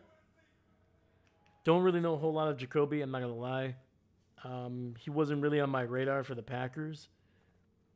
I saw him going somewhere in the fourth round pick, but as we're seeing a lot of guys kind of going a lot earlier than we thought. So yeah, I don't have much on Jacoby, but I know he's a big freaking receiver, 6'4". And I think, and for sure he's over 200 pounds. He looks like he's over 200 pounds. He does not, even though he's slightly lean, even for his size, he's not like some of the guys that you see from like Clemson or Tennessee, especially that are like little sticks. He's got, especially his upper body. He seems a little bit bigger. Um, there we go. There we go. Yeah, very can be somewhat physical, especially if there's like an undersized corner, which you just saw him one hand a freaking touchdown there. That was nice. But yeah.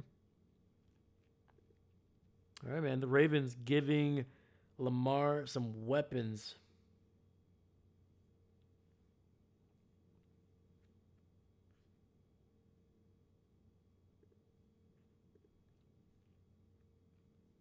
There we go. There we go.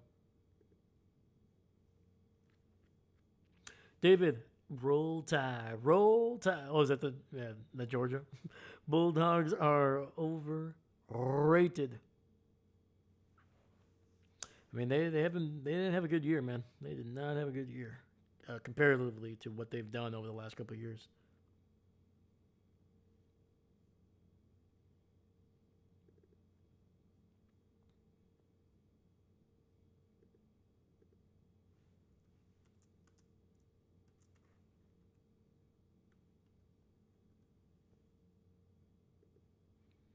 Let me see here. Sorry, Lane.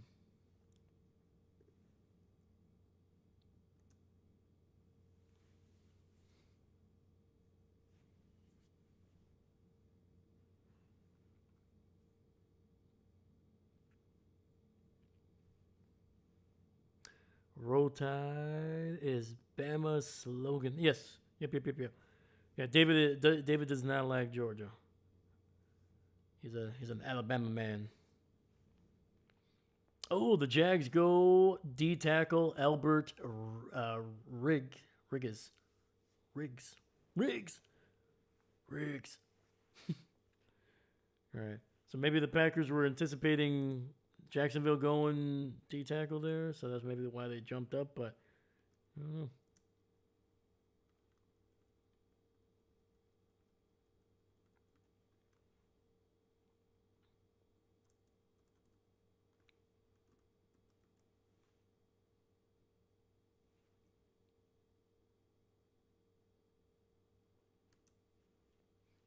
All right, so let me do something here. Actually, I might be able to get all the freaking teams, all the teams picking in the third round, all in.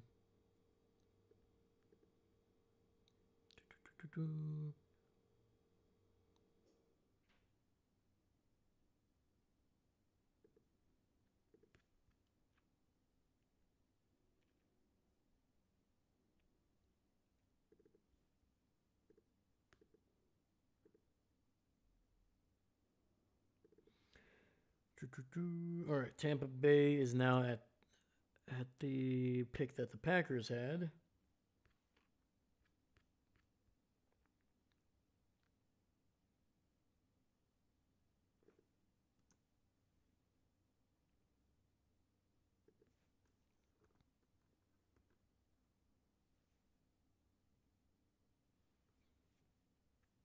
Seastrom, that guy, any good?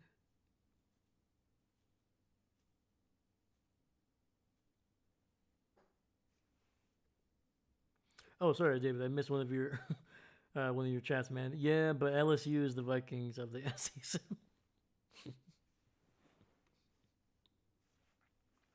Well, you know their I mean their team names. You know, it starts with an L, man. Losers. It's like LSU. You're already saying it like Jim Carrey. Loser. Sorry for any LSU fans.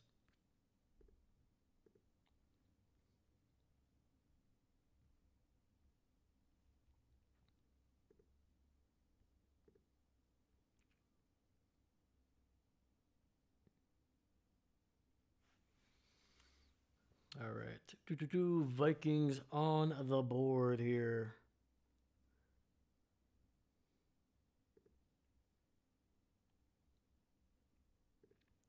The hellspawn of teams is on the board here at number 82.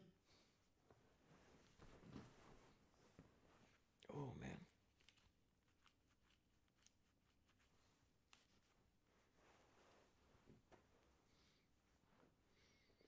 Let's see here. What do the Vikings need here? Offensive line. Didn't Harrison Smith retire, right? So it's probably safety. Interior linemen. I mean, there's a lot of interior linemen, a lot of guards, a lot of centers right now that they could easily pick, and that would be really good value. I don't know if there's a safety that I would like recommend to them, so pick safety. Yeah, just see what's the lowest rated guy on the board here. Yeah, take Zaytique McGee out of Houston Christian. And before you say anything, you're like, why are you making fun of McGee? I'm not. I'm hoping he gets overdrafted and gets a bigger contract than what he's probably going to get as a undrafted free agent. So I'm helping the young man get some money. And he can help me by not playing well for the Vikings. It's a win-win for everybody except for the Vikings, which is okay. They could probably go Jalen Kilgore, South Carolina. But I think they're going to go offensive line. Ah! Dominique Orange, a big citrus. Going to Minnesota. Oh, man. I liked him. Now he's can't do it. But anyway, big citrus.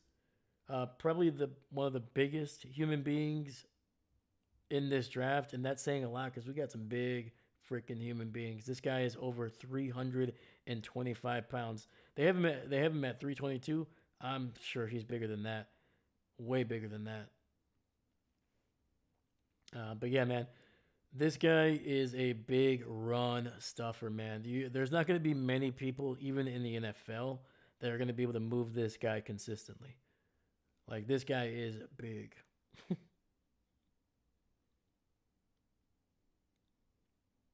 Oh, man. Well, now he's as good as orange juice to us. Mm-hmm. He's like, he's basically like after you brush your teeth and you try to get some orange juice. Terrible. Terrible. All right, big citrus. Until you leave the Vikings, I cannot root for you. Can't do it. Won't do it.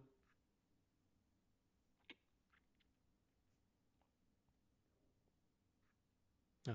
But to be honest with you, it's a solid pick, though. Solid pick in the third round. All right. Carolina Panthers, pick is in. Jake Delhomme.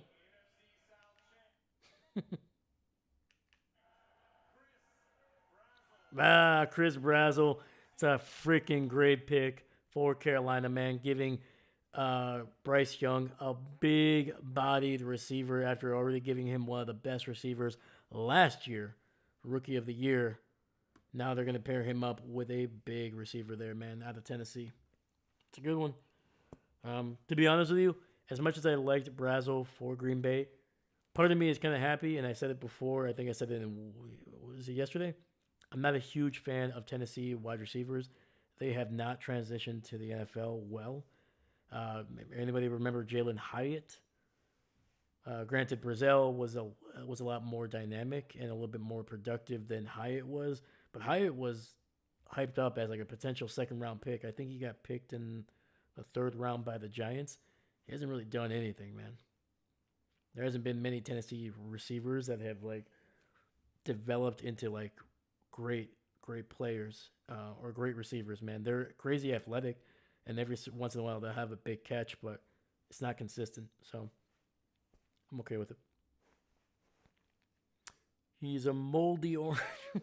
He's the moldy orange that you left in your locker freshman year. But I do like this pick, man, for Carolina, man. They needed weapons for Bryce Young. They needed guys that can get down the field, that can get those like those 50-50 balls. Brazel is going to be that kind of guy. So that's a good pick. It is a good pick. All right. Buccaneers on the clock here. Another NFC South team here. The team that could have won the crown, but instead somehow gave it away to the Carolina Panthers.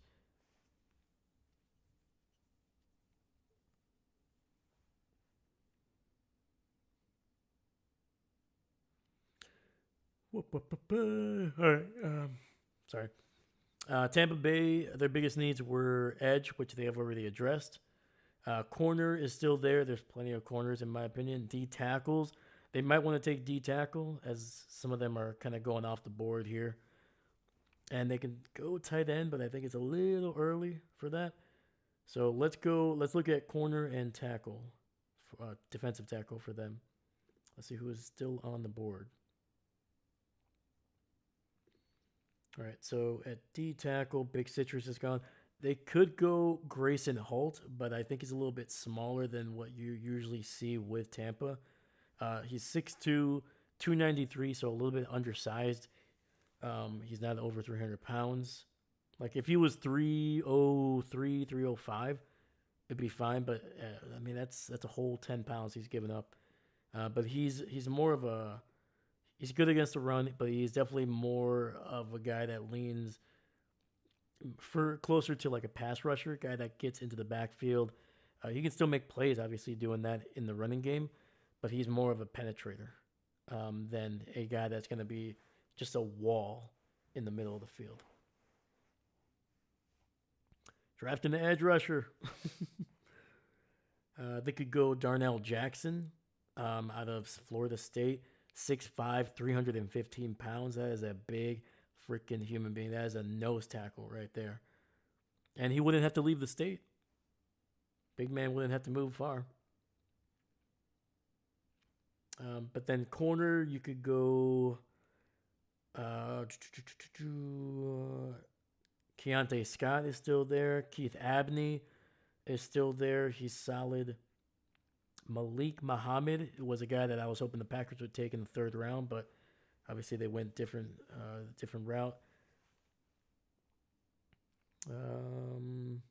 Devin Moore, Julian Neal, Will Lee, the third is still there. And yeah, Jermon McCoy still on the board. I wouldn't be surprised. The Buccaneers have been a team that they like to take a risk every once in a while on a player. So McCoy could be taken off the board here, man. So yeah, like I said, there's a lot of corners that can go right now.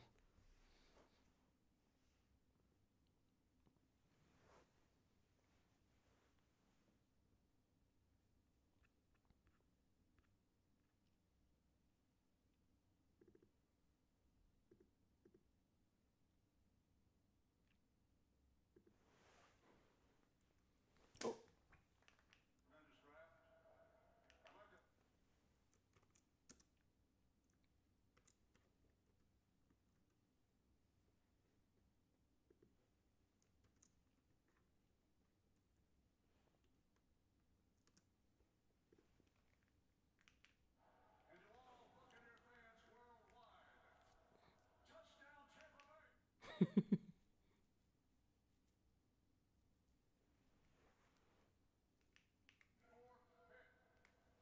2026 NFL Draft, the Tampa Bay Buccaneers I like this guy's voice. select Ted Hurst. Hey! All right. They're going wide receiver, man. They're going with a projection and they're going with potential in Ted Hurst. 6'3", 206. Yep. Yeah, this was a guy that I know Packer fans. I'm talking as if I'm not a Packer fan, but other Packer fans were just in love with, man. Just absolutely in love with. Smaller school prospect with all the potential in the world to develop into a great, dominant, downfield, big receiver. And instead, he is going to the Tampa Bay Buccaneers. Oddly enough, with the pick that the Packers originally had at 84.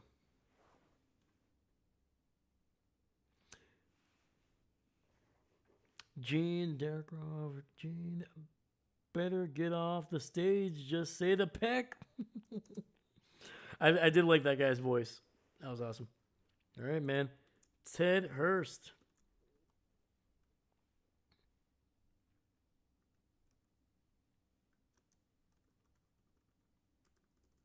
All right. Boom.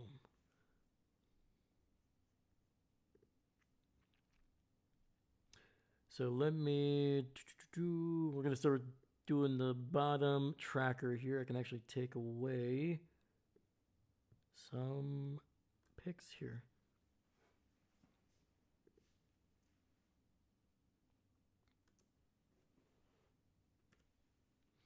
All right, so the Steelers are on the board here. Let me get them on the clock.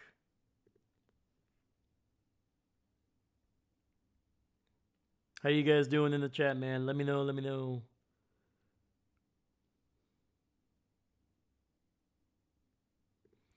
All right, the hosts are picking again. I think this is Cam Hayward. Yes, it is.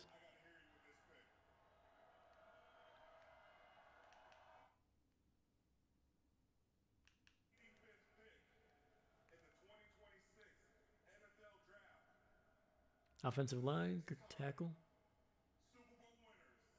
They could be going corner.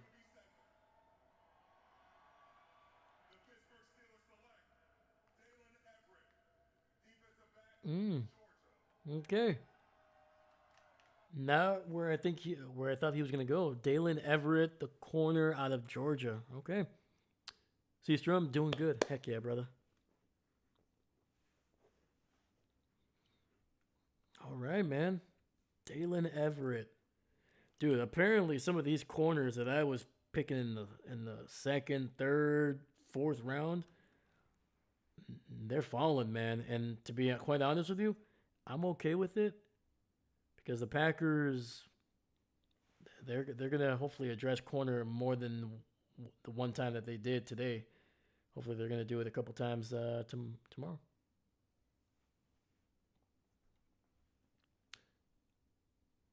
Chargers trade to Cleveland. Ooh, all right.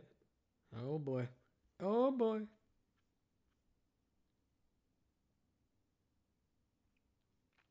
All right, let's switch that bad boy up. The Chargers and the Chargers are right next to the Steelers in my little. Boom. There we go.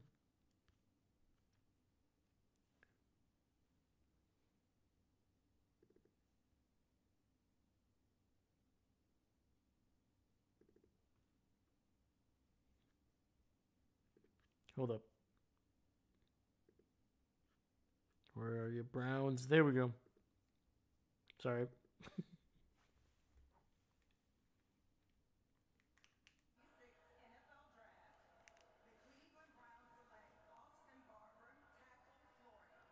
Okay.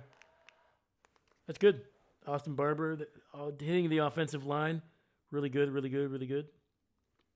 Austin Barber is one of those guys, can play tackle, but might kick in that guard.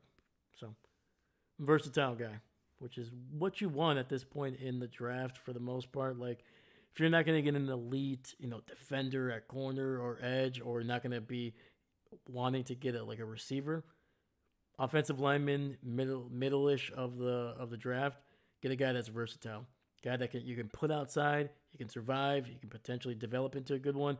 Freaking mauler, dude, absolutely a mauler. That's why I think he might be better at guard, because he's not bad at pass protection. He's just, and I mean this in a good way, just grimy, man, just grimy, very physical. Yeah, so he was a guy that if he was there in the fourth round, I would not have minded if the Packers took him, because like I said, they love developing tackles, or they love transitioning guys that play tackle into guards, and this guy has the temperament of like a really good run blocking guard. So.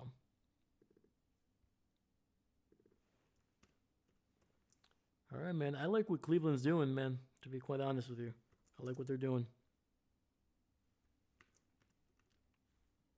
which is something I never thought I would say during a draft. Oh, snap.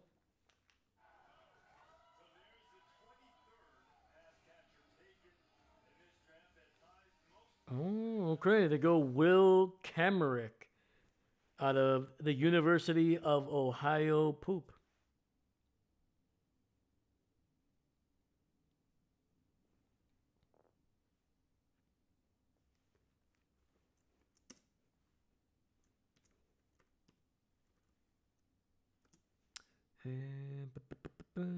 Man, they're really giving they're giving Malik some weapons, man. I like it.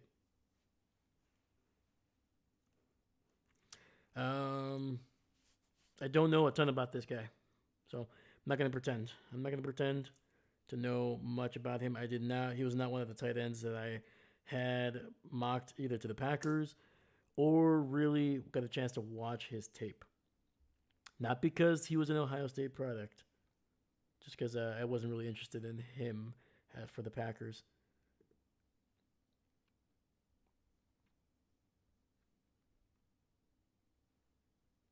Alrighty. Boom, we are updated. We got the Jags on the clock again.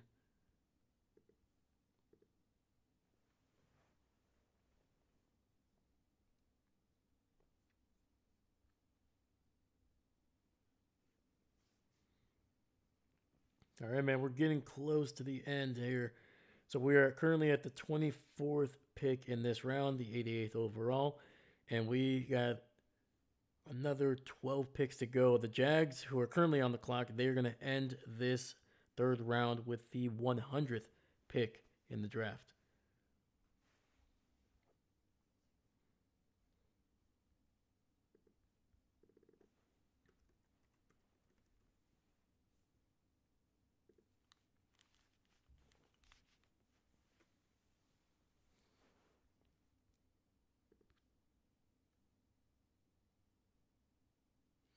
So yeah, so for the Packers gave up one of their fifth round picks, number 160, to move up to select Chris McClellan. So yeah, they moved up 7 spots and then gave up a fifth. So so tomorrow, unless the Packers trade back into the so unless they trade back into the third round here, they got a fourth round pick, a fifth round pick, a sixth, and 2 sevenths. Okay.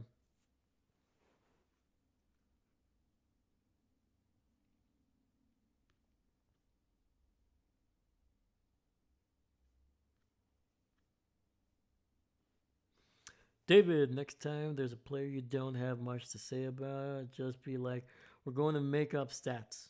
Then go wild. Here's a micro machine collection containing 437 vehicles. Beautiful. Beautiful. A micro machine collect. I love it. It's one of the best like science fiction things that like has an actual practical use in real life. Like imagine having one of those things where you could like I'm trying to think here, but like yeah, like if you had you're driving, you're kind of you know going somewhere, you're like, hey, I can have a tent without having to like freaking have like a hatchback. You just put it into a little, little container that can shrink it down, throw it in there. Threw like a bunch of meals in there, man. I could have a fridge. Yeah, sorry, I'm getting sidetracked here, but yeah, man, I like it. That's what I'm gonna do. That's what I'm gonna do.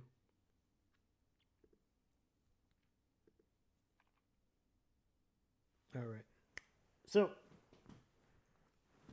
we are long past the stage where the trades. I mean, we're well into double digit trades at this point, and I should have known that. I should have probably put the threshold a little bit higher, but hold up. The 2026 NFL Draft, Jacksonville Jaguars select Emmanuel Pregnon, guard, Oregon. That is a heck of a pick, man. That is a heck of a pick. Emmanuel Pregnon, really good guard out of Oregon. Not surprising, Oregon's been producing some pretty solid offensive linemen, especially interior linemen, over the last couple of years. Yeah, man. This is a guy that I was even trying to see if the Packers would pick him in the second round. That's how good I had him. He never made it in any of my mock drafts past pick like 40 something, maybe. So the fact that he fell all the way to 88, it's a good freaking pick. It's a really good pick for the Jags, man. This guy is gonna do well.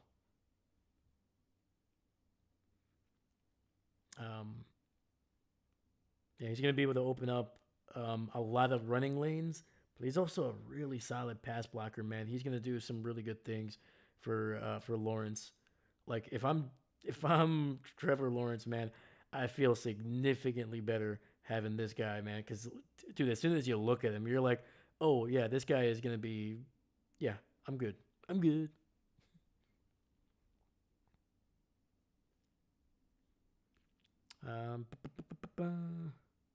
See here, where the heck are the freaking Chicago Bears? By the way, Dave, tomorrow is a fairly busy day for me. And niece has a volleyball. Okay, Chicago. And then I say bye to grandma's house party, so I may not be around until later in the day. All good, my man. I appreciate you being here and whenever. Thank you. Zion Thomas, all right, going LSU, going wide receiver. All right, it's a good pick for the Bears. There, they needed to add a couple more wide receivers. They're really good. They have some depth there, man. They got 2 to 3 really good guys, but obviously trading away DJ Moore, they needed to add some extra numbers and a guy that is going to be kind of similar in size to Moore. Even though he does not have the speed of DJ Moore. Not many people have the size of DJ Moore. So, but yeah, this is a really solid kid. I remember when I was looking at one of their, was it one of their tight ends? I was looking at one of their tight ends, and this kid was usually the guy, and obviously he has like a very like noticeable number 0. This guy was usually making some really solid plays. Very like, even though he caught, like, if you look at his stats or if you just looked at his numbers, it looks like he has like long runs. You're like, oh, he's a kind of like a deep shot guy. He's not. Usually he catches it like intermediate, but has some really good yards after the catch. So, freaking Bears. But yeah, let's take the Bears out and let's get freaking San Francisco. Why is it always just terrible teams back to back? Ugh. All right, the picks are coming in fast, so.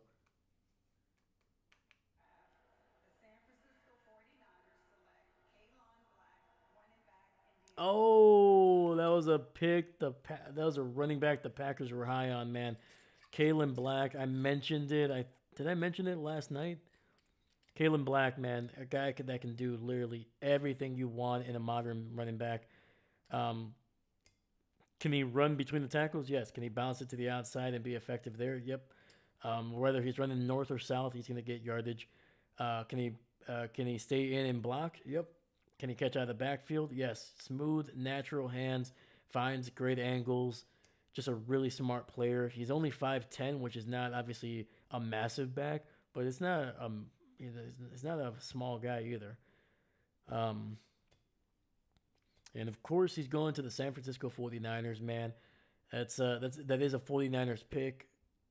Really versatile guy, one of my favorite guys in this draft. Um, dang it, man. So yeah, fourth Indiana player to be drafted, man. Really, really solid, man. So, I'm trying to think here. Kalen Black, anything else that I can think of off the top of my head? He had some really, really good runs against. Oh man, I'm trying to think. Hold up.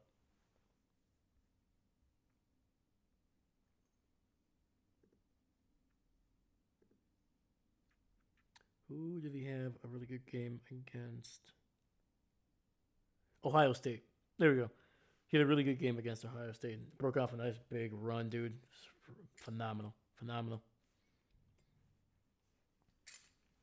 David, it's crazy how you never know when one of these guys taken today is going to ball out, and players that are all hype yesterday will be burnouts. Very true, man. Oh, yeah, dude. Everything that I'm saying, anything that anybody else is saying, is pure projection. It's a pure, at best, educated guess, but it's a guess. There is nothing guaranteed, man. Even the teams that are picking these guys, they're like, hey, yeah, we have a vision for you. A lot of stuff can happen, man. Some of the guys that I think got overdrafted can be value picks in a couple of years where you're just like, oh, they got him in with the 15th overall pick. Should have been a top 5 pick. Or a guy that I'm like, oh, you could have taken him in the 4th round, but you took him in early in the 3rd. Carson Beck, all of a sudden, Pro Bowl, All Pro quarterback potentially. I don't think so, but yeah, could happen, man. 100%. 100%. So, as we're getting closer and closer to the end of the rounds here, so let me double check if I haven't missed any. Okay, no. So, I said if there was more than 8 trades. I think I even said that if my top was if there was more than 10 trades, we're well past that. So I'm gonna do a little mini shot, just a little mini one, and kind of want to show you that. Found that in once again another little thrift shop. So that was pretty cool. And look what it says. It says, "Just do it, Cancun." So, yeah. You don't have to drink anything. You guys can just enjoy and watch a man lose his mind as the Packers and all the players that I thought would go to them do not. The more you know. All right. Yeah, so this is about half a shot. So, hold on. Yeah. So, cheers, everybody, to another successful day doing this. Yeah, thank you once again, man. Thank you for everybody that watching, everybody that left a like on the video, man. Doing this is it's up there with me calling the Super Bowl, man. It was a dream of mine to do something like this. And the fact that people are watching is it's still it blows my mind, man. So, thank you to you, man. Thank you for watching. Thank you for always supporting the channel, man. David, Seastrom, your local captain, Chris, all you guys, man. Always showing up, man. Thank you so much. I appreciate you. And hopefully I get a chance to see you guys a little bit tomorrow for day 3, man. So, this to you guys. Thank you.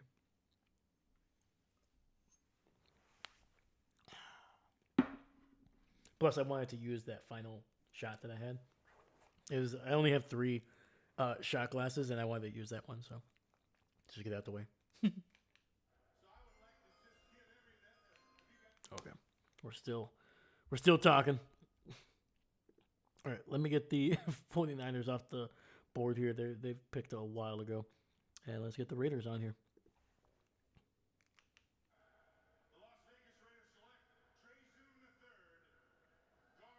Cool. Oh, Trey Zoon. Okay, yeah, dude. Yep. Texas Tech, another Aggie, man, off the board. Let's go, man. The Aggies are representing, and I guarantee you, man, they got a few more guys that are going to be drafted by the end of the draft. The Aggies had a lot of good players, man. And Trey Zune was one of the guys, one of the interior guys. Weirdly enough, he played tackle, but over his career, especially this season, he played every position basically that you can think of on the offensive line. Played tackle, played guard, played center. I think he didn't start at center, but I think he took like 20 snaps at center. And when you look at his highlights, you're not gonna see him playing center, even though that's what he's listed at. It's he was tackle, but he started more than a handful of games at guard, and then played a few snaps at center when they were dealing with injuries, and that was the biggest reason that he played so many different positions. And it wasn't just like left. He played, you know, right tackle, right guard, and then center. No, he played left guard. He played left tackle. Like he played at least he has a handful of snaps at every single position along the offensive line during this time at Texas A&M. So versatile guy, does everything you want, and I think he's going to be a good pro. He's going to be one of those guys that sticks around for a long time.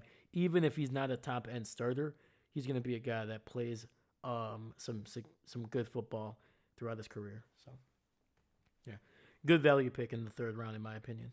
So yeah, if you can get a guy that can potentially start almost anywhere along the offensive line, maybe outside of tackle, that's good.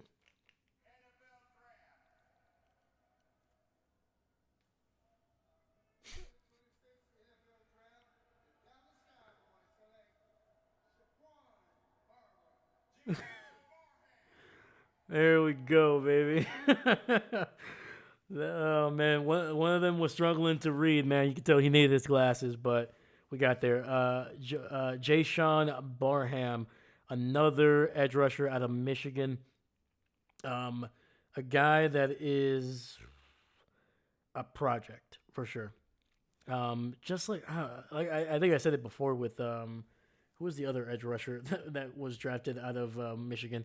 All those guys, man, they do the dirty work, but they don't always get the numbers that you're looking for an edge, a guy that plays edge, and that is like the sacks, the double digit, 30 to 50 pressures. He's not gonna get those. He didn't get those in Michigan, but they run a they run a defense where they're more suffocating than anything else. They're not looking for necessarily the splash plays every single play. I shouldn't say they're not looking for it. They don't run a defense that produces that kind of flashy stuff. But if you look at where he played, 40 games at linebacker, basically off the ball linebacker, but then he also had almost a handful of edge rushers. So I think he's going to be a versatile guy for Dallas. I think they're going to put him wherever he fits best in their system, wherever he takes off. But you're always going to have that ability, that flexibility to move him at edge, and I think it's going to be solid. So he's at best he's a situational pass rusher, and at the worst, at the worst he's a situational pass rusher, but stays off the ball.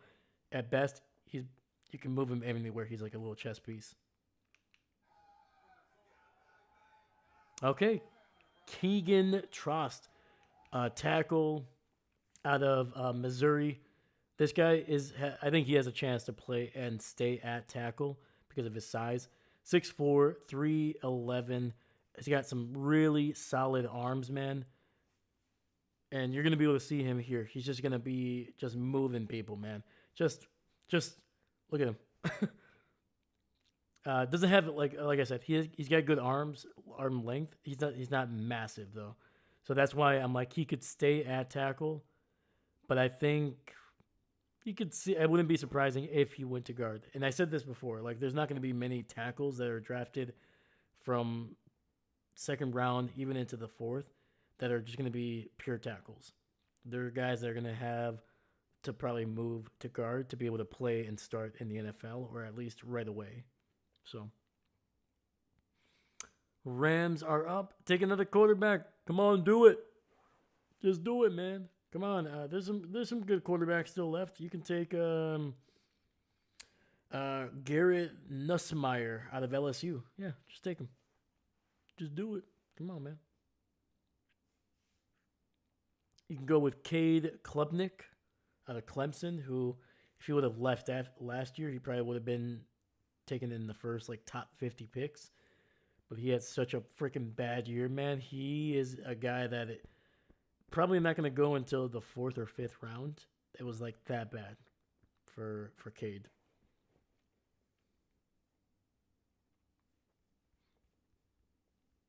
All right.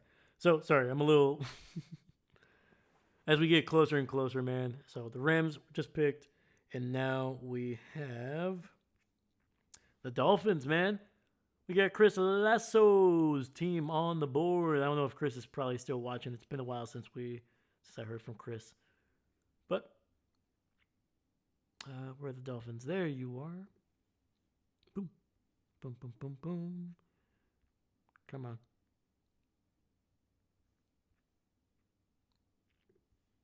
There we go.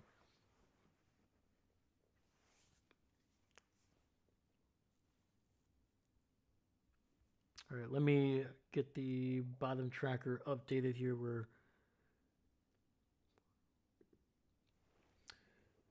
So Jacksonville went with Pregnon, which is a really good freaking pick for them, man.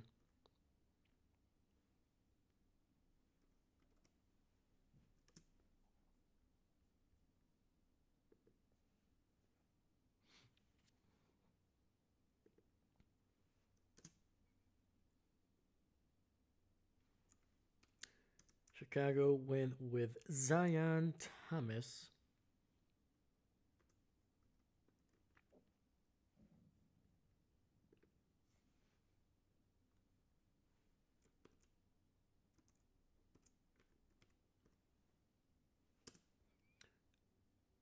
Kalen Black went to San Francisco.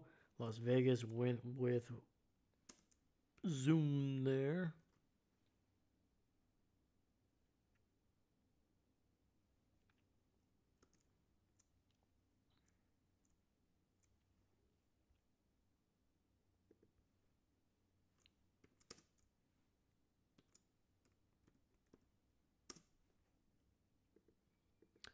Braham going to Dallas, and then finally Keegan Trost going to the Rams.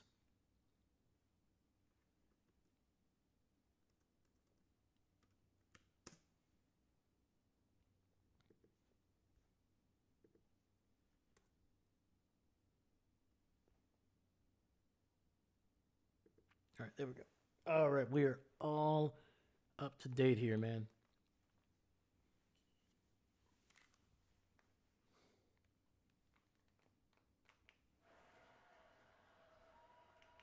All right. They're heading to the podium for Miami's pick. Could they go edge rusher here? Oh, they go Chris. Okay. All right, Chris Bell, man. Louisville product. Caught a lot of passes. This year.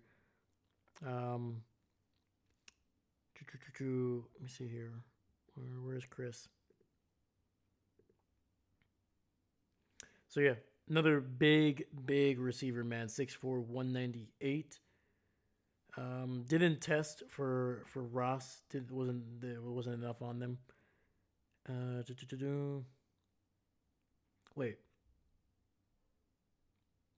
That's not right. Hold up.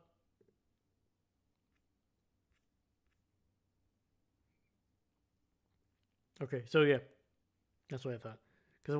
So I was looking at PFSN. They have him listed at 6'4", 198. I was like, that's not right at all. He's not that tall, but he's also significantly bigger than 198. So yeah, so Chris is 6'2", not 6'4", and he's 220. not 198. So there's about a 25 pound, almost a 25-pound difference from what PFSN had him listed at. As soon as I read that, I was like, no. You can even look at the dude, and he's not under 200 pounds.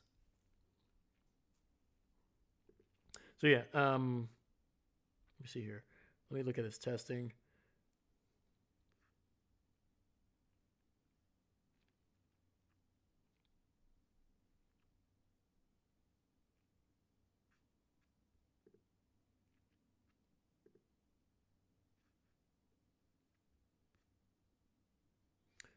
So yeah, well, he did not participate on anything really, man. Holy cow. So yeah, it was no wonder he didn't have a Ross. He didn't do any of the freaking tests. Okay.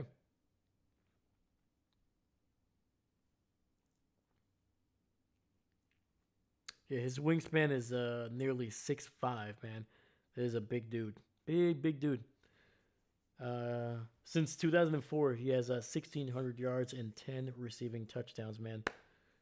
And the Patriots go tight end Eli Radon from Notre Dame going to the Patriots. That's the next pick there, man. It's a good one. The Pats, man, they are filling out that offense, man. They are making sure their defense was great for most of the season, man. There was very few games where their defense did not play well, and I'm gonna tell you right now, man, they were solid.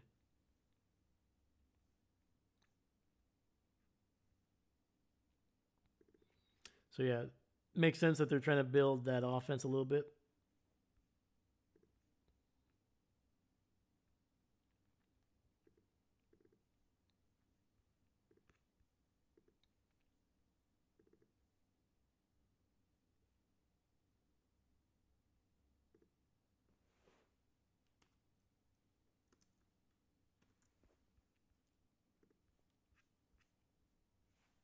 All right, so we got Pittsburgh again on the board.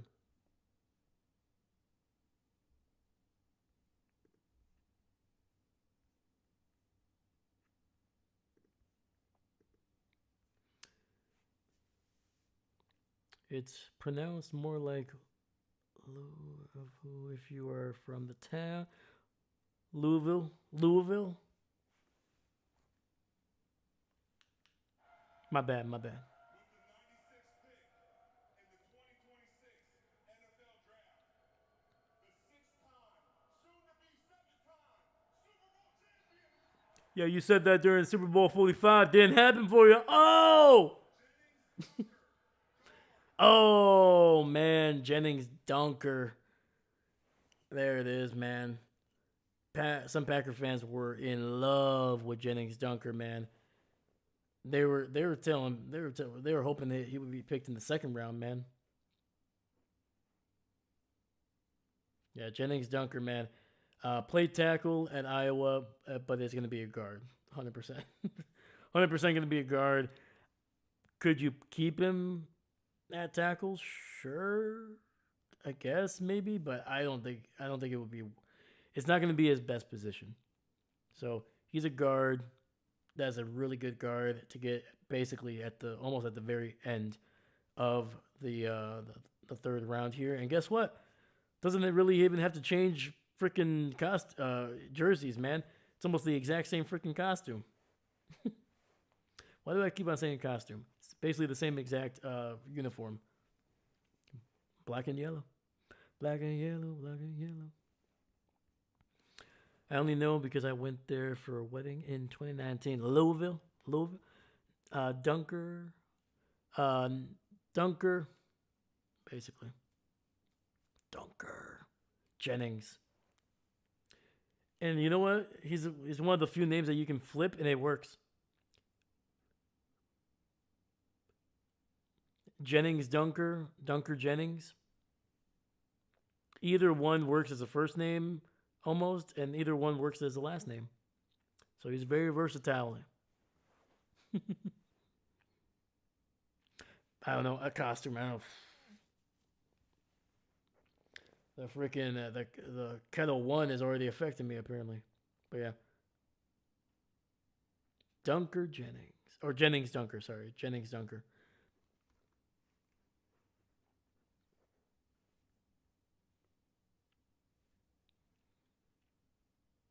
Yeah. Solid pick. Very, very solid pick for the steel curtain there. All right, now we got to suffer through 2 back-to-back picks with the Minnesota Vikings.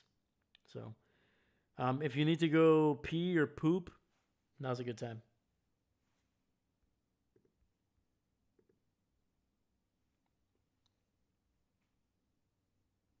Come on, Vikings. Come on, take a punter. And afterwards, take a punter.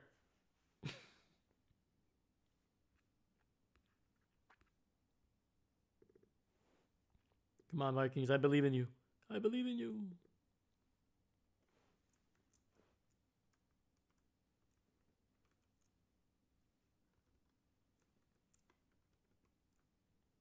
Boom.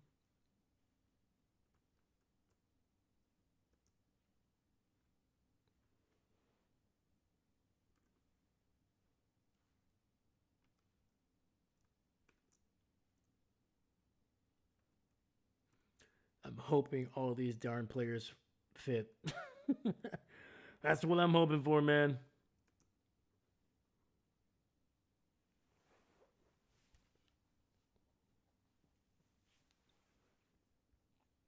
All right. Where did we leave off here? So Miami, I got to put their pick in. So Chris Bell. No related to Drake Bell.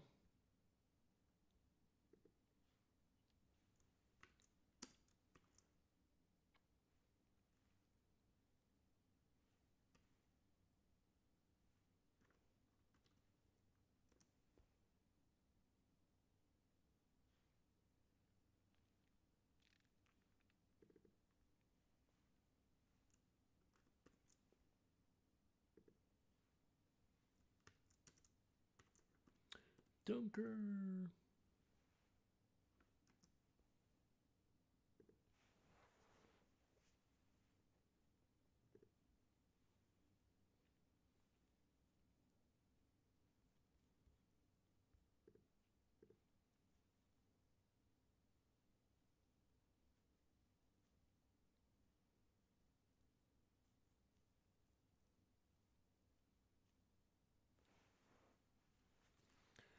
All right, so we're on a commercial break. We're not missing a thing yet.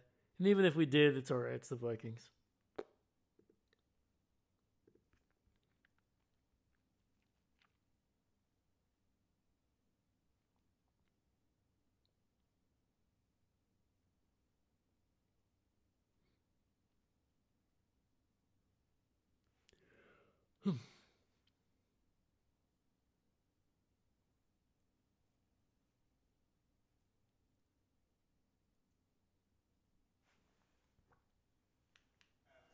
The Minnesota Vikings select Caleb Tiernan, tackle, Northwestern.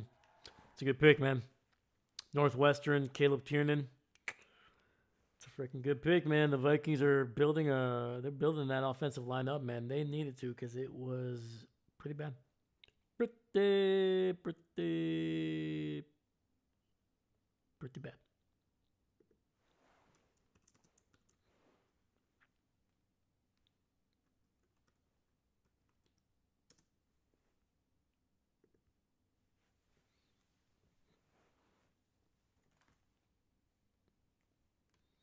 Yeah, and he was one of the offensive linemen that I talked about a couple of weeks ago on one of our live hangouts as a potential prospect for the Packers. There in the 3rd round. He was a guy that is most likely gonna transition to guard. He has the size. Like I think he's like freaking 6'7", dude. He's freaking huge. And he has the size and the height to stay at tackle, but he's got short arms and some heavy feet. The Minnesota Vikings select Jacoby Thomas, defensive back, Miami. Okay. I'm actually okay with that. Jacoby Thomas, I'm pretty sure I looked at his tape. His stats looked really good, man. he was very opportunistic, man. He was a very opportunistic player in that Miami defense this year, man. Very dangerous. Just always seemed to be able to find the ball. Let me. He was actually a guy that I had the Packers on one of my mock drafts. I think hopefully I took a screenshot of it. I had them taking him in the fifth round, I think. Yeah, it was a later pick. It was a day 3 pick. So Vikings kind of, yeah, his production screams day 2, but he didn't do it outside of 1 year, man. Like outside of this year, he was mostly like a backup rotational guy. So that's why I think maybe some people projected him as like a day 3 guy with high potential. But the Vikings said, "Hey, we got 2 picks. Let's maybe we're reaching a little bit, but if the production can translate into the NFL, who cares if we overdrafted him by a round or 40 picks or whatever?" So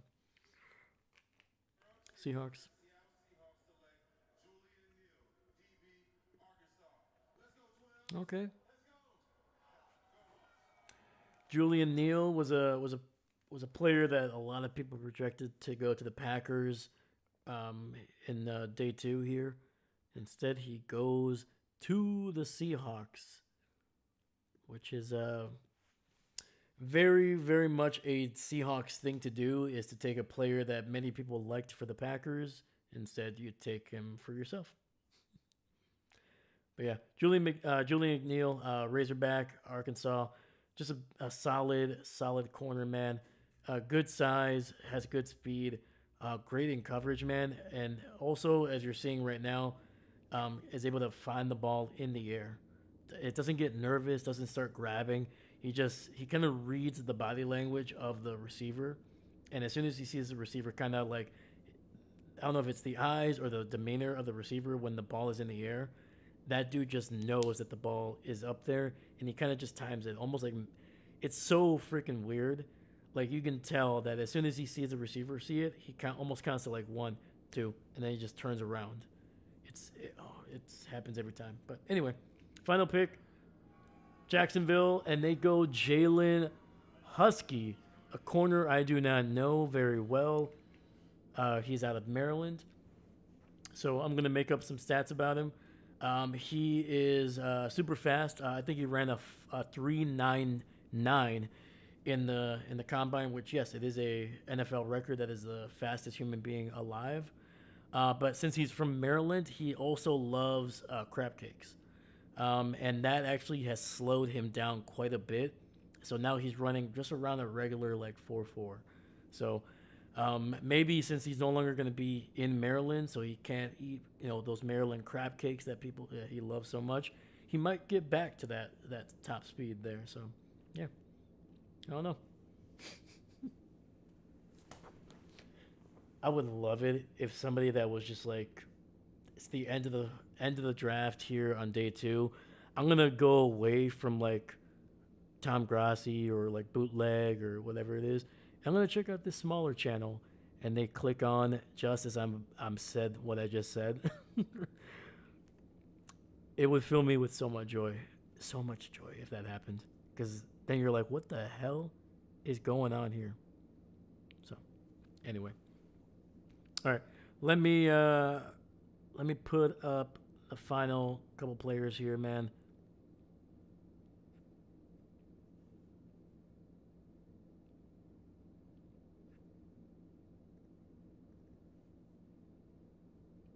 If he speeds up, he will have to change his name from Husky to Greyhound. There we go.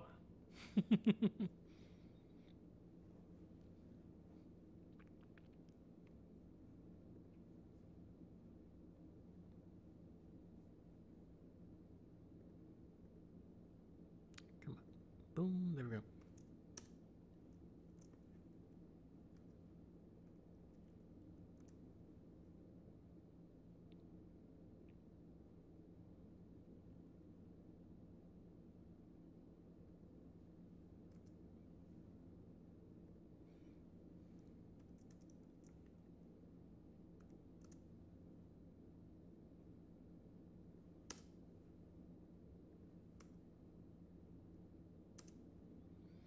All right, the final pick of day 2 for the Jacksonville Jaguars was Jalen Husky.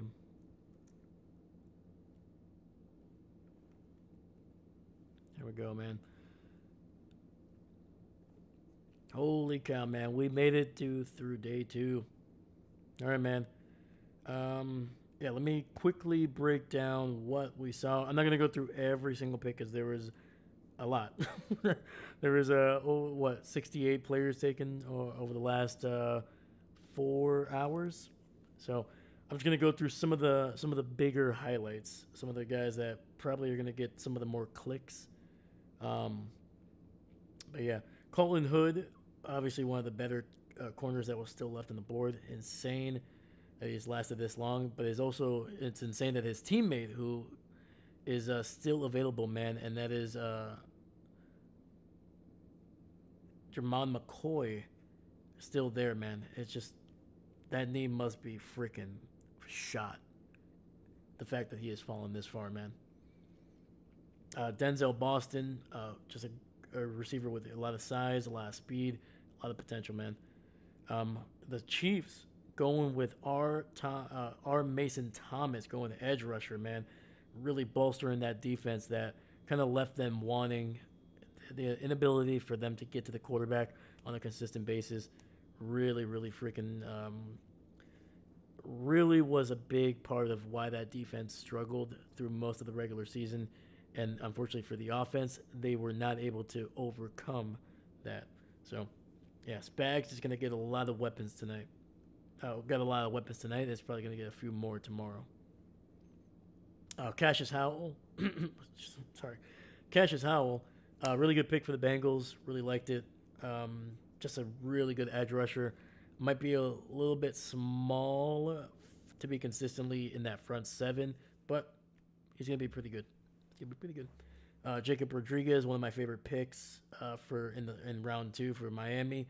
Great player, great attitude. It's just going to be an all-out freaking great player. Hopefully he reaches the potential that he has, but otherwise he's going to be really solid. Let me see here. D'Angelo Ponds, the freaking Jets, man. They're actually making good picks, making good decisions. And D'Angelo Ponds, even though he is small, that guy is a football player, man. If he doesn't work, it's not going to be because the Jets are the Jets. It's just simply maybe he was just too small. But he's a guy that I think is going to be around the league for a while. Again, I think the size thing might shrink his. That was an unintentional pun, but it might shrink his career, similar to Jair Alexander. Just smaller corners just don't last a long time in the league. But the difference is that the Packers use Jair on the outside and just use him everywhere. Ponds might be protected by being kind of in the slot and then kind of going up against smaller receivers. So there. Speaking of corner and speaking of the Packers finding the highest drafted corner since, I think, Jair Alexander, and they drafted South Carolina corner Brandon Seiss. Brandon was one of the guys that I had the Packers mocked to in the second round quite a bit. Nearly 6'1", 189. I think he's going to get a little higher. I think he's going to go 192 at his weight. That's usually what the Packers have been kind of going with. Really good in coverage, versatile guy, can play zone, can play man. Even though man is not made the strongest suit, he's going to get better, hopefully, under this new defensive coordinator. Really good at finding the ball. Seems to always be able to stay with his receiver. He doesn't really lose his guy unless he's kind of biting on a little bit of a fake, because he likes to keep his eye on the quarterback in zone. But really good player. So I'm happy with that pick. I would have liked to see them trade back either time, but apparently Goody did not feel that he could find the guy that he wanted if he did that. So, but this is a really good pick for the Packers, man. I think instantly this guy, it may not be right away. I feel like the Packers like to slow their rookies in to a starting role, but this guy's going to be a starter by the end of the year, if not right away. So that's a good one. Gabe Jacas, a lot of potential, very raw, So the Patriots are going for potential there. So really solid. Toledo safety Emmanuel McNeil going to the Browns, man. One of my favorite small school guys, man. So I'm glad he's hopefully gonna get a chance to play in front or behind a lot of great players in that front seven for the Cleveland Browns, man. So hopefully he gets a chance to maybe make some plays on the ball a couple times. Let me see here. Carson Beck, probably one of the bigger-ish surprises of the third round, or at least of day two. Kind of probably got drafted higher than many people thought, but two-time champion with Georgia, then took Miami one win away from being another national title there. So there you go. Solid arm, can make some of the throws in the NFL. Doesn't have a whole lot of zip in his deep throws or shots like that are more than like 20 yards down the field. But he's smart, man. He's smart. Could be a good a good quarterback. Just I don't see the ceiling with him. So Sam Roush, one of my favorite tight ends. I was hoping the Packers would pick him later in the fourth, but instead he went to the Bears in the third. Romello Heights, one of the edge rushers that was projected to the Packers, going to San Francisco. Takario Davis, one of my favorite corners. I was hoping he would fall to the Packers. Did not happen. Very big, very physical, and he's going to be, I think, a really solid player for the Bengals if they use him right. And then Drew Aller, another quarterback taken in the third round. This one going to the Steelers. I like his ceiling. I think he's going to do fine with Pittsburgh. I'm not saying he's going to be the next great Pittsburgh Steeler quarterback, but I think I like this. He's athletic. He's movable. He likes to move. He's kind of a quarterback that they haven't had that could like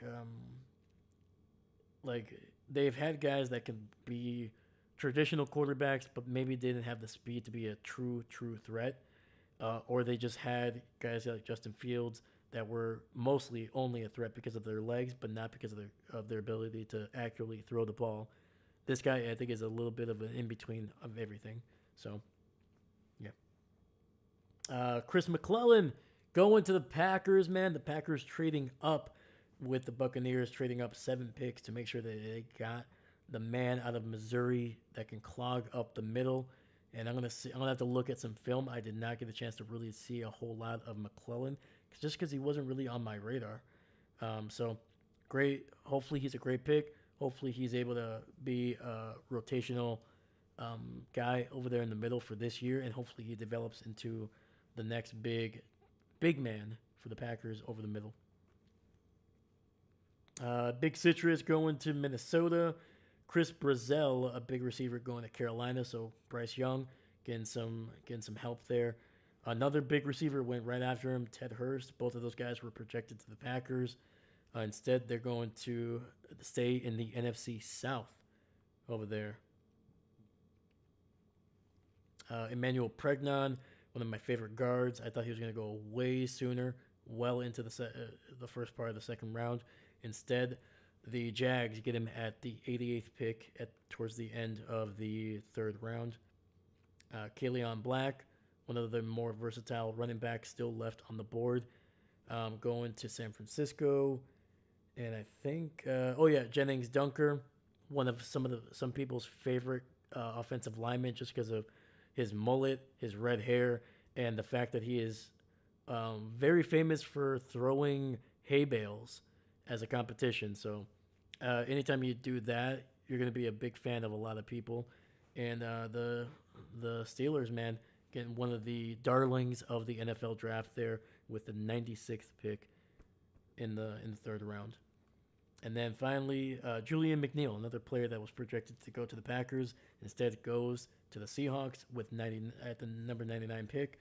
Really good player. I was hoping the Packers could double dip and get him in the third, but instead they go tackle, and they're going to get some chances in the fourth round to get some corners, man. There's still a lot of good corners left. So, yeah, I liked it. It was fun, man. Another great freaking day, man. Thank you so much for everybody that watched. If you're still watching, thank you so much. Thank you to David Stegosaurus, man. I appreciate you, brother. Like I said, don't worry about tomorrow, man. If you make it in, great. If you don't, have a great time with the family, man. Thank you for being here and yesterday. Shout out to Seastrom. Thank you for being here, man. I know you're still working. I know you're grading those papers, man. Hopefully they're going well. Thank you so much.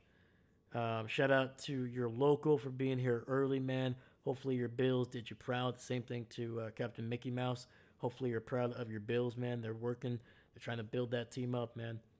Chris Lasso, your Dolphins are absolutely killing it in the draft. You're welcome. But yeah, man. I think that's it, man. Shout out to everybody that watched, man. Even if you didn't hit up the chat, thank you so much. Thank you for supporting the channel. Thank you for supporting me. And I'll see you guys tomorrow for round 4 through 7. Yes, we're going through the entire draft. And hopefully you guys get a chance, man. That will start at 11. So I'm going to try to be on. I'm going to try to be live at 10 p.m. As we get closer to that, I'll let you know. I'll put a post out. But yeah, I'll see you guys tomorrow for rounds 4 through 7. And hopefully our teams can fill out that roster with some great players, man. Thank you so much. Once again, my name is Dave, and I'm not a coach. Have a great night. Thank you.